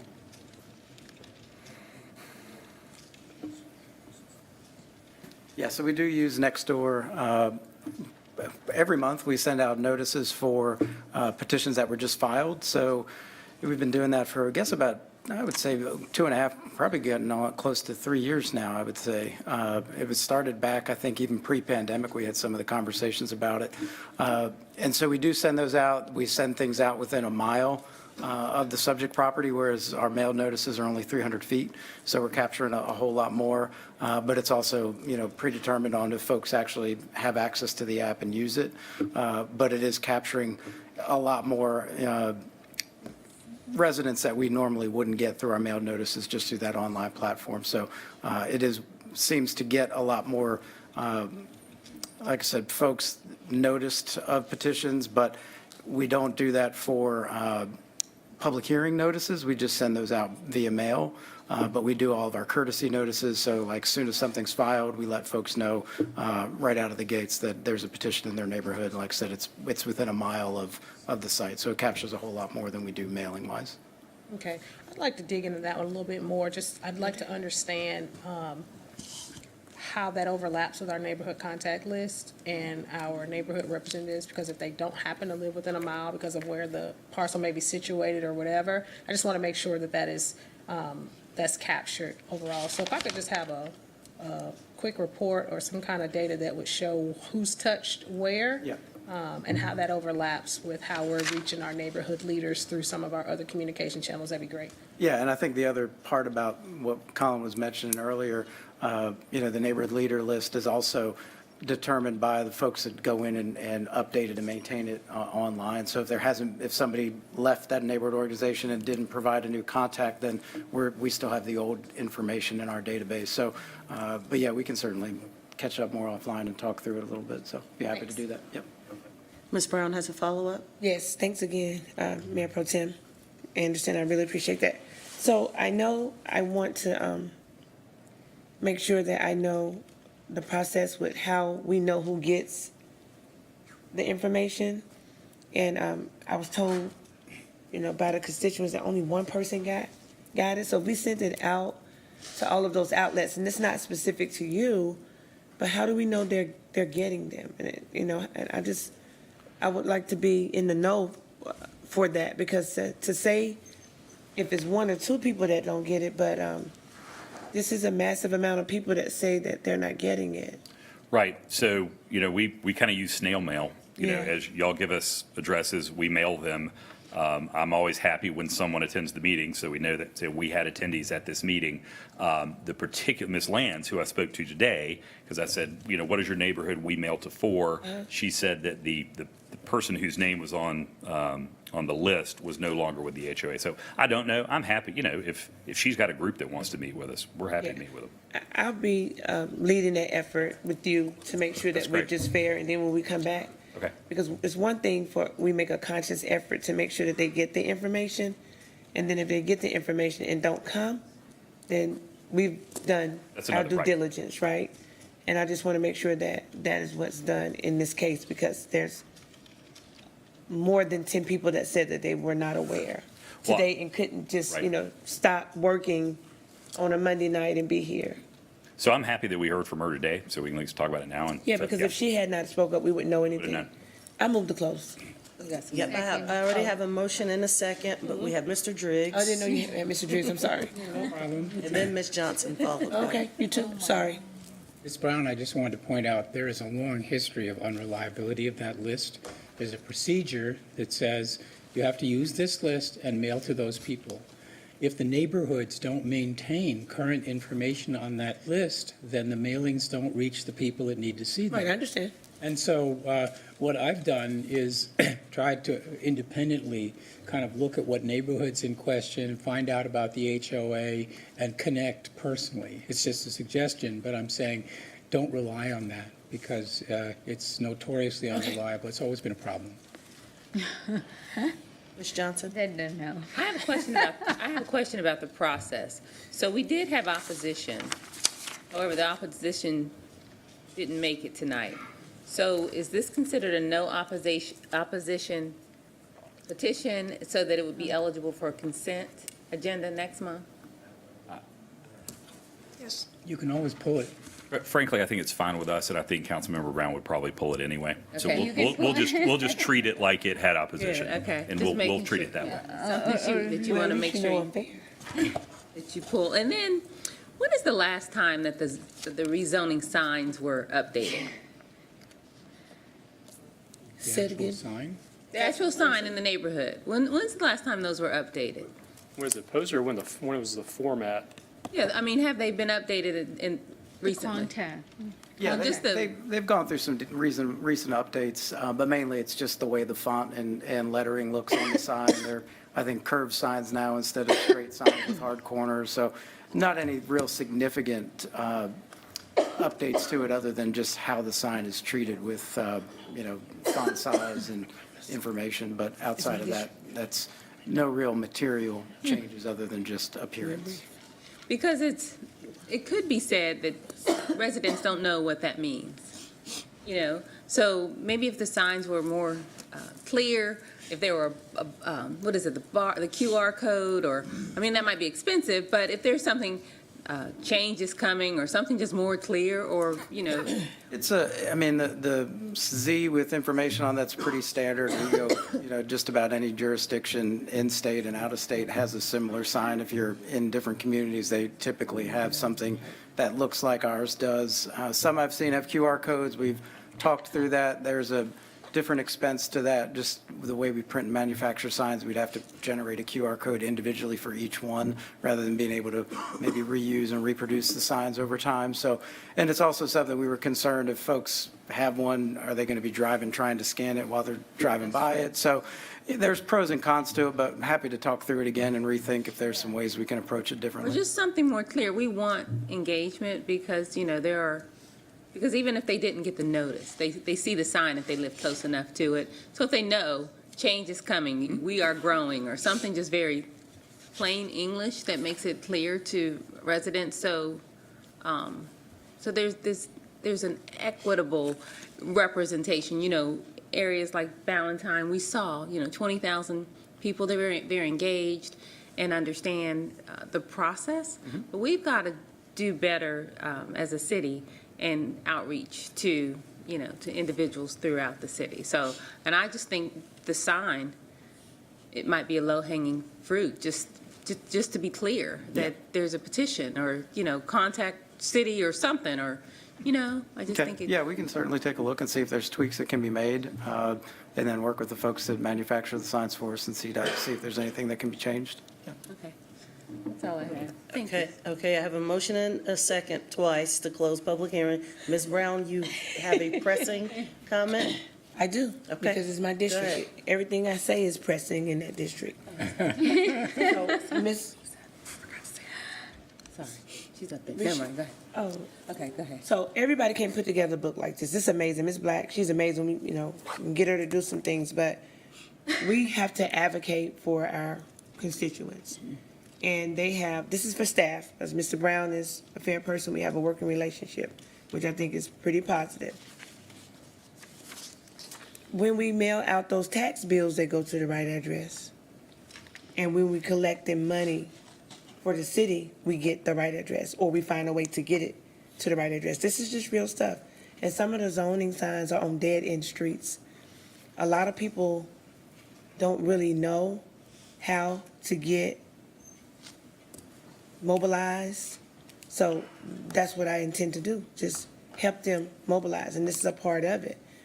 Understanding what their rights are as their representative, to be fair across the board. And I think that with wrong addresses, I think the process, we failed them. Let me just say that. Now I move to close. Okay. Okay, let me just make a comment on that real quick. Addresses are provided to us by the county tax system, so we generate all of our addresses from what's on the tax record. So addresses and mailings are generated from that last address that we know for that property owner, whether they live on the property or they live in another part of the city, another part of the state, another part of the country. Our addresses come from that same database. So they get mailed out in the same way, U.S. mail, but we do understand that some people get those with a zoning notice and maybe don't open them the same way they look at when they get something from Mecklenburg County that says this is a tax bill. So certainly understand that there's maybe some things we can look at to improve on, but we do get those addresses from the same place. So I just wanted to make sure everybody knew that. Thank you. Okay, so we have a motion to close in a second. Ms. Watlington has a comment? Yeah, just as a follow-up to that, I want to make sure I'm clear. Mr. Patton, those tax bills go to owners, not renters. So So these are only going to owners. Yeah, our mailing list goes to owners of property, not so that's physical residents. Yeah. Okay, thanks. But So that's another there's an part of it. HOA list over a certain distance, and then there's a neighbor list. HOA is a over- mile, yeah. Right, so And those then are the two mailing different list is things. 300 feet. Just to be clear about that, right? That's You've fine. got the mailing to those addresses, which is within a certain smaller distance, 300 and then feet, HOAs within a mile, and the HOAs is what breaks down. Yeah, I understand. And the HOA is, they enter their own addresses in that database. The addresses we pull for the 300 feet are That's from correct. tax records. Okay. so. All in favor of closing public hearing, raise hands. All right. Come on, let's keep talking. That is unanimous. All right. We're going to move on to item 45. I will say we have 13 more petitions to go through with 2 that have opposition. So when we hit the 10 o'clock hour, we will have to make a decision if we don't move through these 13. We're at agenda item number 45, petition number 2023-1 on the west side of Southern Pine Boulevard, just south of Arrowwood Road in District 3, Ms. Brown's district. The current zoning is ML1. The proposed zoning is CGCD. Staff recommends this petition, and after staff's presentation, Parama Takar will have 3 minutes to present. Thank you. Thank you. Petition 2023-113 is approximately 1.14 acres located on the west side of Southern Pine Boulevard, just south of Arrowwood Road. Current zoning is ML1. Proposed zoning is CGCD. The 2040 policy map recommends campus place type. And similar to the last petition, there is no site plan, just one bullet of conditional notes noting that the use is limited to office and accessory uses and will be developed under the standards of the CG district. And while the place type, it may be inconsistent with the place type, the limited use created by the conditional note actually makes it consistent with the campus place type. There are no outstanding issues, and staff recommends approval. And I'll take any questions after the petitioner's presentation.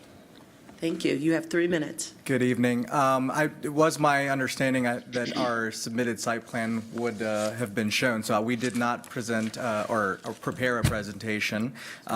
We do have one. Our intention is to build an office on this site. It will be our personal office for our company and our business, and so that's our intention for the location. Excellent. Any questions? Move to close. Ms. Watlington? Yeah, what kind of business? Just curious. Oh, we're in the hotel business. Okay. Yeah. Move to close. Second. I have a motion to close and second. All in favor, raise hands. I'm good. Any in opposition? That is unanimous. All in favor, or all in favor? Yes. Thank you. Thank you, you. sir. We'll move on to agenda item number 46, petition number 2023-132 by Mark Talbot, Freedom Communities. The location is approximately 1.67 acres located alongside the south side of Tuckasegee Road and the north side of Rogers Street, west of Carindale Ave in District 2, Mr. Graham's district. The current zoning is URC-CD. Proposed zoning is NC-CD. Staff recommends approval of this petition upon resolution of outstanding issues related to the site and building design. After staff's presentation, Ms. Allison Merriman will have 3 minutes to present. Thank you. All right, thank you, Mayor Pro Tem. 2023-132 is 1.67 acres on Tuckasegee. Also has frontage on the back on Rogers Street.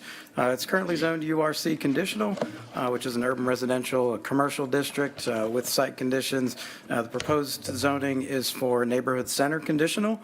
The adopted place type for this location does call for neighborhood 1, but you can see we do have neighborhood center just next door, as well as across the street there at Fern Avenue on either side. So this would, if this rezoning was approved, would change this area to that same color of neighborhood center that you see here on the map, just adjacent to it.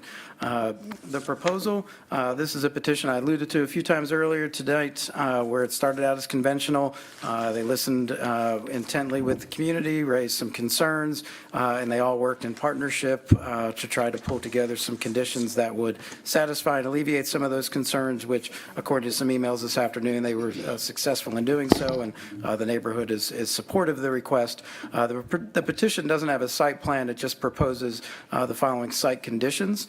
So they have use restrictions, so allowing uses like art galleries, office, child care center large, community center, cultural facility, government office facility, place of worship, community garden. All the uses you see listed out on this slide would be permitted. Any uses that are not shown that are still allowed in the NC district, should the rezoning be approved, would not be allowed. It would only be the uses that are shown here on the slide. It proposes to also limit structures new on the site to 40 feet and 2 stories.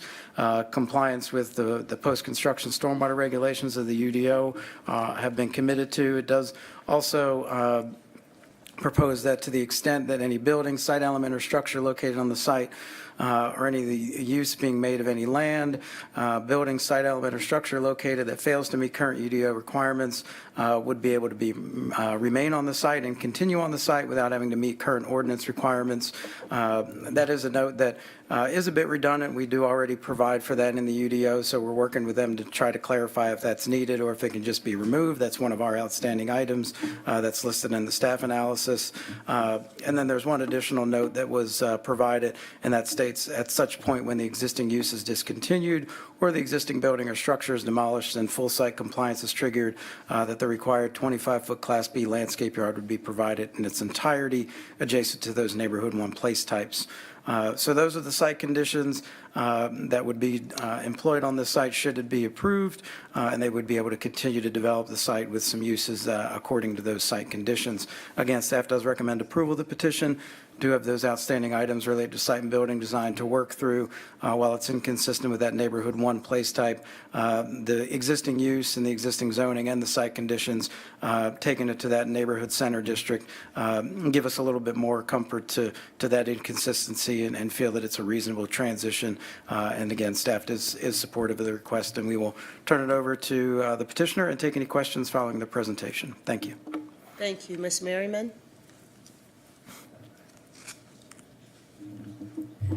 Good evening, Allison Merriman. I'm with Land Design. I'm working with Mark Talbot and the Freedom Communities on the project. It's probably more appropriate for Mark to go through the purpose of the rezoning, but I'm happy to answer any questions that you have. Any questions? Close. All right. Second. I have a motion to close the public hearing and a second. All in favor, raise hands. That is unanimous. Thank you, Ms. Merriam. We'll move on to agenda item number 47, petition number 2023-150 by Karen Wingate. Location is approximately .51 acres, located on the east side of South Tryon Street, south of East Arrowhead Drive, and west of North Hills Circle in District 4, Ms. Johnson's district. The current zoning is ML2. Proposed zoning is IMU. Staff recommends this petition, and after staff's presentation, Ms. Wingate, you'll have 3 minutes. Thank you. Thank you. Petition 2023-150 is located on the east side of North Tryon Street, south of East Arrowhead Drive, and west of North Hills Circle. The site is approximately 0.15 acres and is currently developed with a vacant retail building. Site is zoned ML2, Manufacturing and Logistics. The proposed zoning is IMU, Innovation Mixed Use, a conventional district. 2040 policy map recommends the manufacturing and logistics place type. The IMU district is inconsistent with this place type. However, the site is adjacent to the Community Activity Center and is adjacent, but it is not adjacent to any neighborhood 1 place type or developments, and is located along the Lynx Blue Line and located within half a mile of a transit station. This is a conventional rezoning petition. There's not an associated site plan and would permit any use allowed in the IMU district. Staff recommends approval of this petition, and I'm happy to take any questions. Thank you. Ms. Wingate, you have 3 minutes. Thank you very much. I'm here to answer any questions you may have. Thank you. Any questions? Yeah. Ms. Johnson? Can you give some specifics about the development? Can you give us some information on? So initially, this property was zoned I-2. The property went under contract prior to the June embarkment of the UDO. I-2 would have allowed a laundromat, and that's what the buyer of the property wanted to install. I-2 allowed some community supportive uses that ML2 does not. So when the property owner and his team realized that they could not sell to a laundromat operator without having the property rezoned, the contract fell out. The property owner was forced to rezone, and planning suggested that for community uses, we seek this IMU zoning. Okay. Okay. But that It's for the contract, purpose of bringing neighborhood uses like a laundromat. all right, thank you. Move to close. Second. Second. I have a motion to close public hearing and second. All in favor, raise hands. That is unanimous. We'll move on to agenda item number 48, petition number 2023-154 by UNC Capital LLC. The location is approximately 7.17 acres located on the south side of York Road and west side of Youngblood Road in the ETJ, closest to District 3, Ms. Brown's district, as well as Board of County Commission District 6, Ms. Rodriguez McDowell's district. The current zoning is in 1A. Proposed zoning is in 2B/CD. Staff recommends approval of this petition upon resolution of outstanding issues related to site and building design, the environment, and transportation. After staff's presentation, Ms. Grant, you will have 3 minutes to present to the petition. Thank you. Thank you. Petition 2023-154. It's approximately 7.17 acres located on the south side of York Road, west of Youngblood Road. Current zoning is N1A. Proposed zoning is N2B/CD. 2040 policy map recommends neighborhood 1 place type for the site.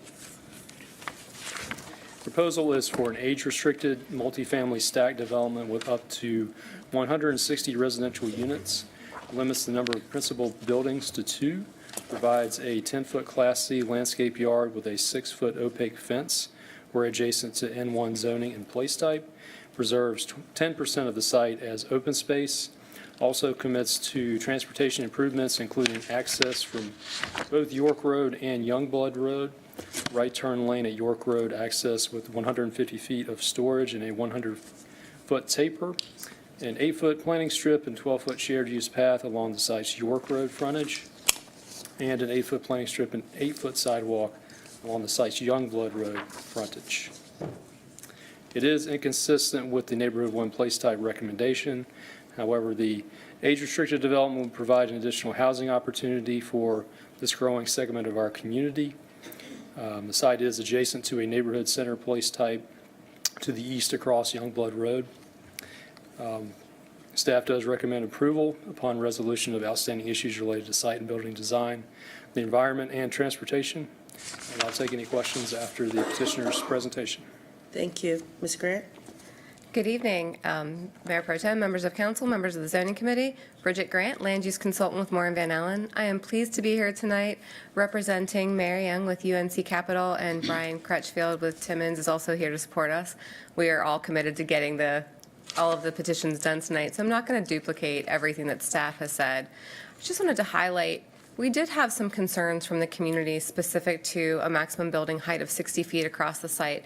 So we're going to submit revised plans this week that limit the height on the back portion of the building closest to the existing single-family residential to a maximum building height of 49 feet from the base of the building. And then the area that's shaded in blue to the front will have a maximum building height of 60 feet with a pitched roof. And so the neighborhood was very happy that we made those accommodations. We've also committed to having the building no closer than 64 feet from the property line. Again, we're pleased to say we have no speakers in opposition tonight, and we'll able to address all of the staff concerns moving forward. Happy to answer any questions. Thank you, Ms. Grant. It does look like you had pretty high community engagement, too, at your meetings. Any comments? Do I have a motion to close public hearing? I have a motion and a second to close public hearing. All in favor, raise hands. That is unanimous. We move on to agenda item number 49, petition number 2023-155 by CH Land Company LLC, located approximately 16.15 acres, located on the northeast intersection of Beatties Ford Road and Trinity Road, south of Lakeview Road in District 2, Mr. Graham's district. Current zoning is CG and N1A. Proposed zoning is N2B, CD. Staff recommends approval of this petition upon resolution of outstanding issues related to the environment and site and building design. After staff's presentation, Mr. Carmichael will have 3 minutes to present. Thank you. Petition 2023-155 is located on the northeast intersection of Beatties Ford Road and Trinity Road, south of Lakeview Road. The site's approximately 16.15 acres and is currently developed with 3 single-family homes. The current zoning is N1A, Neighborhood 1, and CG, General Commercial. The proposed zoning is N2B, CD, Neighborhood 2. The 2040 policy map recommends the commercial and the Neighborhood 1 place types. For this site, the N2B district is inconsistent with the N1 and commercial place types. Approval of the petition would revise the 2040 policy map to the neighborhood 2 place type. Proposal calls for up to 147 duplex, triplex, quadruplex, and multifamily attached dwelling units, including up to 5 live-work units. Following transportation improvements are proposed. Vehicular access proposed via Beatties Ford Road and Trinity Road via a new public street. Plan proposes a new public street throughout the site. Southbound left turn lane with 150 feet of storage is proposed for access on Beatties Ford Road. Northbound right turn lane with 100 feet of storage is proposed for access on Beatties Ford Road. Improvements are proposed to the existing bus stop on Trinity Road. Following architectural requirements are proposed. All buildings will be limited to no more than 5 units per building. Primary exterior building materials will consist of brick, masonry, stone, stucco, cementitious, or wood siding. EIFS, vinyl, and masonite may not be used as primary building materials. The buildings adjacent to Beatties Ford and Trinity will front on interior streets. Pitched roofs will have a minimum slope of 512. All corner and end units will have wraparound porches or stoops. Blank walls shall be limited to 15 feet on front and side facades facing public streets. Maximum building heights limited to 48 feet. Following landscape, streetscape, and site improvements are proposed. A 12-foot multi-use path and 8-foot planting strips will be installed along Beatties Ford Road, 8-foot sidewalk and 8-foot planting strip along Trinity Road. There will be 20 visitor parking spots and a minimum of 5 commercial parking spots for the live-work units. 25-foot buffer is proposed along Beatties Ford Road. Staff recommends approval of the petition upon resolution of outstanding issues related to site and building design and the environment. As the proposal increases the variety of housing types in the area, the majority of the site is providing duplex, triplex, and quadruplex dwellings that are generally in alignment with Neighborhood 1 place type. Also proposes 5 live-work units that may provide small-scale neighborhood-oriented businesses that align with the commercial place type. And the site is adjacent to an elementary school, a regional park, shopping center, several churches, and within a 2-mile bike or transit ride of Neighborhood Activity Center. And I'd just like to note that since staff's analysis was drafted, CDOT has clarified that they do not have any outstanding issues. I'm happy to take any questions following the petitioner's presentation. Thank you. Mr. Carmichael? Thank you. Madam Mayor Pro Tem, members of City Council and the Zoning Committee, I'll be really brief because I know we're under the gun here, and Max did a good job. I'm just going to show you the site plan. Once again, the request is to allow up to 147 dwelling units. They'd be comprised of quadruplexes, triplexes, and duplexes, and 1 building with up to 5 dwelling units, and that's where the live-work units could be located. This is the site plan briefly. This is Trinity. It's kind of rotated, but this is Trinity Road. This is Beatties Ford Road. These are the access points. All of the units will be front-loaded units. There'd be a 25-foot wide Class B reverse frontage buffer located along Beatties Ford Road, along with an 8-foot plane strip, 12-foot sidewalk, and street trees. There'd be an 8-foot plane strip and a 8-foot sidewalk on Trinity Road. Each unit would have a garage and a 20-foot deep driveway. There'd be on-street parking spaces, 20 of them to provide guest parking. All the units, once again, are quadruplexes, triplexes, or duplexes, except for this one on Beatty's Ford Road. They could have up to 5 units, and that's where you could have the live-work dwelling units. We did have 2 community meetings. We had one on January the 3rd, and then we just had a follow-up meeting a few weeks ago on February 27th. We did file a report for the January 3rd. We did not file a report for the one on this 27th because it just happened and it was after the 30-day deadline, but we had a follow-up meeting with the neighbors and that went well. We're happy to answer any questions. Thank you. Ms. Johnson? Thank you, Mayor Pro Tem. I couldn't hear you, Max, that well. Oh, I'm sorry. That's okay. I'll try you're to, kinda the tall. Yeah, you're microphone's kind of low.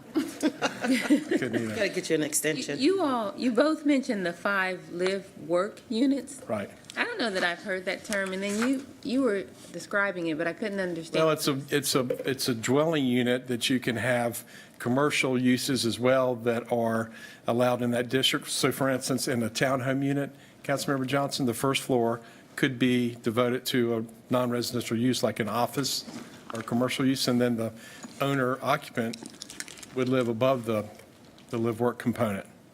So it'd be like a little mixed-use unit.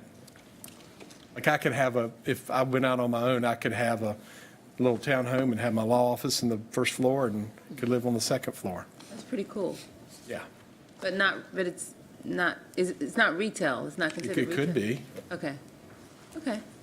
So there'd be 5 of those units, up to 5. up to 5 Right. in the one building, right? Is it residential also in that building? Yeah. Okay. So they would live, the owner of the business would also live in the unit. I mean, if someone didn't want to have a business, they wouldn't be required to, but we're allowing up to 5 live-work units right there. I don't know, I haven't seen any in Charlotte, but that's I think that's a allowed under great the idea if we think UDO. about that, when we talk about upward mobility in certain areas, that's, Yeah. yeah. So it's kind There's of- a few around, I think, on 115 and Cornelius. There's several. It's not real common, but there are some in the county. There's a house in District 4 that they have their business out of, that it's a residential unit too. Yeah, okay, I think it's cool. All right, that's all I wanted to know. Thank It's a you. good idea. Yeah.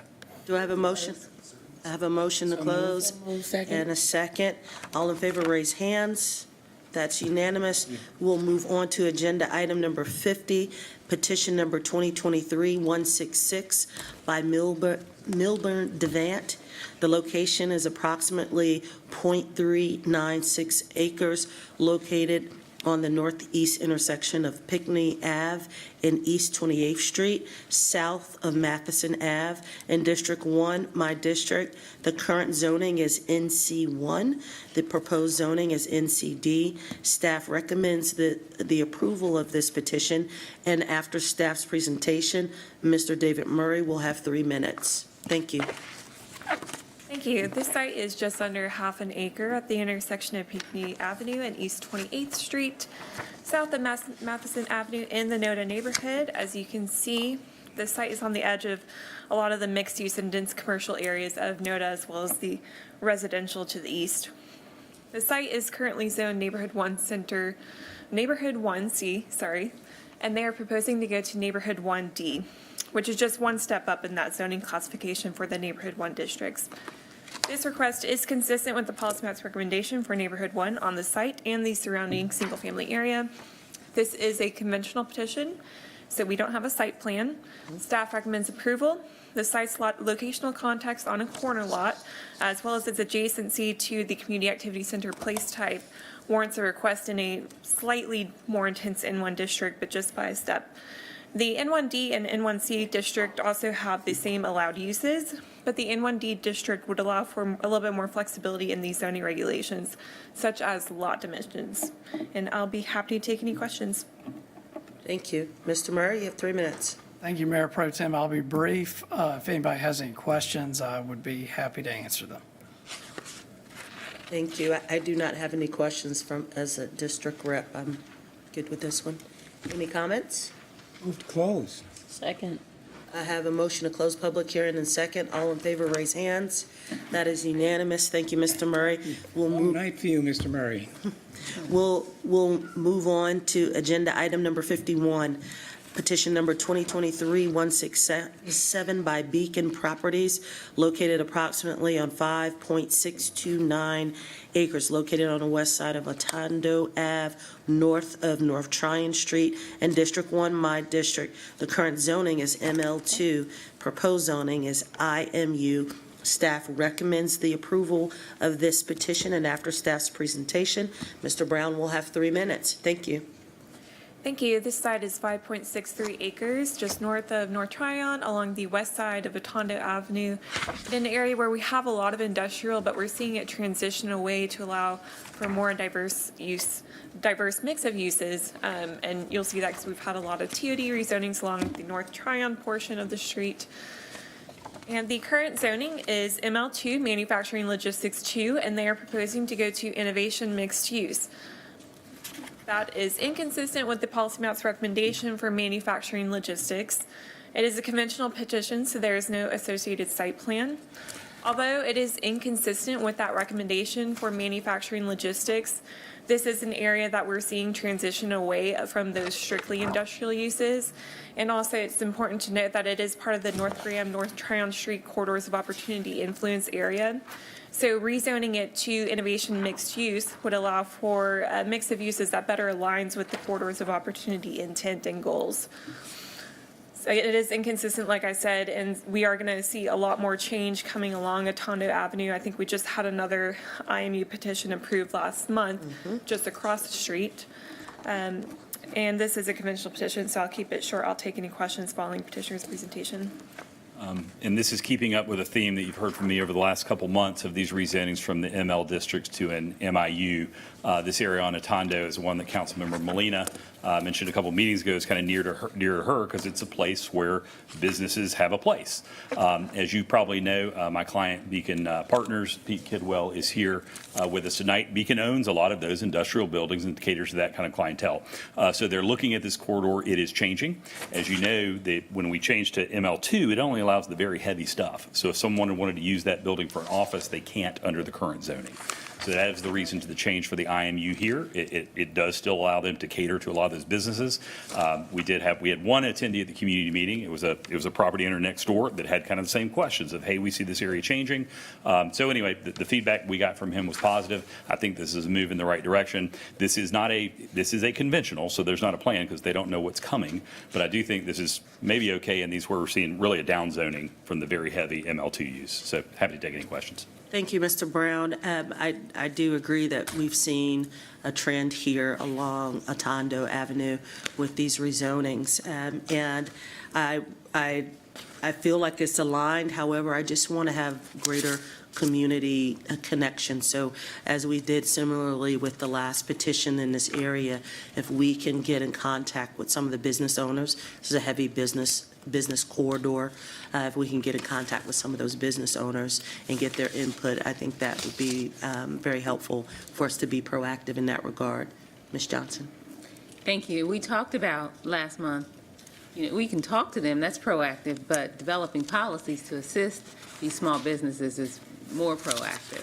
So I asked ED at that time, I think Tracy was here, and I asked if we had any policies. And Allison, I think we also, do you have any information? Are we looking at policies for small business displacement? That's what's going to happen in the city as these neighborhoods are changing. Yeah, let me follow back up with Tracy on that. She and I did connect about it, but I just need to check back in with her, and I can provide a follow-up back to you. Okay, thank you. And so from our committee perspective, that's something we definitely should take a look at. This is not new. It's not a new problem, but we're behind the 8 ball. So if that's something we can take a look at, our businesses are going to suffer the way that our residents have. Thank you. Thank you, Ms. Molina. Thank you, Madam Mayor Pro Tem. And I want to add to that. Colin, first, thank you for acknowledging that. I definitely know you to be a real honest broker. He spent, full transparency, like 3 hours with me at a meeting with community last month. And they had a ton of questions and things of that nature. And you're absolutely right. This area I do see it changing. It's been changing for a while, but only on the Tryon side had it been changing to where it's noticed. You know, there was a brewery that kind of popped up, and then the transit station that's now a stop. So there is an inevitable change. And I realize that knowing that area as intimately as I do, I know a lot of those business owners are international. So a lot of them have origins outside of this country, and they provide services in that area. So I'm not sure kind of how we reach them, but I agree with the Mayor Pro Tem, everything that we can. I'm happy to be a resource. I've been asking questions to see like who's still in the area, because I haven't been there in quite a few years. But and if I can be of help to you, I am happy to, just to, kind of help us connect and see if there's anything that we can do from a city perspective, just to kind of, give some information to those business owners and kind of help them transition if that is the inevitable truth of what this area is going to become. So that's all I have, though. Thank you, Madam Mayor Pro Tem. Thank you. Do I have a motion to close? So moved. Second. I have a motion and second to close public hearing. All in favor, raise hands. That is unanimous. We move on to agenda item number 52, petition number 2023-168 by Cutter Family Properties, LLC, located approximately 9.1 acres, located on the north and south side of Dalton Ave, west of Plymouth Ave in District 1, my district. The current zoning is ML2. Proposed zoning is IMU. Staff recommends the approval of this petition, and after staff's presentation, again, Mr. Brown will have 3 minutes. Thank you. This site is just over 9 acres, located along both sides of Dalton Avenue. It has close proximity to Camp North End as well as Optimus Hall, so very similar to the last petition. It's in an area that has had a lot of industrial, but that's not necessarily where the use is going in the future. The existing zoning for this site is ML2, Manufacturing Logistics 2, and they are proposing to go to Innovation Mixed Use. And the policy map recommendation here is split among commercial and innovation mixed use, but I will note that in our draft revised policy map, which was just released to the public recently, they have identified all of this commercial shown here along Dalton Avenue as being changed to innovation mixed use. I think that was just maybe a little bit of an oversight, and innovation mixed use is something that would better reflect the character of the area. And this was also as a result of their conversations with the community during the community area planning engagement process. So this is a conventional petition, so there's no associated site plan. This is also very similar to the last petition in that it's also within the corridors of opportunity area, so rezoning it away from ML2 and to IMU could better align with those corridors of opportunity intent and goals.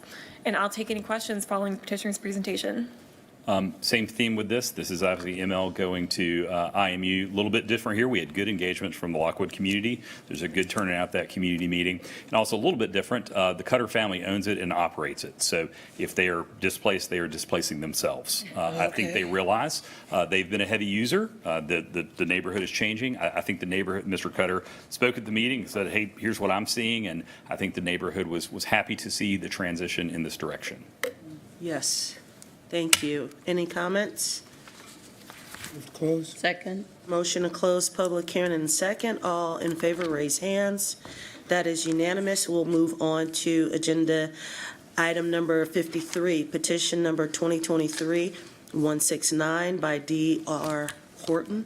The location is approximately 33.95 acres, located east of Bending Branch Road and west of I-485, north of Albemarle Road in the ETJ, closest to District 5, Ms. Molina's district, and also closest to the Board of County Commission District 4, Mr. Jarrell's district. Current zoning is MX1. Proposed zoning is N2A CD. Staff recommends approval of this petition upon resolution of outstanding issues related to transportation, site and building design, infrastructure, and environment. After staff's presentation, Ms. Grant will have 3 minutes to present on this petition. Thank you. Yes, thank you. So this site is just under 34 acres along the eastern edge of city limits, north of Albemarle Road, and it is located in an area with largely single-family and some multifamily uses, and we also have some commercial uses along the Albemarle Road frontage. The site is currently zoned MX1, that's mixed-use residential district, and that's as a result of the 2017 180 petition that was approved back in 2018. And so this is actually for phase 2 of that project, but instead of MX1, they're looking to do neighborhood 2A conditional. And the policy map for this site calls for neighborhood 2, so this request is consistent with that policy map recommendation. The proposal itself is for up to 124 single-family attached townhome-style residential units, and it would have a maximum height of 48 feet. It limits the total number of principal buildings to be developed on the site to no more than 28. They would have proposed access off of Lemon Farm Drive, and it also constructs public streets A and B associated with 8-foot planting strips and 8-foot sidewalks. They note a number of multimodal mitigation transportation improvements that they would install as part of this petition, including curb ramps into ADA compliance, removing channelization from the southbound turn lane, and others. It relocates the pedestrian pole in the channelization island and relocates it to the corner. It would also have a 25-foot Class B landscape yard, and that would follow along any of the property boundaries that are against the N1 areas along the west that you see there. It notes architectural standards include preferred building materials, porches and stoops being oriented to the street, and it also notes that the site will comply with the tree ordinance, and it dedicates a little over half an acre to Mecklenburg County Parks and Rec prior to the first certificate of occupancy, and that's right here on the south part of the site next to the multifamily development. Staff recommends approval of this petition upon the resolution of the outstanding issues, but this petition would help to expand the housing options in the area while maintaining sensitivity to single-family uses with that Class B landscape yard along the site's boundaries to the N1 zoned areas. And the plan would also improve the multimodal connectivity of the site in the area and dedicate land to Mecklenburg County Parks and Rec. It's consistent with the policy map, and I will take questions following petitioner's presentation. Ms. Grant? Good evening again. It's a pleasure to be here tonight representing the D.R. Horton team. Tim Derelick is here as well as some others from the team.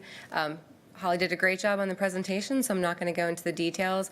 We're pleased to say that it's consistent with the adopted land use policy and that we're actually elevating some of the open space, tree save, and park features above what's currently permitted on the site. And with that, I'm happy to answer any questions.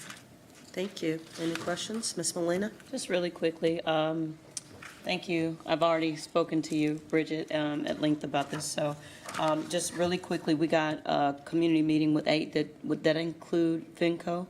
Was this a FinCo? Or was I it do just believe that someone from FENCO participated. Okay. It was principally neighbors that were closest to it that were curious about the buffers, the tree save, and connectivity. Yeah, and I think we discussed it, but I just wanted to make sure. I need to go back to that list. I can get back to you on Yeah, that. we'll talk about that offline. Thank you. That's all I have, Mayor Pro Tem. Okay. Any additional, Ms. Johnson? And you might have said this. If you did, I apologize. These are for sale units, or do we know for sure? I don't know if we've identified it Okay. at this point of whether or not they're for sale or for rent. I just assumed with the D.R. Horton, so, okay, all right. Thank you. You're welcome. All right, thanks. Okay. Okay. Do I have a motion to close? So moved. I have a motion and second to close public hearing. All in favor, raise hands.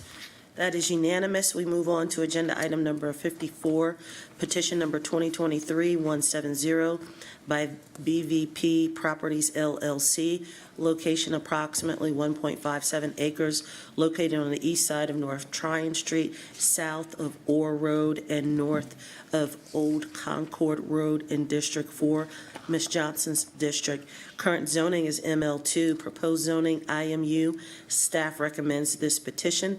After staff's presentation, Ms. Grant will again have 3 minutes. Thank you.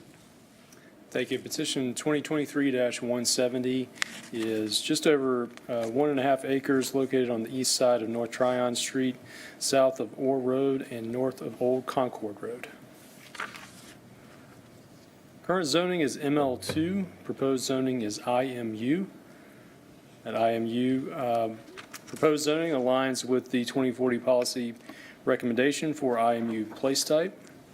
Staff recommends approval, and I'll take any questions following the petitioner's presentation. Ms. Grant? And Bridget Grant, Land Use Consultant with Moore and Van Allen, pleased to be here representing BVB Properties, and Randy Smith is also here tonight. Similar to several of the other petitions that you heard, they're seeking an IMU rezoning to allow uses that are similar to what's already in the existing buildings, that are more in line with IMU rather than the heavier ML2 uses. Happy to answer any questions. Thank you. Any questions? Ms. Johnson? So there's no other specifics, that you don't have any other specifics to provide? IMU is consistent with the adopted land use policy, and it's a conventional zoning, so it's allowing the range of uses that are permitted under IMU. It gives you a little bit of a blend towards exactly what you mentioned before, some of the smaller, lighter industrial type uses, but also can bleed over into some of the more transitional retail type uses. Okay, and because it's conventional, did notices go out? Yes. No, okay. And have you met with, this is probably farther than UCP area, University City Partner? That's correct, it's not. Okay. All right, we can talk offline. Thank you. Move to close. Second. Okay, I have a motion to close public hearing and second. All in favor, raise hands. That is unanimous. We move on to agenda item number 55, petition number 2023-171 by Strategic Capital Partners LLC, located approximately on 2.2 acres, located on the north side of Walker's Ferry Road, west of I-485 and south of Old Dowd Road, in the ETJ, closest to District 3, Ms. Brown's district, as well as District 2, Ms. Leek's district, on the Board of County Commissions. Current zoning is in 1A. Proposed zoning is ML2. Staff recommends the approval of this petition, and after staff's presentation, is Brian Clark present? Is there Brian Clark present? Yeah. Okay, so Brian Clark had signed up to speak against this petition, but since he is not here, then Ms. Todd, you will have 3 minutes after staff's presentation. Thank you. Petition 2023-171 is located on the north side of Walker's Ferry Road, west of Interstate 485 and south of Old Dowd Road. The site's approximately 2.2 acres and it currently developed with 2 single-family dwellings. The site is currently zoned in 1A, Neighborhood 1. The proposed zoning is ML2, Manufacturing and Logistics. This is conventional zoning district. The 2040 policy map recommends the Neighborhood 1 place type. The ML2 district is inconsistent with this place type. However, the area is located west of the airport. The site is adjacent to Interstate 45. The site the area surrounding the site has been transitioning to manufacturing and logistics and is surrounded by the manufacturing and logistics place type and is accessible by arterial roads and interstates. Approval of the petition would revise the policy map to the manufacturing and logistics place type. This is a conventional rezoning petition, no associated site plan, and would permit any allowed uses in the ML2 district. Staff recommends approval. I'm happy to take any questions following the petitioner's presentation. Thank you. Ms. Todd, you have 3 minutes. Good evening, Mayor Pro Tem, Council, Zoning Committee. Again, this is a conventional rezoning and to ML2. Just want to point out the proximity of this property to the airport, and we are simply asking for this rezoning because it plays to the area's strengths by leveraging this airport as an asset and creating diverse and resilient economic opportunities. I'm just available to answer any questions you might have. Thank you. Any questions or comments? Move close. Second. I have a motion to close public hearing and a second. All in favor, raise hands. That is unanimous. We move on to agenda item number 56, petition number 2023-172 by BVB Properties LLC, located approximately on 0.78 acres, located at the southeast intersection of Mount Holly, Huntersville Road, and Lawing School Road, west of Bellhaven Boulevard in District 2, Mr. Graham's district. The current zoning is B1CD. Proposed zoning is CGCD. Staff recommends approval of this petition, and after staff's presentation, is Ms. Wanda Mathis present? Excellent. So after staff's presentation, Ms. Grant will have 10 minutes to speak in the affirmative, and Ms. Mathis will have 10 minutes to speak against. Thank you. All right, as mentioned, petition 2023-172 is located at the intersection of Mount Holly Huntersville Road and Lawing School Road. It's approximately 0.78 acres and is currently undeveloped. The existing zoning is B1CD, Neighborhood Business Conditional. Proposed zoning is CGCD, General Business Conditional. The 2040 policy map recommends the commercial place type for the site. CG district is consistent with this place type.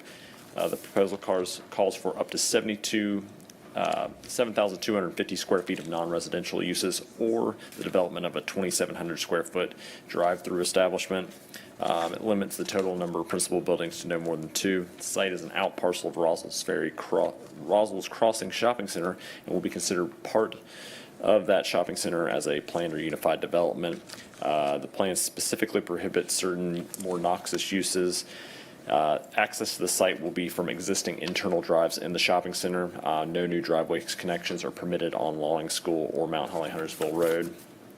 A new ADA compliance bus stop will be built along Mount Holly Huntersville Road. The plan proposes a 12-foot multi-use path and 8-foot playing strip along Mount Holly Huntersville Road and a 6-foot sidewalk and 8-foot playing strip on Lawing School Road. The building will be constructed predominantly of brick and compatible in design with the existing shopping center buildings. Staff recommends approval of this petition as the plan is consistent with the policy map recommendations. The site is an existing out parcel of an existing shopping center and prohibits certain uses that are more noxious, and transportation and streetscape improvements are included in this plan. Happy to take any presentations after Ms. Grant's presentation. Thank you. Ms. Grant? Hello again, Bridget Grant, Land Use Consultant with Moore & Van Allen. Pleased to be here tonight again with Randy Smith with BVB Properties. We weren't aware that we had opposition, so we're happy to talk to the residents after this presentation. I do want to cite that there's an existing zoning on the site that allows up to 7,200 square feet in one building. The primary purpose of this rezoning, again consistent with the adopted land use policy, was to allow more than one building. It was to take it to no more than 2 buildings on the site. And again, the previous zoning did allow a drive-through. We're still allowing one drive-through and just reducing the amount of square footage that would be permitted. So it's to take it from a 1 building over 7,000 square feet to no more than 2 buildings. If one of those has a drive-through, the square footage will be reduced even more. And with that, I'm happy to answer any questions. All right. Ms. Mathis, would you like to come down, and you will have 10 minutes to speak in opposition.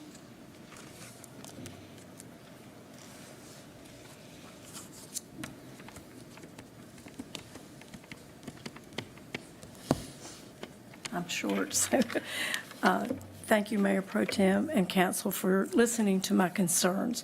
I'm speaking on behalf of my mother. She lives directly across the street from this site that is being proposed. She's been there over 75 years. And so are lots of other elderly neighbors that live close by. And I'm speaking on their behalf too, because they've expressed this concern to me. This is a very busy commercial area already backed up right beside residents.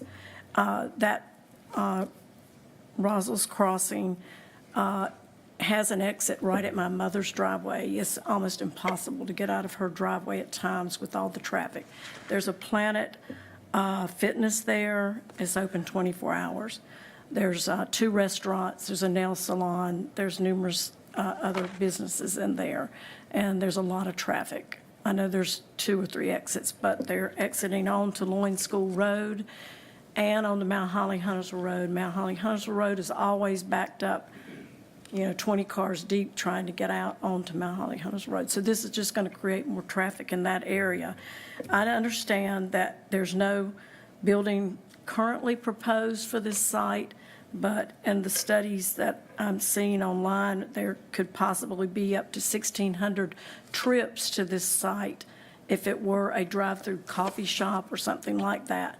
That's a lot of traffic, more traffic in that small little area right there close to residents. It used to be country. I grew up there, and it wasn't even in the city. So now it's in the city, and those people left there still living in their homes are, exposed to this. I just want you to hear my concerns. That I was in a meeting with Max Oliver back in January, and we went over all of these concerns, that if this site is developed, that you consider the traffic. I think there'll be a traffic study done on this site, and I hope council and the land development group will look at that before, approving this, and see what the traffic impact's going to be. There's been a murder committed in that parking lot of that shopping center, and there are people walk through the yards of the residents there all the time, and trash is thrown out in their yards. So it's a real heavy pedestrian trafficked area for those residents that live there. So this is just going to add more pedestrian traffic to probably on their property. Would like for you to consider, when they are building this, that they shield these neighbors whatever way possible they can with, planting, and if there's dumpsters or whatever, they're definitely hidden and away from the residents at this site. At some point, I would think that some of these neighbors would be asking to rezone their properties for resale, because they truly are in the center of a commercial area. So those are my concerns, and that you take all these things in consideration, that this is being built right up. And my mother's house was shown on one of those slides. You could pull it back up if, I don't know. Could we go back? Yeah, thank you. Is it this one? Yes, right there directly beside it, so. And you can see at the back of the shopping center, the other houses directly behind the shopping center. And then my mother's right to the left of the star. And then there's other residential houses just on the other side of her and down the street on Mount Holly Huntersville. But the rest of everything else is commercial. Goodwill, dollar stores across the street, and a church. So she's being engulfed with commercial. Thank you for your time. Thank you, Ms. Mathis. Thank you so much. Ms. Grant, you have 2 minutes for your rebuttal.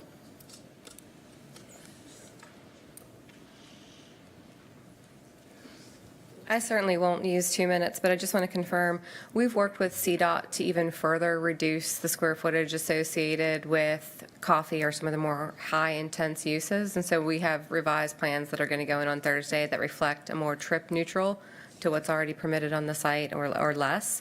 And one of the benefits of the new UDO is that there are more stringent landscaping and screening standards associated with the auto-oriented uses or with this type of use for CG zoning. So we'll be adhering to all of the more stringent screening and driveway landscape standards. All right, thank you, Ms. Grant. Any comments or questions? Mr. Driggs? I just want to say quickly, Ms. Mathis, I hope you've communicated with Mr. Graham. He had to leave earlier tonight, but he is your principal point of contact in order to try to deliver that message. You can write to him, or I don't know if you talked to him already. Yeah. Thanks. She was copied on an email that I responded. Yes. Mr. Graham was copied on an email that I responded to her on earlier today. Thank you. And we'll convey what we've heard tonight to Mr. Graham as well. Ms. Johnson? I just wanted to understand where the house was in relation to the petition. If you could, blow that up. I'm not familiar with the area. Yeah. I don't know if we have a closer shot, but her mother's house is located directly across Lawling School along Mount Holly Huntersville. So this is Lawling School Road. This is the site in question. Her mother's house is on the opposite corner along Lawling School, the corner of Mount Holly Huntersville Road. And the drive-through is going to open up, it's going to, the entrance to that drive-through is going to be on what street? It's not fully contemplated on the site plan at this time, but it will be accessed via an internal drive in the shopping center. So there will be no new access to Lawling School Road or Mount Holly Huntersville Road for this. They'll have to come through the existing shopping center to access the drive-through if one is built. All right, thank you. Yes. Thank you. Move to close. Second. I have a motion to close public hearing and second. All in favor, raise hands. That is unanimous. We move on to the final item this evening, agenda item number 57, petition number 2023-175 by United Rentals North America, Inc. The location is approximately on 9.95 acres, located on the north side of Westinghouse Boulevard, west side of Old Nations Ford Road, and east side of I-485 in District 3, Ms. Brown's district. Current zoning is ML2. Proposed zoning is ML1CD. Staff recommends the approval of this petition, and after staff's presentation, Mr. Brown will have 3 minutes. Thank you. Petition 2023-175 is just shy of 10 acres located on the north side of Westinghouse Boulevard, west of Old Nations Ford and east of Interstate 485. Current zoning is ML2. Proposed zoning is ML1CD. It's consistent with the 2040 policy map recommendation for manufacturing and logistics place type. And like a few other petitions we've seen tonight, there is no site plan. The conditional notes state that it allows for all uses permitted in the ML1 zoning district and specifically permits both major and minor vehicle repair facilities. Those are uses that the UDO requires to be conditional zonings. Staff recommends approval, and I'll take any questions following the petitioner's presentation. Thank you, Mayor Pro Tem, council members. Colin Brown on behalf of the petitioner, United Rentals. United Rentals has been on this site operating a business and employing Charlotteans for a number of years. You've probably driven by it 100 times, as I have as well. So this is their operation. They got caught in a UDO change. United Rentals rents all sorts of construction equipment. They'd also do repairs on site. To repair their own equipment, now under the new ordinance, they must have a conditional approval. So we are here asking for their conditional approval so they can continue to operate on the site that they've operated on for a number of years. Thank you. Any questions or comment? None. Move to close. I have a motion to close public hearing. Do I have a second? Second. All in favor, raise hands. No. That is unanimous. Before we conclude, Ms. Johnson would like to make a comment. Thank you. Thank you, Mayor Pro Tem. I just wanted to publicly thank Wells Fargo and some of the buildings downtown. You all have heard me mention brain injury awareness a couple times tonight. So I'll read the proclamation next week, but there are buildings in the city of Charlotte that are going to be lit up tonight, illuminated in the colors blue and green. For brain injury awareness, there are over 80,000 individuals who are injured per year in North Carolina. We know that 1 in 2 of the homeless population have history of head injury, and it's very, very prevalent in our criminal justice system. So I'm honored to advocate for that population. And as you're driving home tonight, make sure you look at the skyline, and those buildings that are blue and green are in observance of awareness. So thank you. Thank you, Ms. Johnson. Do I have a motion to close? So moved. All right, all in favor? Please go home.